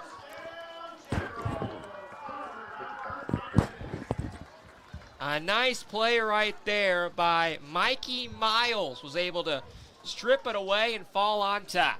Very good play. Went for the football. The quarterback did a quarterback draw, went for it, pulled it out. Again, we've gotten turnovers after turnovers, and Lafayette again steps up again, makes a turnover to get the ball back to their offense. Very good job.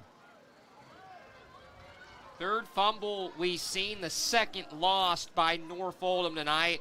Lafayette's had 4 fumbles, only 1 given away though.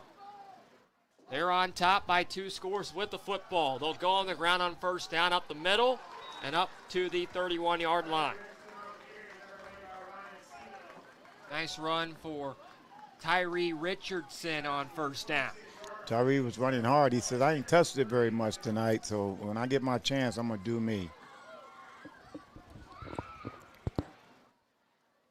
175, make it 177 yards now on the ground after having 150 in the first half for Lafayette this evening. 2nd down and 3. Under center is a no-no. Sophomore quarterback will send a man in motion. We got a whistle and a stoppage. We'll see if there's a flag, and there is one. False start on the offense.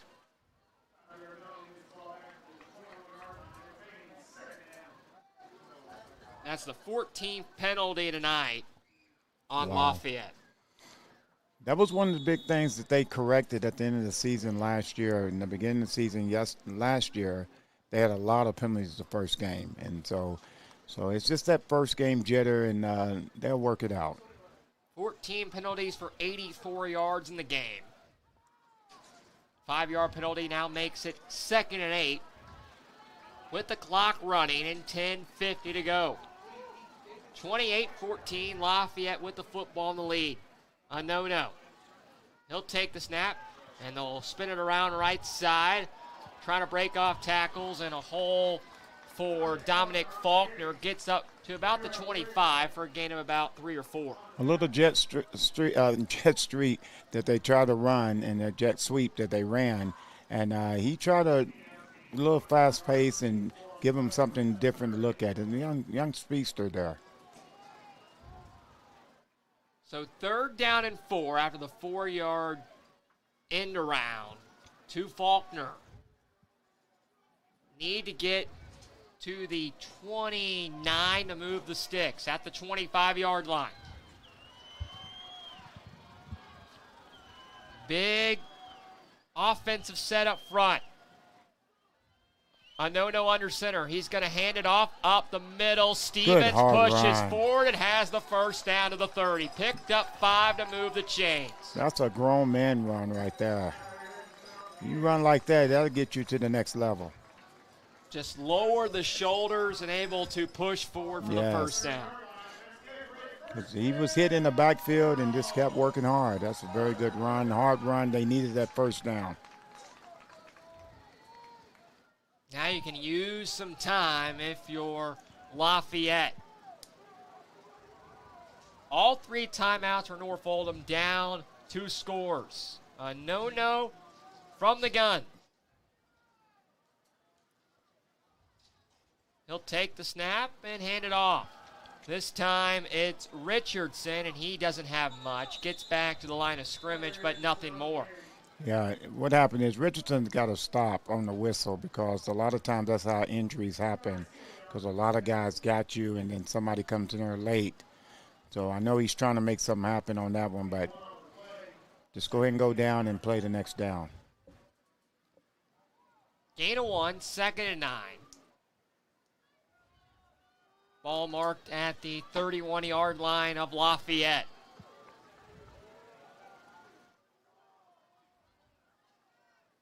A no. Man behind him from the shotgun. He'll hand it off, and he'll go up the middle as Richardson once again plows forward to the 38, about a yard and a half short of that first down. Well, this is deja vu of the first quarter, the first drive. Just control the clock, go right at them. Again, giving a compliment to their offensive line. You can't do it without them and the tight end getting on the blocks and keeping North Oldham defensive guys from getting off the blocks. 3rd and 2. Need the 40 on 3rd down. From the right hash. A no takes the snap, and he'll hand it off. Up goes Richardson. Tries to push forward. He's just short. Tackled down at the 39. So brings up 4th down and a yard. Well, we're far away. I thought he got it, but they marked it short. And it's a long yard. It looked like, yeah, I thought a better spot than that. I did too. I really did. It's a good yard, and they're going to leave the offense out there on 4th down and 1. Clock rolling with 7:15 to go. Here comes a hard count in this ball game. So here we go, folks. 4th down and 1. A no under center. Takes the snap. Forward goes Richardson, and he has the first down to the 43. A pickup of 4 keeps the drive going. He left no doubt on that one. Richardson hit it hard, and the line got a great push. Fantastic job. So that'll move the chains and keep this drive going. Under 7 now to go in regulation. And you just let that clock tick, tick, tick with 6:45 left. 28-14, Lafayette trying to go to 1-0 and knock off a team that picked up 10 wins last year in North Oldham. A no. Takes the handoff, throws left side. Got Richardson at the 30. Makes the catch and steps out of bounds at the 28. What a catch and throw by a no to Richardson. Yeah, stuck it in there, pulled it out. The DB was looking in the backfield. Great throw, great catch. All the way down into North Oldham territory on a beautiful throw by Emmanuel. A no. Over the shoulder, and Richardson able to haul it in. Clock stops with 6:30 left. And this feels like a drive you can punch it in that could really ice it this evening. A no under center. Takes a snap at the 28. He'll hand it off. Left side goes Tyree Richardson, and nothing there. Maybe lost a yard. Well, Lafayette was like, why are you stopping the clock? But you can't complain. It's your home field. So. North Oldham's had their chances. Yeah. It's felt like Cisco. They've had a couple of times inside of the red zone and haven't been able to punch it in. And if they do lose this football game, you're going to look back at that. Well, it's not all on the quarterback, but remember in the beginning I said, how does he lead his team? And a lot of times getting to know your players, knowing what to say to them. And, quarterback's a hard spot to play on both sides. Both young quarterbacks is finding that out. Richardson in motion. They're going to hand it off to him. Jet sweep out right side. He tries to break it back in the middle of the field, and he's gang tackled around the 35 or so. And it brings up 3rd down and long. Well, I think that's a great play call. Now, some people in the stands, I hear them mumbling, and it's a great play call because what you're trying to do is you're trying to make sure that those linebackers stay outside like they're supposed to. So you got to do a jet sweep. You got to sweep the ball to the outside to make them honest. Now you can come right back up the middle. Lost 2 on that last play, so it's 3rd down and long. Need to get down to the 19 to move the sticks. They're going to hand it off on 3rd down, and we got a whistle and a flag down first. Legal procedure. So a false start will be assessed on the offense and push it back 5 more yards. Make it 3rd and 20. But, John, that's what they did. They was coming back with an inside trap because they just ran a jet sweep. And the linebackers did move out just a half an inch. That's all you need. You don't need to move out yards. Just a couple inches. That sort of helps the guards and the tackle in the center to get the angle to block you. 3rd and 20. Clock really now a factor in this ball game with 4:35 to go. North Oldham needs the football, needs to stop here, down 2 scores. And 3rd and 20, and another whistle down. Delay a game. This will be on the offense, and they're just letting that clock go down as much as you can if you're Lafayette.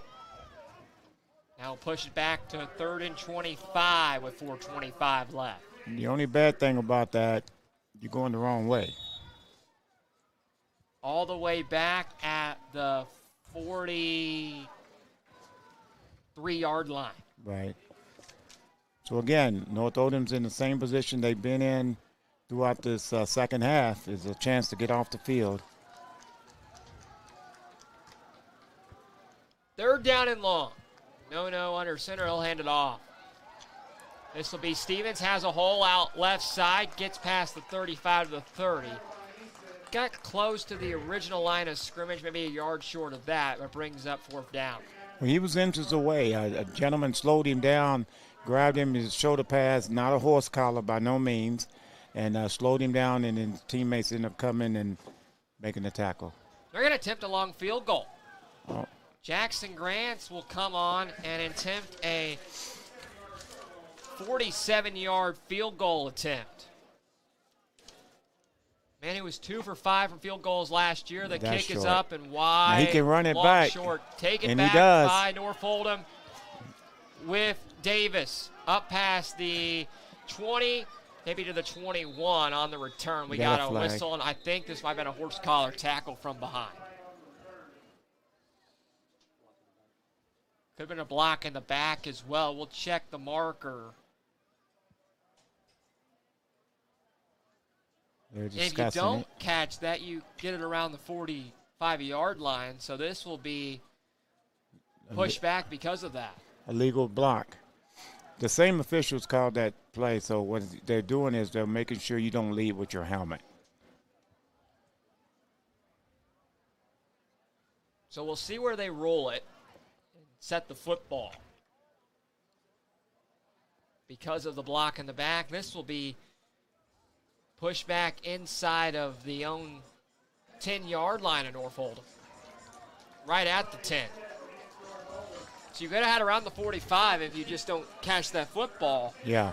And because you do, and because of the penalty, you're pushed back inside of your own 10. You got to go 90 yards with 3:30 left and get the football back.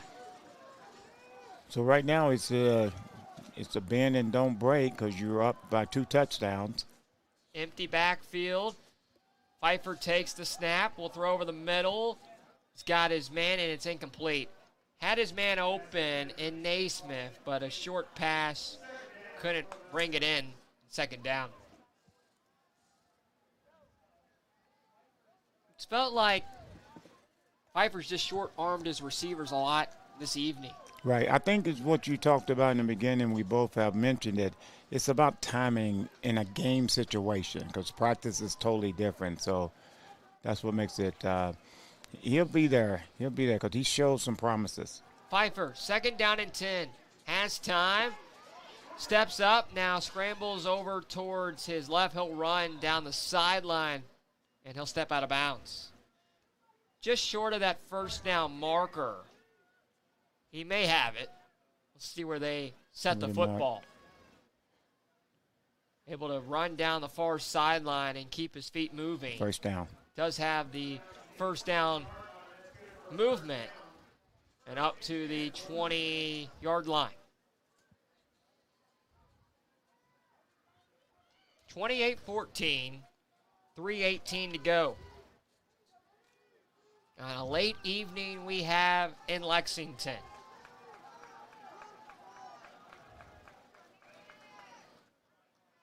Pfeiffer takes the snap. He'll throw left side. He's got a man complete, and Davis gets out of bounds. Close to the first down up to about the 30.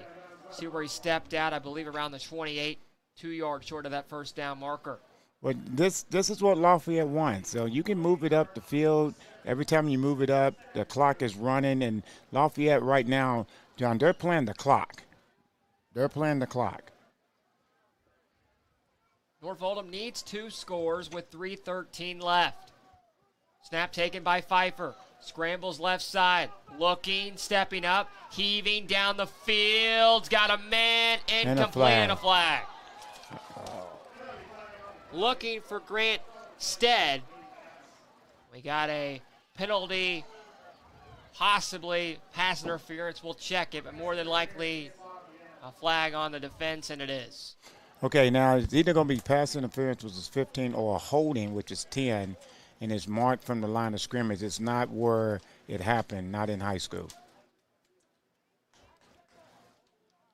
So if it's going to be a first down because the marker will go past the first down. So 15 yards on the pass interference is what they call. So he got to call pass interference, okay.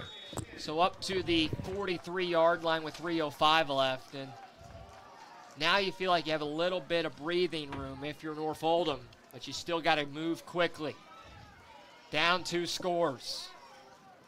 Pfeiffer takes the snap. Good rush. He'll step up. He'll throw over the middle. Looking for Naismith, and good coverage, batted away by J.J. Richardson. Richardson has been all over the place on defense, made a couple good little plays, and very good job of getting his hands in, but good rush by Lafayette's front line, putting pressure, making Fife step up into the pocket. So second down upcoming. Reaching the 11:30 hour in Lexington this evening. Late football for these high school kids, but they got to be loving it. Back out here, week 1, both teams trying to get to 1-0. Second down and 10. Pfeiffer takes the snap, a low one it is. He's going to run. He's got a lot of room. He's got room left side. 40, steps out around the 35, picked up the first down, out of bounds. The rush came upfield. He actually got around it. So the D-line, basically the defensive end, went inside and got out of his lane on the outside. Pfeiffer saw it, and then broke outside and kept going with it. When he's used his legs tonight, he's looked very promising with them. Yes. And he's like knowing when to run. That's a vet for you. That's a veteran. Down to the 35. Empty backfield once again for Pfeiffer. Shotgun Here snap. comes the pressure. Pressure comes, going to throw left side and just flings out of play. Well, that's a quarterback that felt the pressure because he didn't see it because he came from the backside. So excellent job. 2:46 left. And once again, North Oldham, according to the scoreboard here at Lafayette High School, all 3 timeouts still remaining. Trying to hold all those in their pocket. Down 2 scores. Need a quick touchdown here and got to get the ball downfield and got to get out of bounds. Well, this is what it tells of Coach Lawson talking about his secondary was the big key to his defense. So here they go. 2nd and 10, Pfeiffer. Steps up. Now going to scramble. Looking downfield. He's going to take off and run out of bounds. Again, nothing downstairs. That's a very good job. Got 7 down to the 28-yard line. So 3rd down and 3 upcoming with 2:38 to go. Clock will stop as Pfeiffer got out of bounds, and they will take their time before this 3rd and short. And again, the objective is that North Oldham needs 2 scores, not 1. And they still got 3 timeouts remaining, so I guess they're going to rely on that and try to get it in on this play. 3rd down and 3. Pfeiffer takes the snap, scrambles. Out towards his left, looking downfield. Going to throw, dumps it off, and it's incomplete. Secondary does a very good job. We had a receiver break open late for North Oldham, but he's already threw the football. So here we go, Cisco. 4th down upcoming. You need 3. You got to find a way to move the chains if you're North Oldham to keep this game still alive. Well, Lafayette is playing a sort of event defense. I would run a screenplay. I'll run a screenplay right in the middle of the field because all you're trying to do is get 3. Band comes to life. The people have hung tough through this doubleheader and this 11:30 hour, making some noise on the home sideline. It's 4th down and 3. Pfeiffer takes the snap. Looks downfield, throws, and it's batted away. No J.J. Richardson once again got a hand down and looking for Connor Naismith. No flags and a turnover on downs. We got a player down in the end zone, Lafayette. He's up. What a stop by Lafayette. I mean, that was an excellent job. It came down to the secondary, and the secondary for Coach Lawson said it over and over that the biggest key to our defense is our secondary. He couldn't find no one downfield. He kept dumping it. The time kept rolling. 4th down, what happens? Made a play when it mattered. Yes. Got out to an early 28-0 lead, and it's led to a 2-score advantage. North Oldham has all 3 timeouts, but now, with 2:23 left, we'll have to use them and hopefully try to get this football back. Be very challenging now. Emmanuel Nono back out, trying to pick up his first win as a varsity quarterback. He'll hand it off up the middle and straight up the gut goes the running back in Richardson for a gain of about 2 yards. Timeout, North Oldham.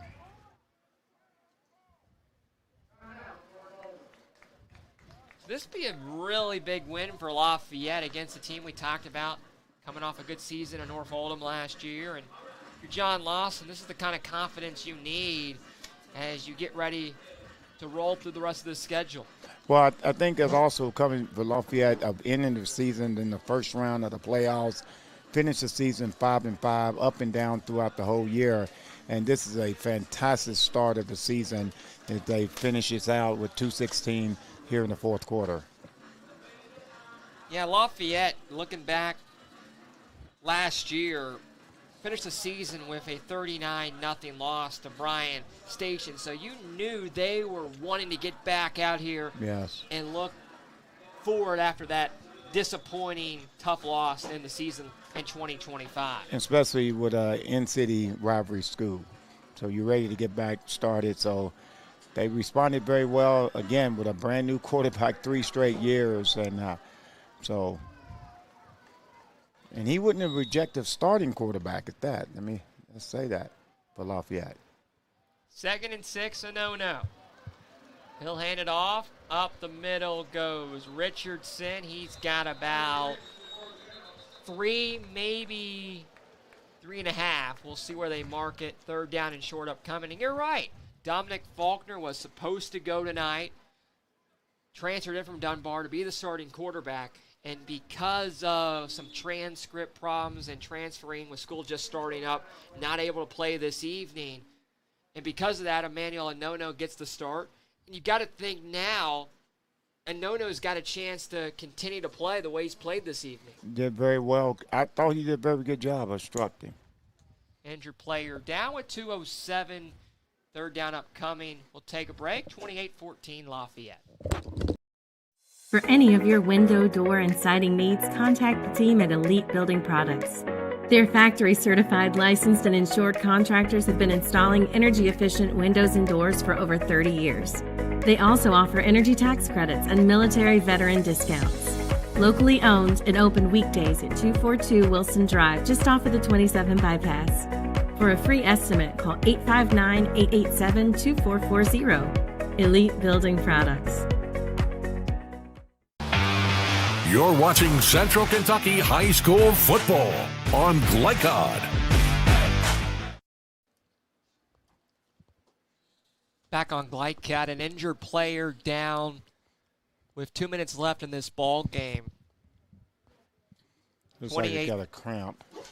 28-14 Lafayette, and that is their star running back, star linebacker we seen tonight, and Tyree Richardson had that big run early on. He's went down earlier with some cramps as well. Good to see him walk off, not with his helmet, with 2 minutes left, but able to walk off on his own power. As we get back to play, we were talking about it, just nice to build some confidence into this young quarterback and get an opportunity to play tonight, and it feels like someone you can lead on as you gear it for next week. Right, there's no doubt about that, but it goes back to, again, good job by the coaching staff of putting this young man in the right position to be successful, not putting too much on his plate.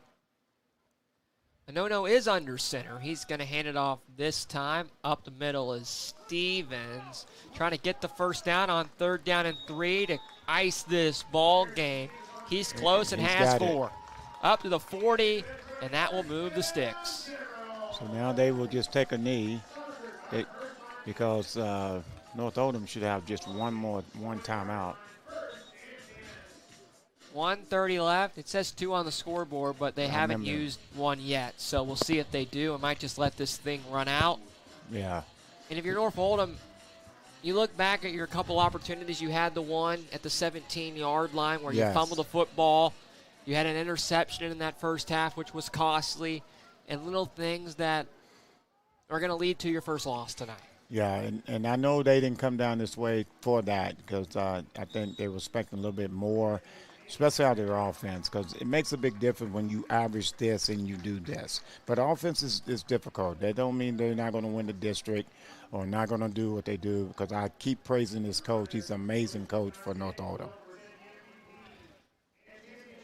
One more snap to take to seal this victory for Lafayette. A night that belongs to the Generals at home. Had to wait around with this doubleheader. An 8:30 start. A game that Lafayette was wanting to get in tonight because of that disappointing way they closed the 2025 year.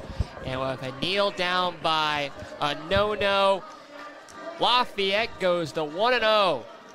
28 straight to start this ball game. They hang on and win it 28-14. And the 5th year of John Lawson as the head coach, they're 1-0 to begin the 2026 season. Teams will shake hands. North Oldham making the trip to Lexington. They fall to 0-1 and are now 0-1 to begin the 2026 year. We'll come back, wrap it up with the post-game show, and have that next. Trying to be a responsible citizen and the best recycler you can be, but you just aren't sure what goes where? Google Oldham County Waste Wizard and check out the Wizard search engine. Just type in the name of your mystery item and see what pops up. It will tell you whether it goes in the trash, recycle bin, or donations. It tells you how to discard troublesome items like paint and televisions. Can you believe it even tells you how to get rid of a boat? Oldham County Waste Wizard. Do you believe in magic? This message funded by Oldham County Solid Waste Management. For dependable, friendly heating, cooling, electric, and plumbing service, it's Kinzer & Kinzer at 200 East Jefferson Street in LaGrange, your locally owned and operated Rheem dealer. Call 502-222-0497. Innovation is what allowed us to reach for the stars. And now, to reach for the ignition without changing your oil for what feels like forever. Introducing Oil Guard, a Ferris exclusive. This innovative Vanguard oil system lets you go 5 times longer between oil changes. Along with Ferris's patented suspension system, you'll cut faster, mow longer, and reduce maintenance. Anderson Sales and Service in Madison, Crestwood, and Louisville. For any of your window, door, and siding needs, contact the team at Elite Building Products. Their factory-certified, licensed, and insured contractors have been installing energy-efficient windows and doors for over 30 years. They also offer energy tax credits and military veteran discounts. Locally owned and open weekdays at 242 Wilson Drive, just off of the 27 bypass. For a free estimate, call 859-887-2440. Elite Building Products. Vaping isn't a trend, it's an addiction. Ready to quit? Text Start My Quit to 36072. No pressure. Get free, confidential help to quit vaping. This message was furnished by the Bourbon County Health Department. No one college can be all things to all people, but Bluegrass Community and Technical College is as close as it gets. We're affordable, like you've got a great chance to graduate with little to no debt affordable. Flexible, with in-person, online, and hybrid programs. And you can easily transfer your credits to continue on to a 4-year university. So while we can't be everything to everyone, we can be a lot of things to you. Learn more at bluegrass.kctcs.edu. Stuck on the road? Call Martin's Peterbilt Mobile Service. Our 24/7 commercial roadside service, truck and trailer repair, and warranty service will have you back on the road in no time. Call us 24 hours a day, 7 days a week. Martin's Peterbilt, keeping you rolling. Tonight's post-game recap is brought to you by Martin's Peterbilt, your complete source for trucks, trailers, parts, service, and more at 425 Rogers Road in Lexington. Martin's Peterbilt, keeping you rolling.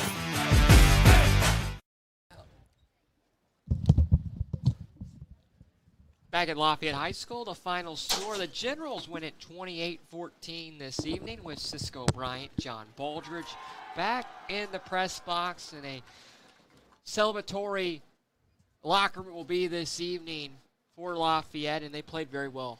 They played very well throughout the whole game. They had a lot of things go wrong, and they kept coming back. They made turnovers when they needed it, and that's a sign of a very good team.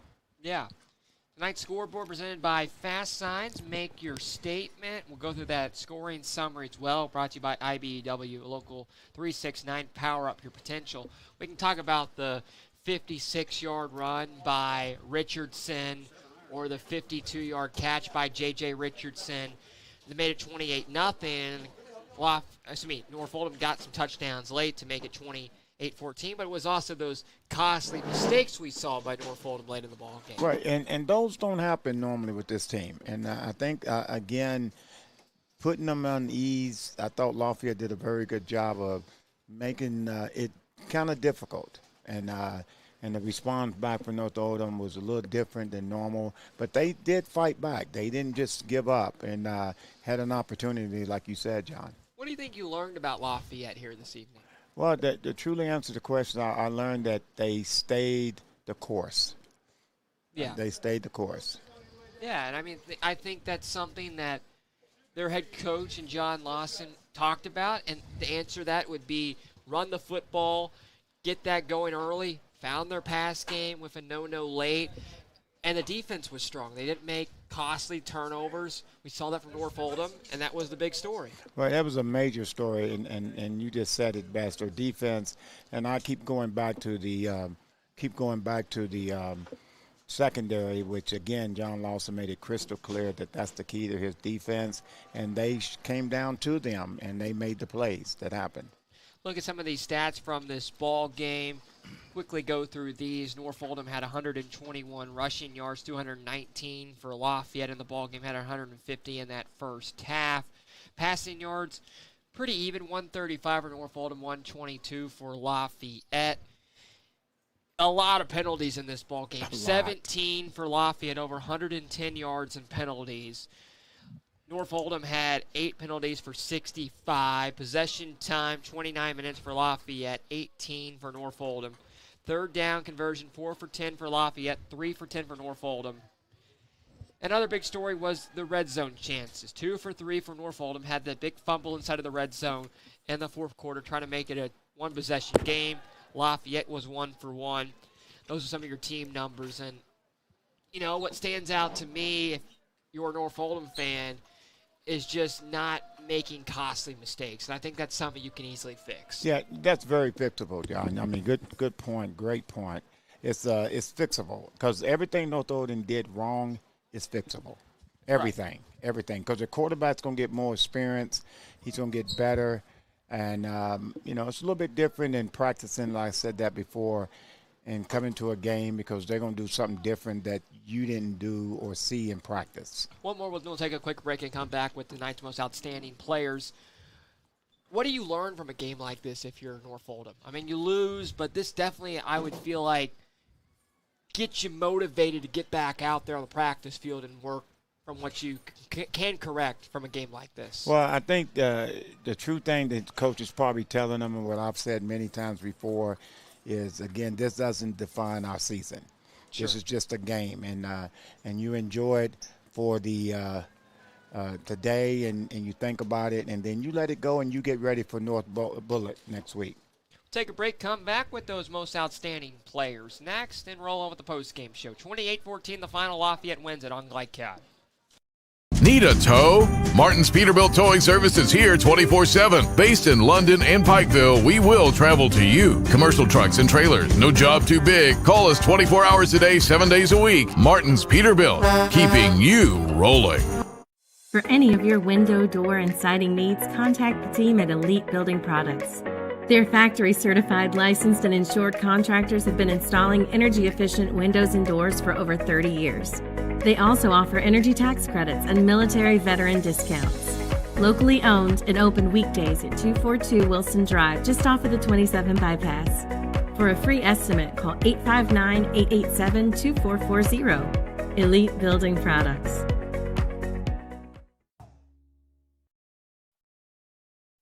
We all make choices about alcohol. Kids make choices whether to drink or not. Bye, Dad. Bye-bye. Remember, I'm going to Alex's party tonight and sleeping over. Have fun. Hey, remind me about that party again? And adults make choices whether to talk about it. That's true of parents and every other trusted adult in a kid's life. Kids want to know our expectations, and they want honest answers in everyday conversations. So talk with your kids and help lead them on a positive path. Because when you talk, they hear you. Bugsy's Entertainment Complex is now open in Lexington. Located in Hamburg, Bugsy's brings together a wide range of attractions all under one roof, including bowling and duck pin bowling, arcade games, axe throwing, mini golf, and immersive experiences like the Hurricane VR ride and Valo Arena. This huge space also features food, drinks, and areas designed for parties, events, and nights out with friends and family. Whether you're planning a group outing or just looking for something new, Bugsy's offers a fresh entertainment experience right here in Lexington. Let's get real. You could go to work right after high school, but spend a little time with us and we'll give you a better chance to do more, be more, and earn more. College for the real world. College for your world. Research has shown high school sports to be a great community influence. Join scores of local businesses that have partnered with Glycod in sponsoring live, hometown-oriented sports programming on our video and social media platforms. For more information, email info@glycod.com. Home of excellent service, support, and satisfaction, Lexington Outdoor Power Equipment is your one-stop mower shop. Family owned since 1985, Lexington Outdoor offers top brands like Husqvarna, Toro, Grasshopper, and Echo. Plus, free pickup and delivery. Located just 2 miles west of Douglas High School, they're open weekdays and most Saturday mornings. For more info, stop in or visit their website at lexoutdoorpower.com. Lexington Outdoor Power Equipment, the right equipment for the right job. You're watching Central Kentucky High School Football on Glycod. Back at Lafayette High School, wrapping it up this evening. 28-14, the Generals win it with Jeff Cooper, our producer, and the former Wildcat wideout and Cisco Bryant. John Baldridge back with you. And promising start to the season for Lafayette. They are 1-0 under John Lawson in his 5th year. Pick up his 14th win as the head coach in his 5th season. North Oldham now 0-1, and we look at tonight's most outstanding players. They're brought to you by Oldham County State Farm Insurance Agent Leslie Gilly. Like a good neighbor, State Farm is there. We'll start with Lafayette. Multiple guys you could have picked. Any other running backs in J.J. Richardson, Tyree Richardson, Harrison Stevens. Who do you want to go with this evening? No, you tell me who you think we should. I go think with. Stevens or Tyree Richardson, but we'll go with Stevens. He Yes. got the bulk early and was able to get the train started. Well, I think you hit it right on the best note. It was a lot, and we could have went with the DBs. Sure. I mean, they all played very well. The offensive line played very well, I thought. Yeah, Tyree Richardson, we just talked about. Yeah. He had an interception tonight at linebacker. And had a couple of deflections and big tackles. J.J. Richardson had a bunch of deflections. Yeah, we can out go there. on and on. Lafayette. A lot of these guys play both ways, so Yes. they've done a great job. Yeah, that's for sure. So, but there's no time that he deserved it. So, very good job. And for any team, having 3 running backs like that, it's going to be a tough task. Right. Well, it's also understanding your role. You know, know your role. You know, like Rock used to say, know your role. Meanwhile, for North Oldham, it was not a night you wanted to start. You're down 28-0. You're able to fight back into it. Yeah, they had some costly mistakes early, but they did have a few drives there were promising, and that was led by Brody Pfeiffer, who played his first game as a quarterback for the team, transferring his 3rd different school we talked about, played at Trinity, played at Christian Academy, comes to North Oldham, finally got an opportunity, and he played well when he was, out there, had time to stand in the pocket and able to scramble around the night. Well, I mean, he's the MVP for them, from my perspective, because he had to get everybody gathered back together to even make a run after going down 28-0. And the quarterback is a hard spot. It looks cute, and some people make it look easy. Right. But it ain't easy by no means. So I felt like he was their MVP because he did put him in position and led his team like he's supposed to as a quarterback. Yeah. Again, tonight's most outstanding players brought to you by Oldham County State Farm Insurance Agent Leslie Gilly. Like a good neighbor, State Farm is there. We'll take a break, come back with the final thoughts from this ball game from Lafayette High School next. Can one college be all things to all people? Bluegrass Community and Technical College can. Learn more at bluegrass.kctcs.edu. For dependable, friendly heating, cooling, electric, and plumbing service, it's Kinzer & Kinzer at 200 East Jefferson Street in LaGrange, your locally owned and operated Rheem dealer. Call 502-222-0497. A lot goes into taking care of your property. You need equipment with more durability, versatility, and #1 rated reliability built in. Like Kubota compact tractors that can do it all right, Z-Series mowers that deliver a quality cut, and the Sidekick utility vehicle built for hard work and fun at 40 miles per hour. Kubota equipment lives up to the highest standards. Yours. Visit your local dealer today. Anderson Sales and Service in Madison, Crestwood, and Louisville. Trying to be a responsible citizen and the best recycler you can be, but you just aren't sure what goes where? Google Oldham County Waste Wizard and check out the Wizard search engine. Just type in the name of your mystery item and see what pops up. It will tell you whether it goes in the trash, recycle bin, or donations. It tells you how to discard troublesome items like paint and televisions. Can you believe it even tells you how to get rid of a boat? Oldham County Waste Wizard. Do you believe in magic? This message funded by Oldham County Solid Waste Management.